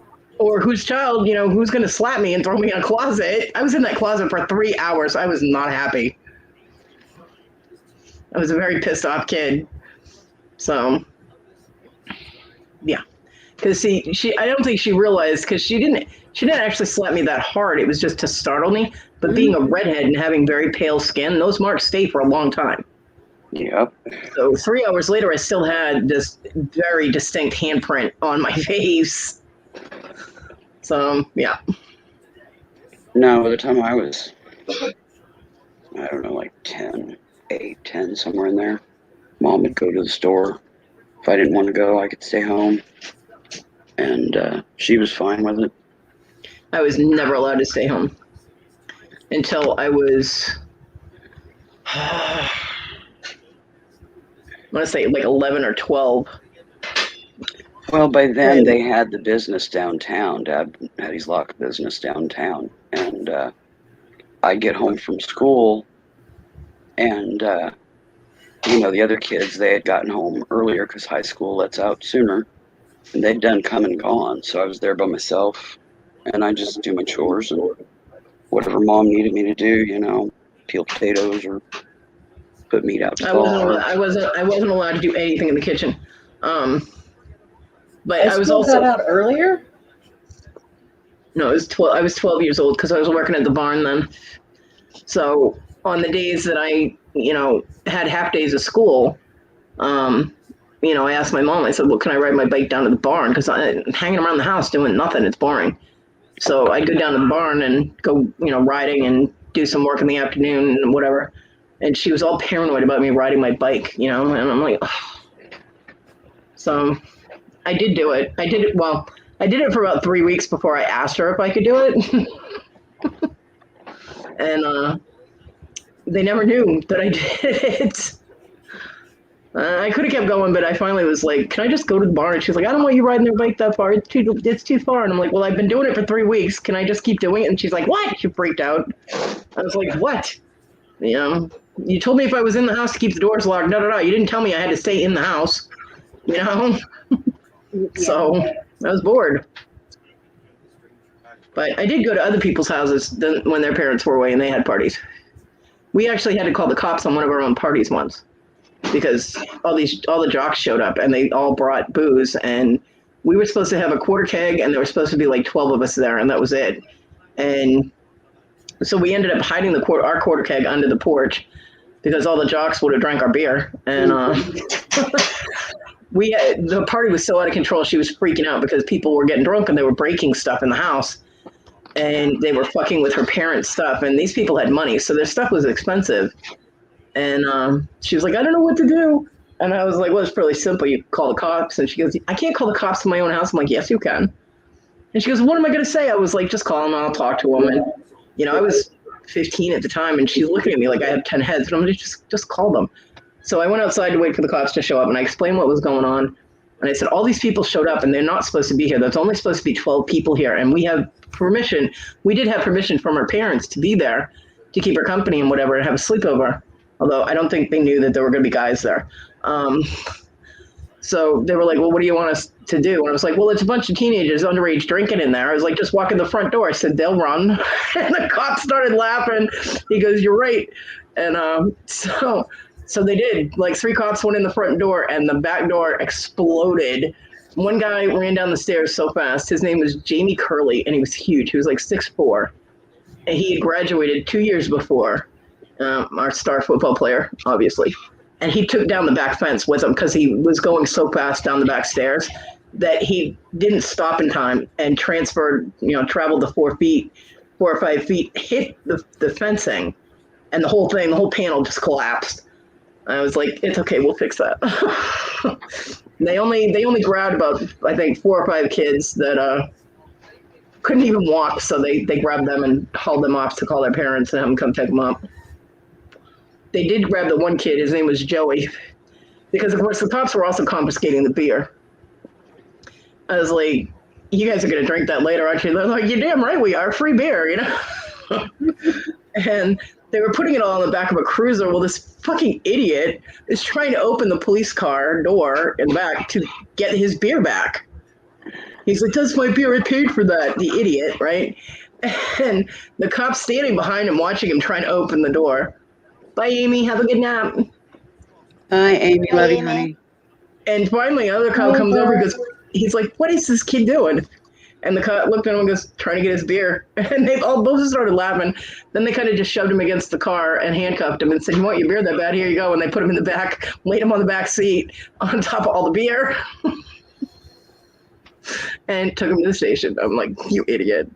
So yeah, the house cleared out, and once everybody was gone, then we broke out the pony keg and the quarter keg and the weed, and we had a good time, And we made sure the house was cleaned up, and anything that could be repaired, we repaired before her parents got home. But I was like, this is what happens when you announce in a room that your parents are gone and you're going to have a party. Never do that, Nope. And she didn't have anybody that could bounce to keep people out. So when you've got a bunch of stoners and nerds hanging out and jocks show up, what are they going to do? So they kind of ran roughshod over everybody and just took over the whole house. And we were like, nope. So, yep, we called the cops on our own party, cleared it out, and then had a good time for the rest of the night. There you go. See, I never did all that kind of crap. I wasn't into partying. Oh, We didn't sleep over. It was just over at a girlfriend's house, and it was just us. I didn't mind going to a party now and then or hanging out, But I was smart enough to not be at the one that got, raided or Yeah. got the cops called for any reason. Stupid was not tattooed on my forehead or written on it anywhere. Well, what we found out was that the cops were actually, there were like 2 of them on the street already watching the house. But they weren't going to do anything until people got in their vehicles and tried driving home. Then they were going to start pulling people over. But when they got the call that said, that the party needed to be cleared out, they were like, okay. And because I was standing outside waiting for them, and I had a clear view up and down the street, and all of a sudden I just saw the lights pop on, and I'm like, okay, they didn't just teleport here. They've been sitting there watching all of this. Mhm. But it was kind of cool, though, because the guy that eventually ended up being my oldest daughter's father, he had showed up to come see me. So I was walking around with him for a little while. That was nice. He got away from his girlfriend long enough to come visit. I was the other woman at the age of 14, 14, 15, something like that. I was the other woman the whole time we were, anyway. So he came to see me, and I got to wear his leather jacket because it was cold out. I love leather. But it was an okay time, Although I did watch my friend whose boyfriend got alcohol poisoning. I'm sitting there taking care of her boyfriend, and she's off getting a back massage from some other guy. I'm like, really? I'm like, get your ass in there and take care of your man. I didn't even like him. That's the one that turned out to be the fucking murderer. I was like, go in there and take care of him. I'm like, what are you doing? Half naked with some guy rubbing all over you, and your boyfriend's out there puking his ass off. I'm like, go. The other guy was not happy with me, and I had 0 fucks to give. I'm like, she's not going to give it up. She's still a virgin. Her own boyfriend can't get her to open her legs for him. Then you're not going to either. So shut up and go find someone else. And it was all true. But she was cute and perky, and everybody liked her. So I had a lot of guys that were being my friends so that they get closer to my cute friend, Yeah, and I just doesn't necessarily mean precocious. I just laugh at them. I'd sit there and go, really? They'd be like, do you think you could ask so-and-so if they'd go out with me? I'm like, are you serious right now? I'm like, I'm not going to ask her shit. I'm like, feel free to if you want to. And then I'd watch them try, and she'd be like, no. So, yeah, that girl wasn't giving it up until she had a ring on her finger. Which is not a problem. I mean, that's her choice, but she acted like she would, you know what I mean? Erin was a serious tease. She was. But hey, Teach their own. Yep, work it if you got it, I guess. She liked the attention, Of course, they've got her a murderer for a boyfriend, but she's with somebody really good right now. She's been with her husband for a really long time. They have 2 kids that I think they both just graduated high school in the past couple of years. Her daughter looks exactly like her. I mean, she showed a picture, and I actually thought it was Erin when she was a teenager. She looked just like when I knew her, and I was like, oh my God, talk about a mini-me. And she's like, I know, she hates it. I'm like, no, it's awesome. So she lives up in New Hampshire. She has her own hair salon. Hair and beauty salon. Does all kinds of stuff there, not just hair and makeup and nails and stuff, but they do like massage therapy and skin treatments and all that kind of stuff. It's like a little spa. So I'm really happy for her. I mean, that's what she wanted to do. She used to practice on my hair. She's the only one I used to let cut my hair when I was a kid because she was learning how to cut naturally curly hair, and she had naturally curly hair, but cutting her own is different. So she talked me into letting her experiment with my hair, and she just loved playing with hair. So that's what started her off, and so she went from practicing on me to eventually go into, hairdressing school and then getting a chair at a salon to owning her own salon. So I was really proud of her for that. So I hope COVID didn't affect him too much. I know he had a good job. I don't know what he did, but I know he made pretty good money. Their house, she had pictures of her house up on Facebook for a while, and like the interior and everything. Oh my God, gorgeous, gorgeous house up there. So yes, I have envy, but I'm very proud of her and happy for her at the same time. I've known her since I was 5 or 6 years old when we were in ballet together. Little known fact, Kodi did ballet when she was little. Yeah, that is not something I expected to hear come out of your mouth. Karate, maybe, but not ballet. No, my mom wouldn't let me do that. It was too violent, she said. So I did ballet and gymnastics when I was little. Yep. So I even learned how to do a cartwheel on balance beam without falling off. And I was chubby. Gymnastics, but me balancing on a beam and doing anything, not going to happen. I've been chubby my whole life, so balancing that on your hands is not easy to do, trust me. But I like gymnastics. It's just, you can only go so far with doing gymnastics when you're overweight. Yeah. Because, they really want to coach the people that are thin that might have a chance at doing it as a living or a career or whatever, Olympic potentials. Yeah. So I started to feel like left out because they were focusing on everyone else, and I wasn't having as good a time with it. And there were things that my brain just wouldn't let me do. Like I couldn't go backwards, like doing back walkovers or just going backwards. I don't know why. I've always had this thing about falling on my head. So I don't know if maybe one of my parents dropped me on my head when I was really little, but I've always been able to do that either. Yeah, I've never been able to go backwards, not even into a pool, like doing a backward dive or anything. I can't do it.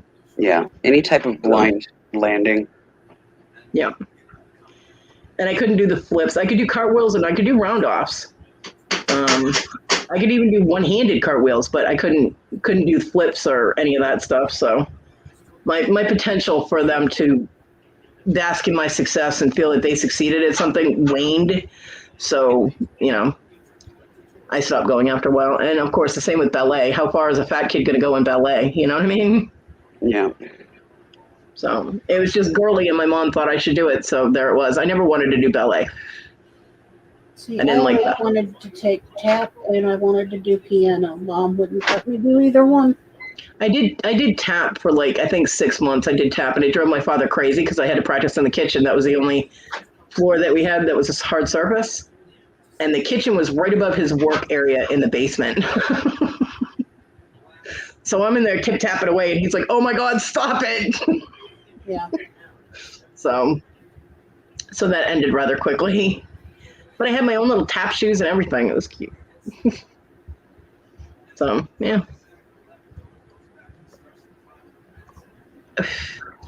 The one thing I'm grateful for is the flexibility from gymnastics came in really handy later in life. Oh, I was always flexible. That's one thing, Daddy, we would sit and we would stretch and we would walk down the wall backwards and, we'd flip and roll and toss and, all kinds of stuff.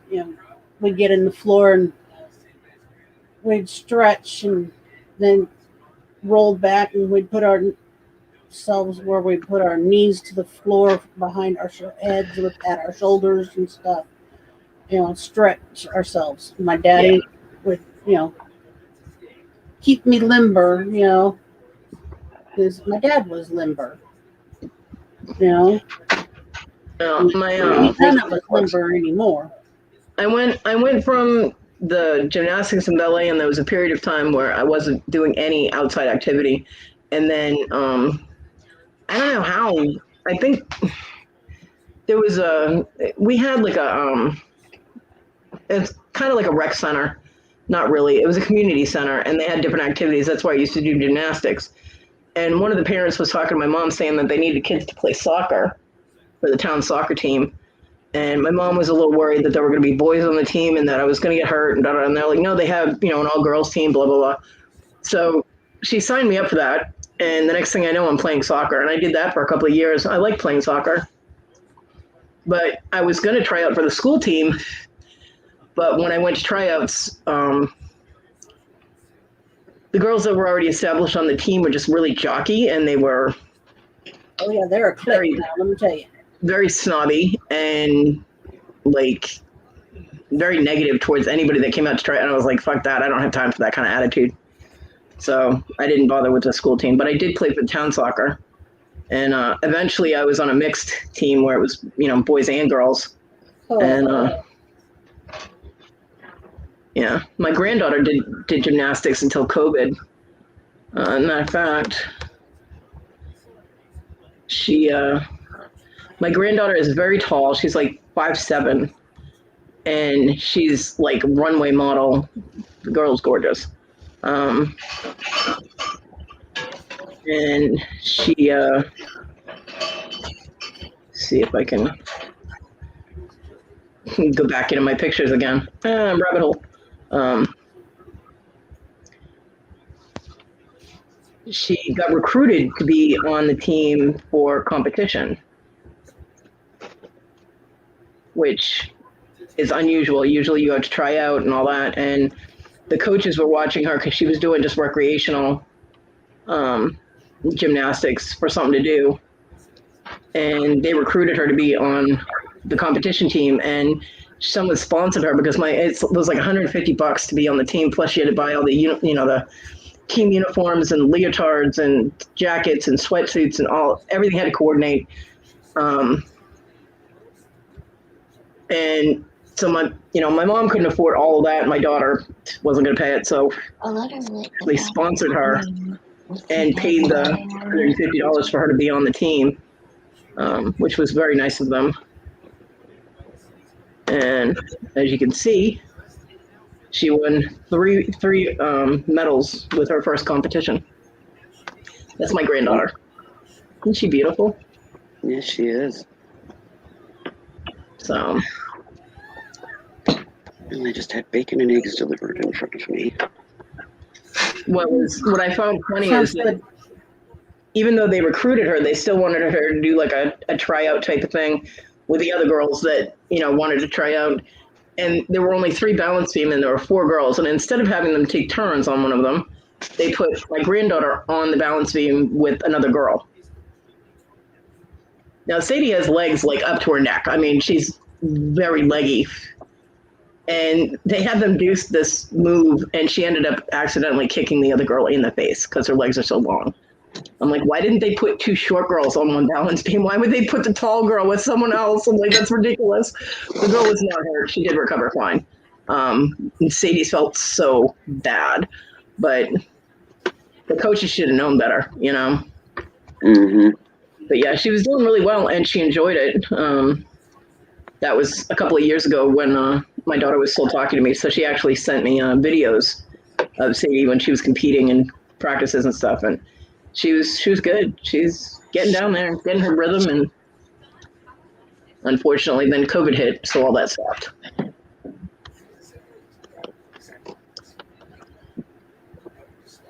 Kristen gets mean. Yeah, I used to be able to bring people under the table too. Now I could have a wine cooler or like a Seagram's cooler or something. I'd be on the floor and be like, I haven't had booze in so long. So it's a good thing I can't afford it. What's alcohol? I don't know what that is. It's the devil's water. I don't do that stuff no more. Yeah, not no more. Well, the only time I ever drank was when I was in a social situation, like at a bar playing pool or at a party or some kind of social gathering. It takes me too long to recover these days. I wouldn't know how long it several years now. I don't know how long it would take me to recover. It's been too long since I've had anything to drink. I mean, when my son and I got the other house, I bought a 4-pack of Seagram's watermelon coolers because I could actually have alcohol in the house without John drinking it.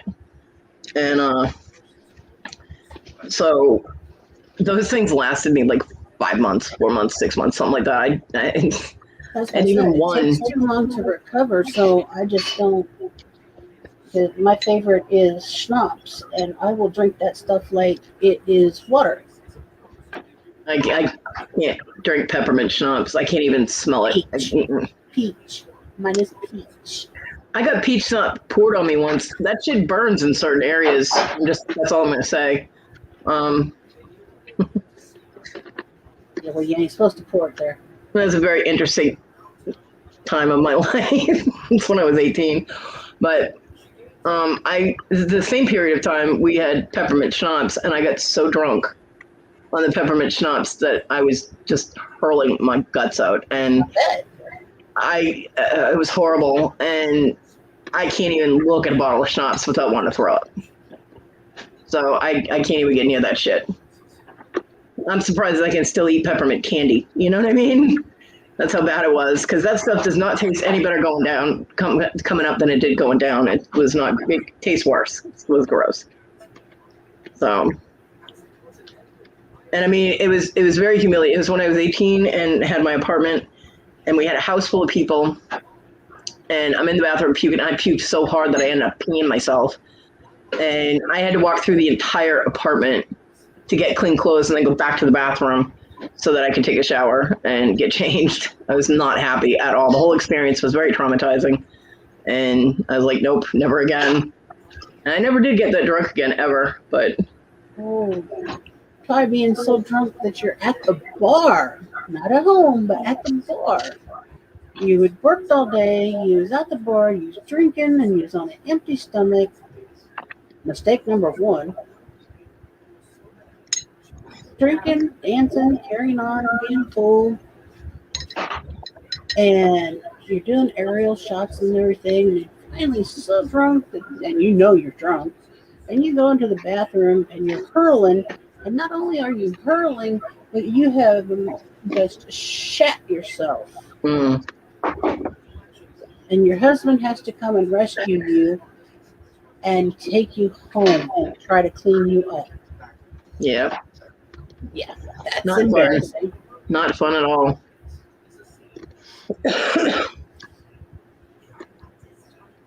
Nope. No, I've had a lot of pretty drunk moments, but ever since that, when I was 18, no, not quite that far. I don't know whether that was intentional at the time or whether it just worked out that way, but I just never cared for alcohol. we I had tasted once, that was enough for me. there was nothing else to do in our town. The only things to do in our town was drink, get high, and have sex. That was it. There was no entertainment for kids whatsoever. There was no entertainment here either. You drank. Yep. You did drugs.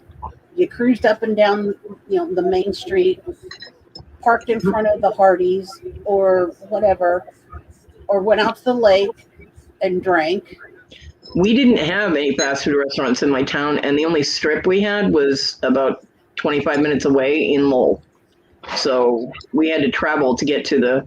Once I got a car, we used to do that, but before that, not really.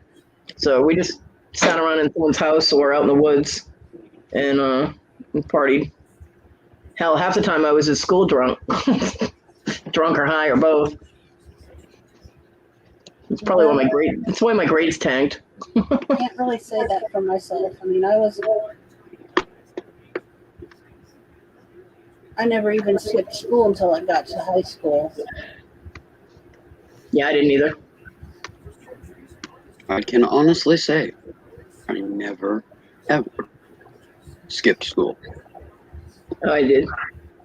I actually skipped like half days of school because one, my classes in the afternoon, I had like gym. I had the second half of English, which because our English class got cut in half because of lunch period, and I had a free study period or whatever.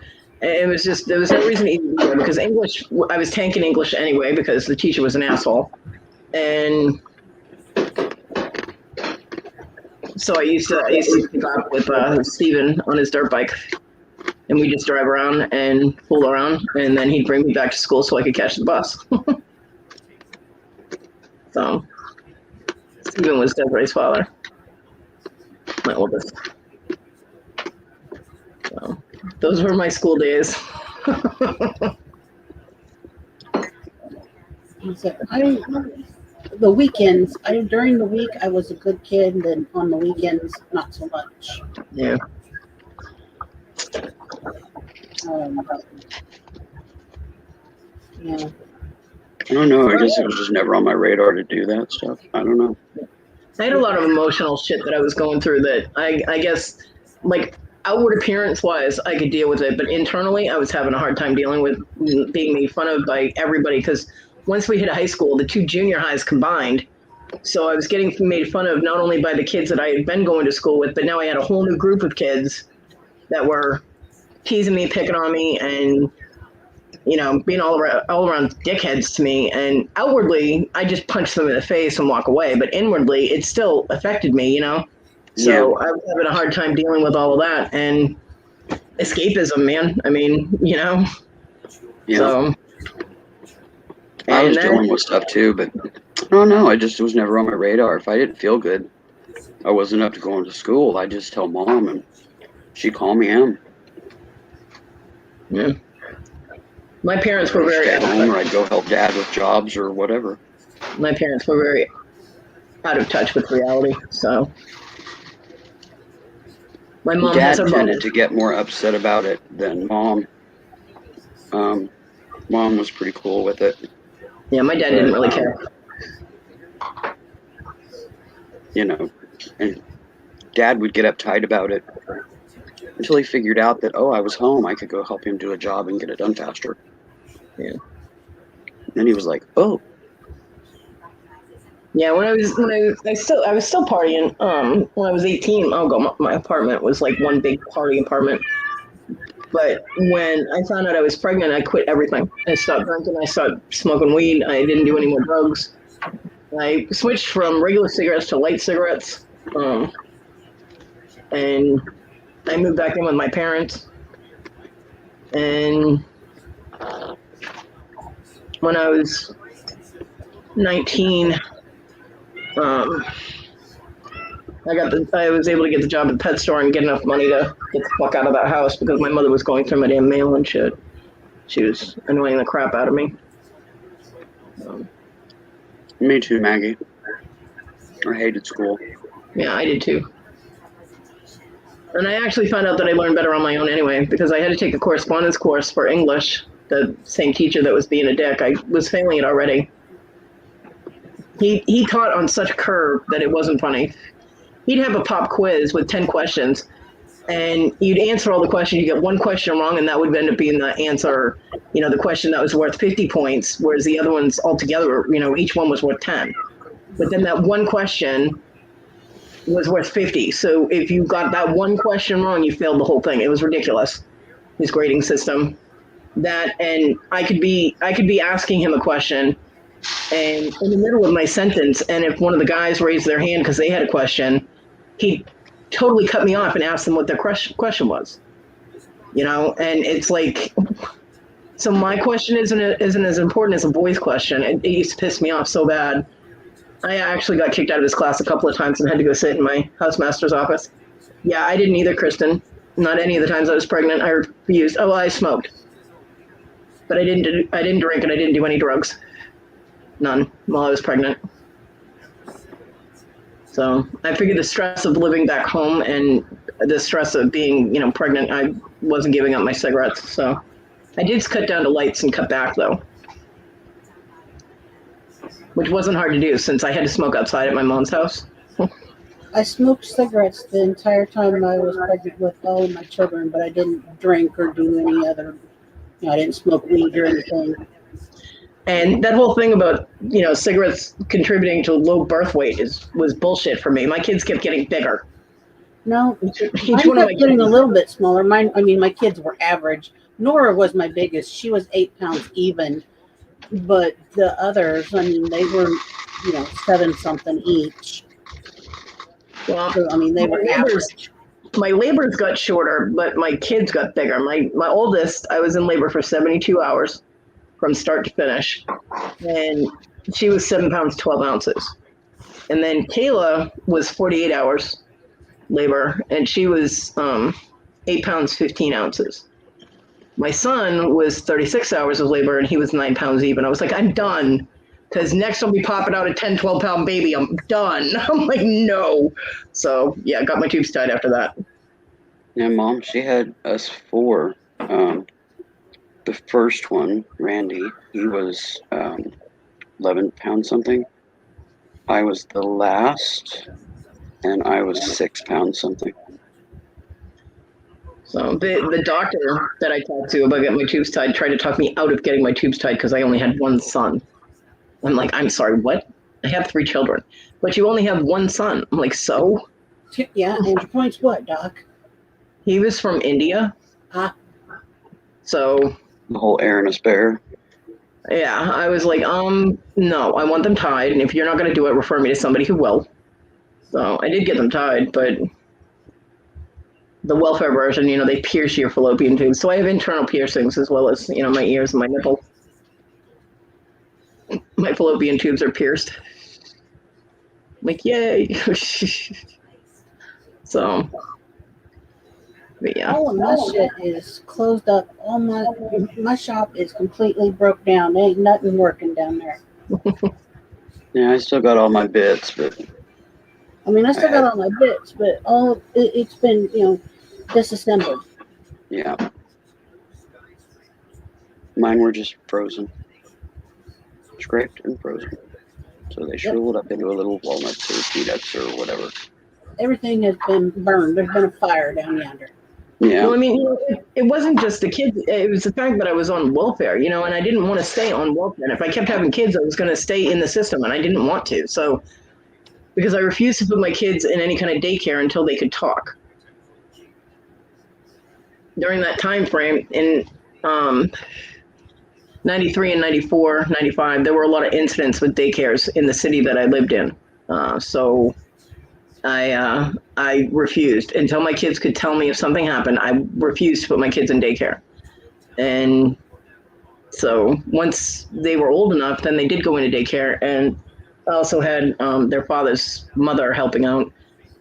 And I was able to get back to work. And then I lost my job because the welfare people that were supposed to be signing my vouchers for me didn't do it in time, and I lost the daycare. You don't have daycare and you have nobody to watch your kids. Guess what? You can't do. You can't work. So back onto the freaking system I went until I moved here. And I was in South Carolina for 2 days and I had a job. So, people constantly group people on welfare as being lazy and they don't want to work. And that's not always the case. I mean, a lot of the times I've seen people in this town that are like that, and I've met people that are like that. I knew people when I lived in Lowell that were like that. They just kept popping out a kid so that they could keep in the system, get more food stamps, get more money, whatever. Never got money on there. That was not the case with me. So, yeah, you don't get much money on there. I never got any. All I got was my food stamps and my medical card. Yeah. And, I mean, I knew one girl who had 5 kids, and she got enough to pay her rent and her utilities and stuff, and then she got like $600 in food stamps or something. I mean, she had a huge amount of food stamps back in the day, but she used to sell most of them so that she could buy stuff she wanted. But that was back when food stamps were paper, Well, you can still do it, but yeah when it was paper, Yeah, it was a lot easier when it was paper. So, but I mean, hell, I wasn't even in town for 7 hours, and my mom's like, okay, so you have to go down here and talk to the human resource person. I'm like, Mom, I drove for 48 hours. Could I please sleep? She goes, well, you have to go down and get the job. And I'm like, oh my God, Mom, can I sleep, please? I've been here less than 7 hours. I need to sleep. And she nagged at me, and I'm like, oh, fine, I'll go. Leave me alone. So I went down there, and I looked like a zombie because I had not slept the whole time I was driving from Massachusetts down to South Carolina. And, I got like 5 hours of sleep when I got there because we shut up here at like 1 o'clock in the morning. So I got like 5 or 6 hours of sleep, and my mom was waking me up to get me ready. You got to get ready so you can go down. Oh my God. John was horrified. He was like, what is going on right now?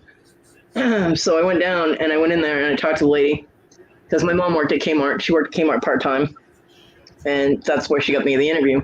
So I went in and she's like, are you okay? And I'm like, I'm just really tired. She goes, when did you get here? And I'm like, this morning. She goes, what? She goes, you drove from what, Massachusetts, right? I'm like, yeah. And she goes, did you guys stop somewhere? I'm like, no.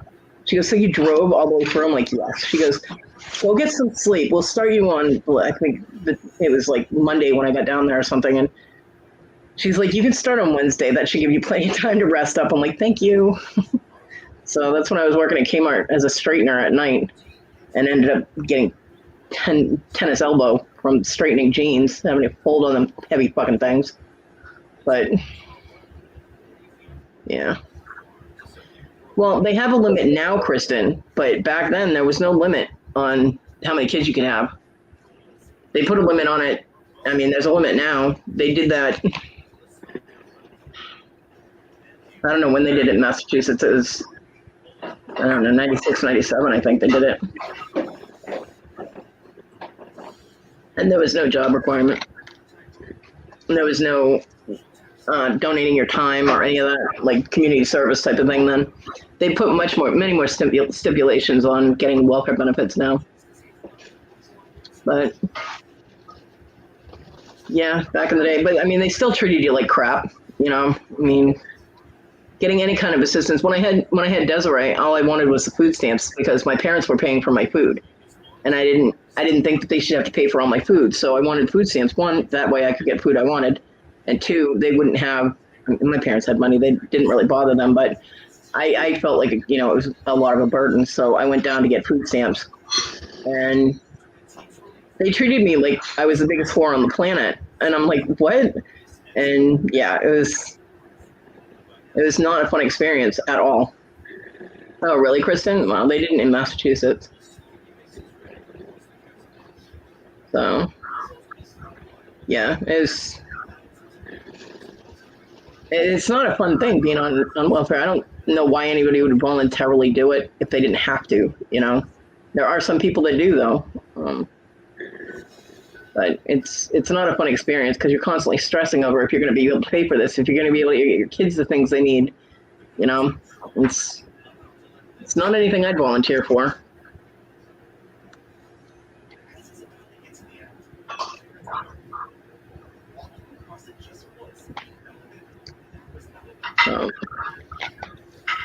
But anyway, I just hit the 5-hour mark when I said I was only going to go 3. So it's all Kristen's fault.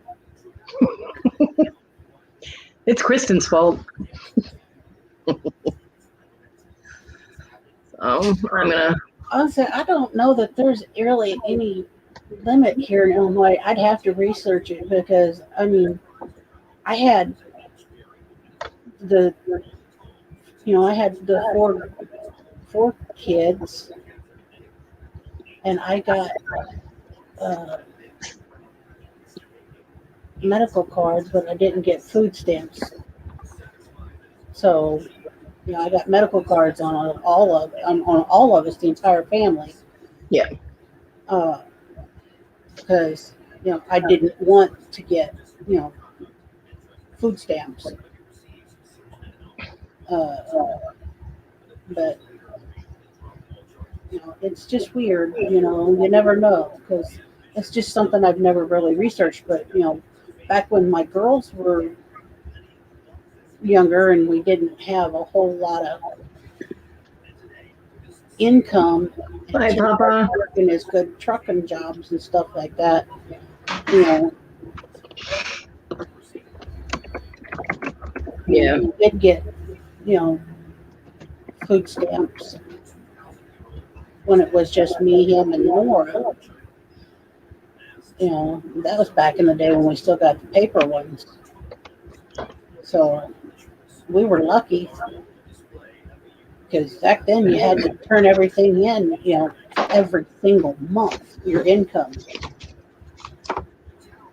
So that determined what you got the next month for your link, for your link. And it was a pain in the ass. Yeah, Ethan had to do that with John's disability because he had SSI, and his SSI amount depended on how much she reported a month. Which, when she was working as a waitress, she was an idiot and then reported all her tips. She didn't need to report all of them. When she was doing her accounting and everything, she was reporting like bonuses that her people she contracted with would send her an extra $100 for a good job or whatever. She was reporting it. I'm like, what are you doing? Unless that bonus is reported and shows up in her tax area and on it a pay wasn't. stub. And it wasn't. So Yeah, no, she, I would not report that shit. I'm sorry. you know, there was one month when he only got $50 on his disability, and she bitched because the like she would leave him everything. He told her to leave him like $90, $90 to $100 on his card for him for the month, and the rest of the money she could use for the household expenses. So she bitched because there wasn't enough on there, and it was like, well, you reported every single penny that you had it coming in. So yeah, this is what happens, you know, and it also affected their food stamps. So I was like, that's on you, you know. But his child support was supposed to come out of that too. So I'm like, now you have to pay his child support. She's like, no, I don't. I was like, then he'll go to jail. You know, I was like, you knew when you married him, he had to pay child support and that he wasn't working. So, yeah, you took on that responsibility. Kristen. So, yeah, I mean, and then the time she decided that since one of his cases closed, because he had three open child support cases that he had backup support on 2 of them and current on 1. And one of the past cases closed, which was supposed to be closed 20 years ago. She decided that she could divide up the money and just decide to pay 50 instead of 75. And I'm like, what? Nope. I'm like, you can't do that. And she goes, well, I'm like, no, you can't do that. Only a judge can, modify a court order. Nope. I'm like, what the hell? John was furious. He was like, go down and pay the other 25 right now, you know? And yeah, so. I remember you said he lives across the street, Kristen. So yeah, he was, I mean, but she would get mad because he'd have money every month and he'd end up buying me a bunch of stuff. He'd buy stuff that he'd say was for himself or for, family use, like movies and stuff, but it was for me. Like when he bought the new Sonic the Hedgehog, not Sonic, but the new Spyro, the triple game set for PS4. He said that was for everybody to play. Yeah, it was for me because I'm a Spyro addict. And I have that game now, so mine. He was like, oh, I saw this game. Then there was the Horizon Dawn. He was like, I saw this and I thought it looked cool, so I wanted to get it. Yeah, it was the game I wanted.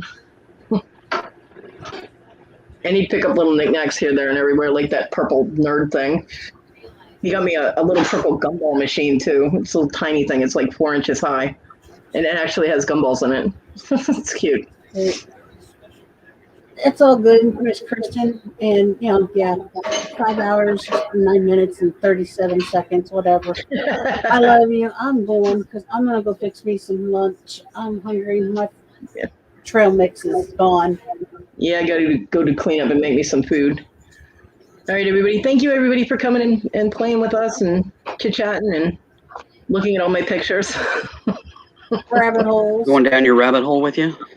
Yeah, thank you for traveling down my rabbit hole with me. Or would it be a bear's den? I don't know.